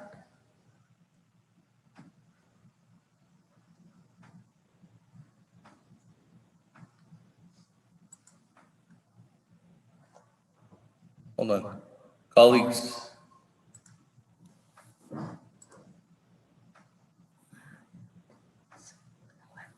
Delegate Rick Nez is here. if you're on mute, we can't unmute you under this new program. Eugene. You would have to press star Delegate- 7, star 6, Delegate star 6. Rick Nez is here. Star 6, speaker. Star 6, colleagues. That went off. Move this way.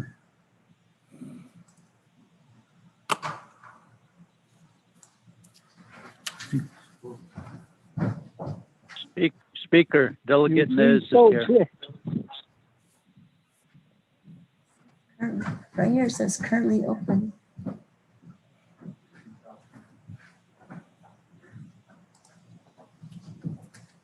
Oh, just went click clear. Hold on. Huh? We just went clear. I Well, don't we can mute. hear you. Mute.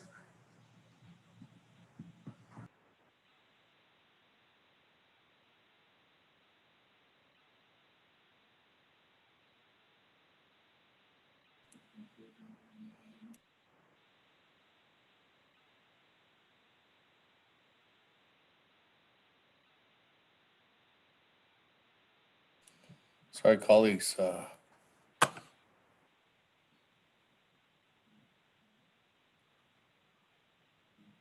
Our roll call machine just went down.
Hello?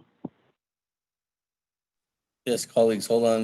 We're just waiting. A roll call and voting machine has just went down. Speaker, can you hear me? Eugene, so. Yes, I can hear you, Honorable Eugene. So, Okay, thank you. Monica I is thought here. you couldn't hear me. *6, colleagues. *6. If you muted yourself, we can't unmute you. It's *6. That, continue on roll call.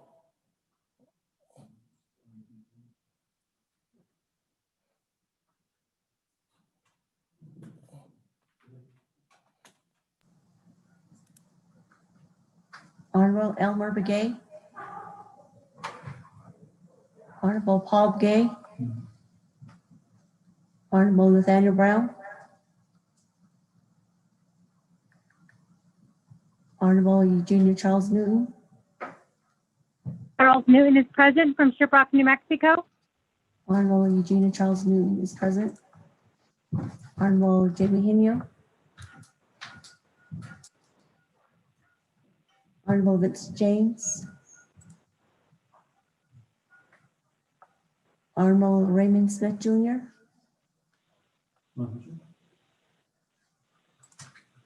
Honorable Charlene So. Honorable Thomas Walker Jr. Honorable Edison Winica. Here. Honorable Edison Winica is present. Honorable Edmund Yazzie.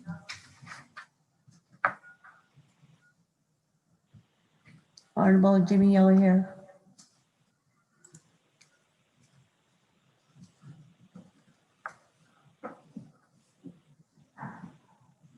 Let me close it now, Speaker. Chair, that'll get Paul Gaze here. Honorable Paul Begay is present.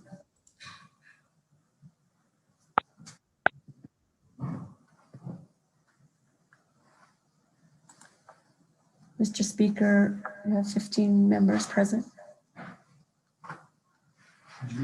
Yeah. Okay, with that, 15 members present, we have a quorum. We are back in session now at 5:53 p.m. We are on legislation 0224-20, colleagues. We do have a main motion by Honorable Vince James, second by Honorable Wilson Stewart. We did conclude with amendment number 1.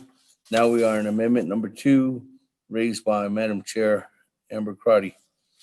Before we're getting into motion, or actually getting a second, we were reading into the record amendment number 2. So with that, Mr. Rico, continue on. Mr. Speaker, members of the council, amendment number 2.1, replace exhibits A through D with new exhibits A through D as provided by OMB to reflect amendments made at the Budget and Finance Committee. 2, page 2, line 9, make the following changes.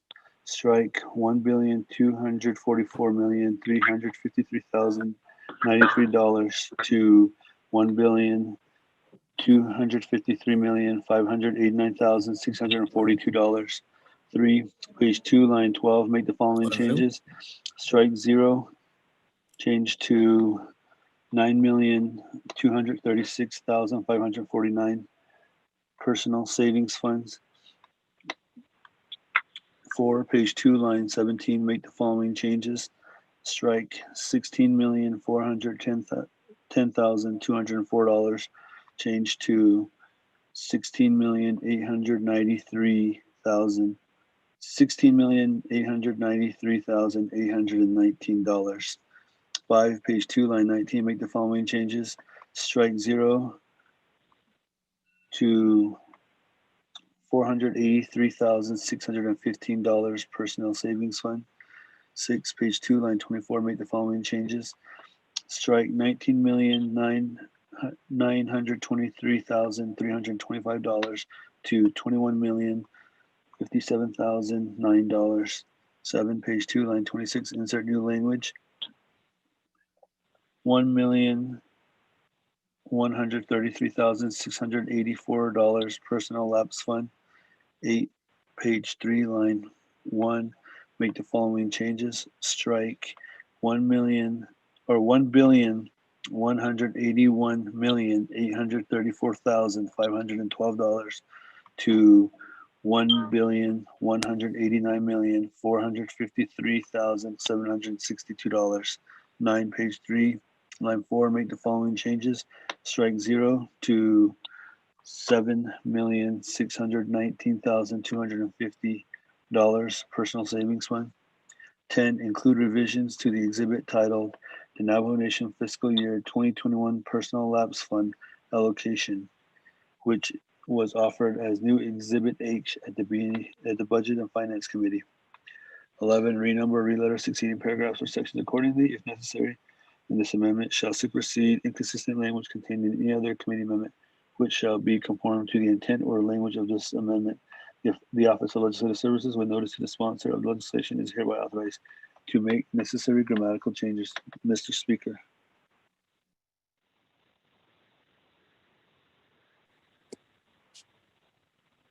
Second, Delegate Slater. Thank you.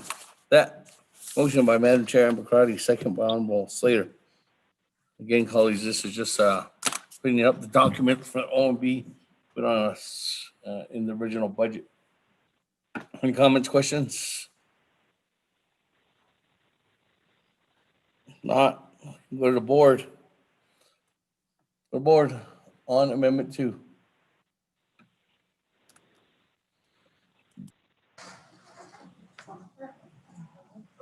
Honorable Elmer Begay.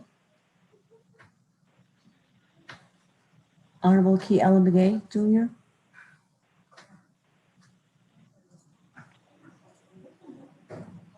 Honorable Paul Begay.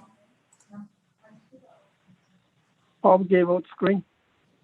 Honorable Paul Begay votes green. Honorable Nathaniel Brown. Delegate Brown votes green. Honorable Nathaniel Brown votes green. Eugenia Charles Newton. Charles Newton votes green. Honorable Eugenia Charles Newton votes green. Honorable Amber Knusbach Crotty. Delegate Amber Knusbach Crotty votes green. Thank you. Honorable Amber Knusbach Crotty votes green. Honorable Herman M. Daniels, Jr.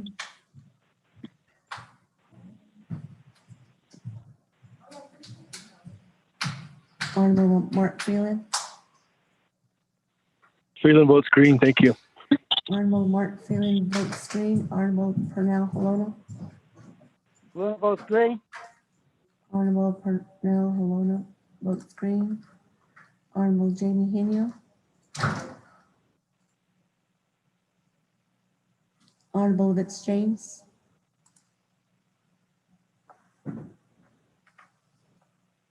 Honorable Rick Nez. Delegate Rick Nez votes green. Honorable Rick Nez votes green. Honorable Carl Slater.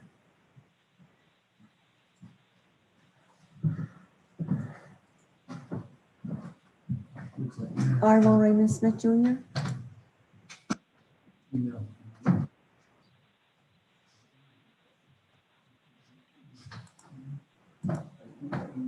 Honorable Wilson Stewart, Jr. Green. Honorable Wilson Stewart, Jr. votes green. Honorable Otto Self. Vote green. Honorable Otto Self votes green. Honorable Charlene Self. Honorable Daniel Self.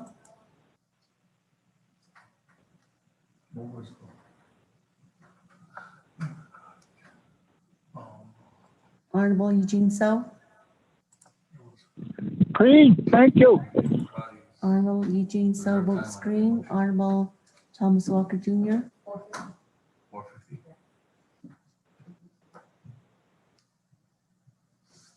Honorable Edison Winnicott. Green. Honorable Edison Winnicott votes green. Honorable Edmund Yazzie. Green. Honorable Edmund Yazzie votes green. Honorable Jimmy Yellowhair. I'll vote green. Thank you. Honorable Jimmy Yahir votes green. Honorable Elmer Begay. Honorable Key Ellen Begay Jr. Key Allen votes green. Honorable Key Ellen Begay Jr. votes green. Honorable Herman M. Daniels Jr.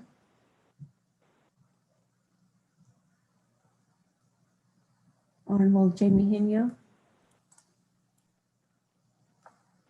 Honorable Vince James. Honorable Carl Slater. Delegate Slater, green. Honorable Carl Slater votes green. Honorable Raymond Smith Jr. Honorable Green. Honorable Raymond Smith Jr. votes green. Honorable Charlene South.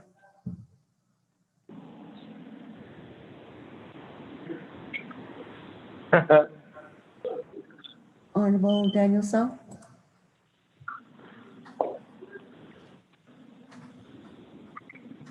Honorable Thomas Walker Jr.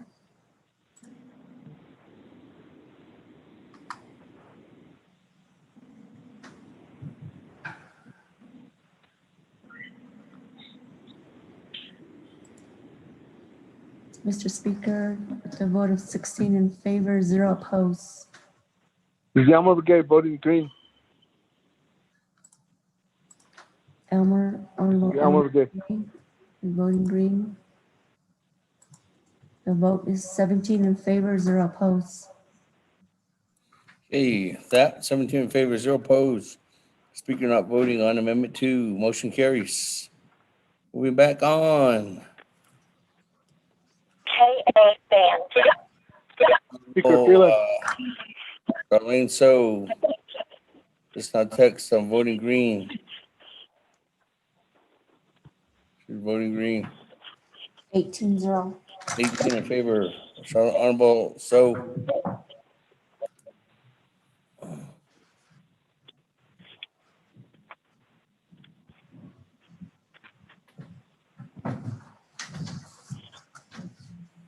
$18 in favor, 0 opposed. Speaker not voting, motion carries. That, moving on down. Madam Chair, Charles Newman. Oh. Moving on down. Honorable. Speaker, can you put me in the queue, Freeland?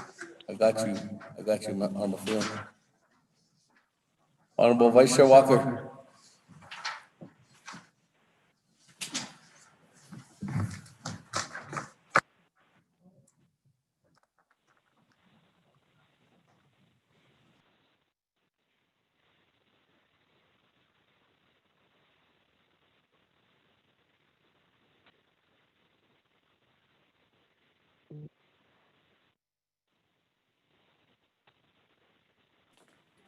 Vice Chair Walker.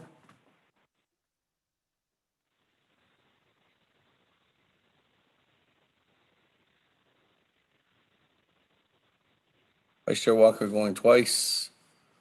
Vice Chair Walker going 3 times. Moving on down. Honorable Freeland. Thank you, Speaker. Adot Shanta. Members of the 24th Nomination Council, I wanted to propose an amendment or entertain an amendment. Shanta. This is related to the Navajo Nation Gaming Regulatory Office, NNGRO. And what's going on is they need $6.2 million from the Gaming Distribution Fund for 106 positions, and includes their fringe benefits as well. I'm also going to request in the same amendment, their carryover as well. The carryover from business unit 507007 in the amount of $1,300,000, and then from business unit 120001 in the amount of $58,000. There's also another request from the Gaming Development Fund from an amount of $1.7 million as well. This is to fund the entire operation of NNGRO. I feel these individuals truly deserve this because they've been at the work at ensuring our casinos are adequately being watched and the assets are protected. So Shanata, I ask for your favorable consideration. With me, I have the Executive Director, Ms. Pauline Thomas, on the line, should you have any questions, Shanata. But that's my proposed amendment. Speaker Damon and my colleagues, Ketla, Tago, Shanata, thank you. The amendments were given to Ms. Kristen Lowell, too. Thank you.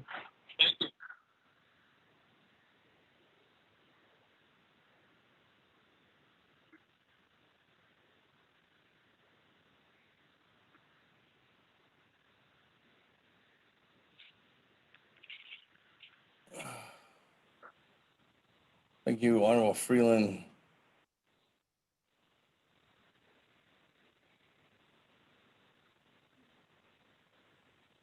Giving you that.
Okay, colleagues, two things happened in the last 5 minutes. First thing is that,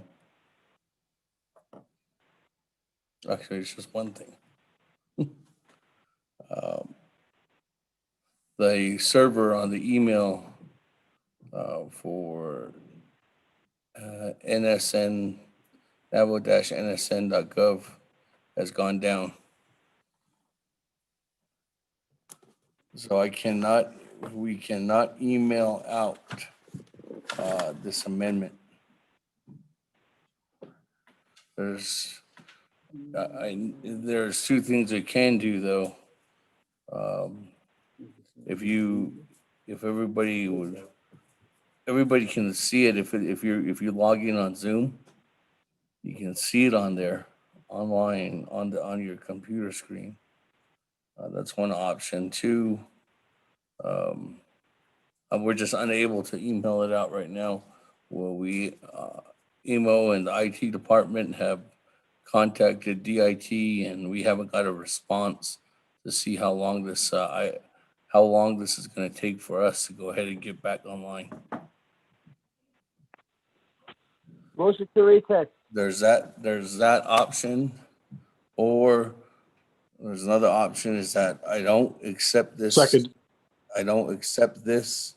Honorable Freeland withdraws his amendment, and then I go on to amendments that you currently do have in your mailbox.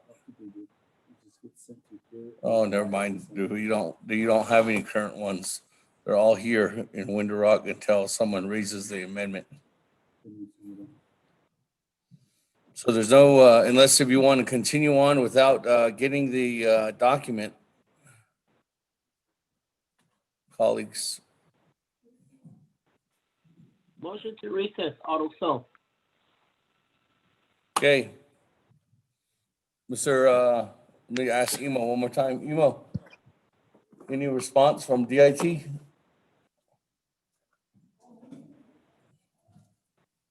Speaker, question privilege. No response yet, so we're still down. Question of privilege, Honorable Freeland. Freeland, thank you.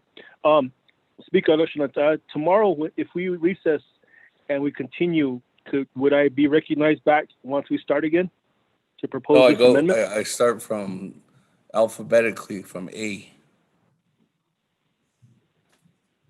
So you're in the middle. I'm just kidding, Honorable Freeland. Yes. Well, okay. All right, Speaker. I'm fine with that then. I like to, I mean, if that's the case, I'll go ahead and second Mr. So I really want these documents to get out to our colleagues. All right, Okay. thank you, Speaker. Honorable Otto So is a motion to recess until 9 a.m. tomorrow morning due to the fact that our technical difficulties beyond our capabilities. Capables controls. Is there a second? Question of privilege. Before I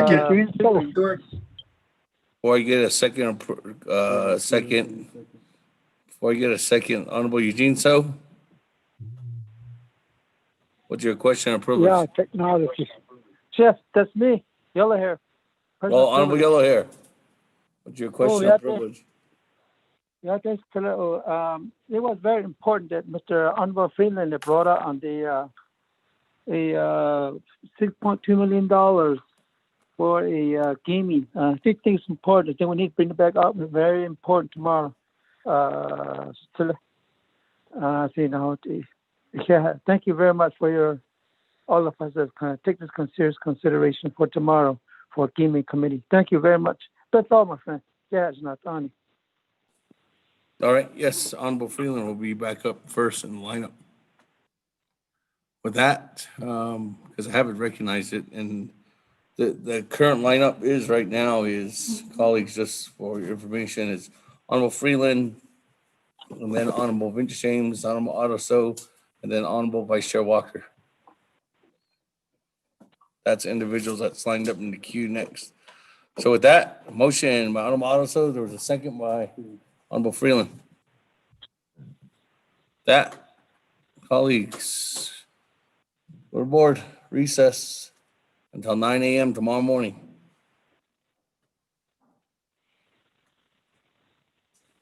Thank you. Honorable Elmer Brigade. Honorable Green. Honorable Elmer Brigade, vote screen. Honorable Keon Brigade Jr. Yellow vote screen. Honorable Keon Brigade Jr. vote screen. Honorable Paul Brigade. Honorable Paul Brigade vote screen. Honorable Paul Brigade vote screen. Honorable Nathaniel Brown. Delegate Brown votes green. Honorable Nathaniel Brown vote screen. Honorable Eugenia Charles Newton. Charles Newton votes green. Honorable Eugenia Charles Newton votes green. Honorable Amber Kunosbach Crotty. Delegate Amber Kunosbach Crotty votes green. Thank you. Good night. Honorable Amber Kunosbach Crotty votes green. And Honorable Herman M. Daniels Jr.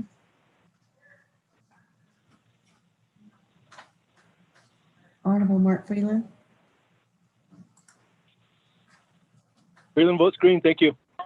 Honorable Mark Freeland votes green. Honorable Pernell Halona. Honorable votes green. Thank you. Honorable Pernell Halona votes green. Honorable Jamie Hino. Honorable Vince James. Honorable Rick Nez. Delegate Rick Nez votes green. Honorable Rick Nez votes green. Honorable Carl Slater. Delegate Slater, green. Honorable Carl Slater votes green. Honorable Raymond Smith Jr. Green. Honorable Raymond Smith Jr. votes green. Honorable Wilson Stewart Jr. Green. Honorable Wilson Stewart Jr. votes green. Honorable Otto So. I vote green. Honorable Otto So votes green. Honorable Charlene So.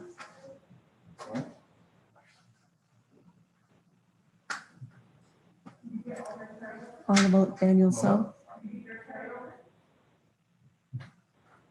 Honorable Eugene So.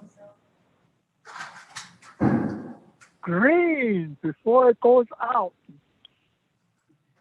Honorable Eugene So votes green. Honorable Thomas Walker Jr.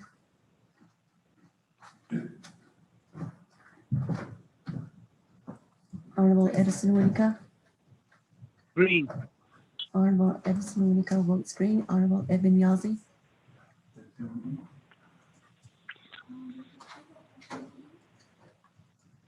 Honorable Jimmy Yellowhair. Green. Edmund votes green. Delegate Yellowhair votes green. Honorable Jimmy Yellowhair votes green.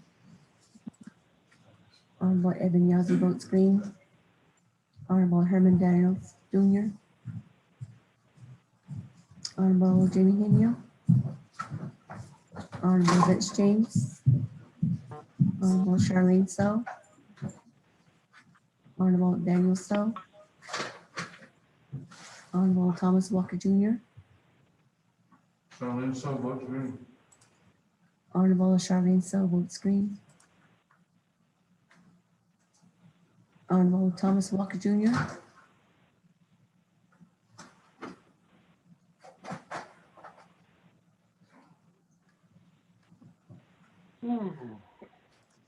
Mr. Speaker, with a vote of 18 in favor and 0 opposed.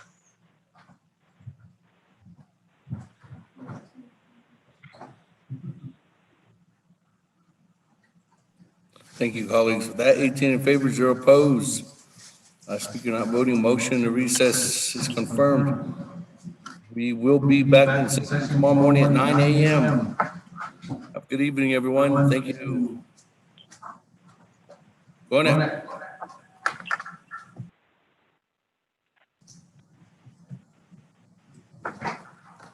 Aho.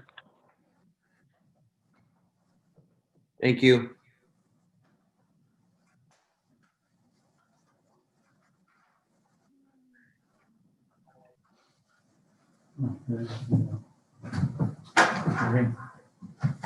Yeah, I'm gonna have to change that. Those into these. Yeah.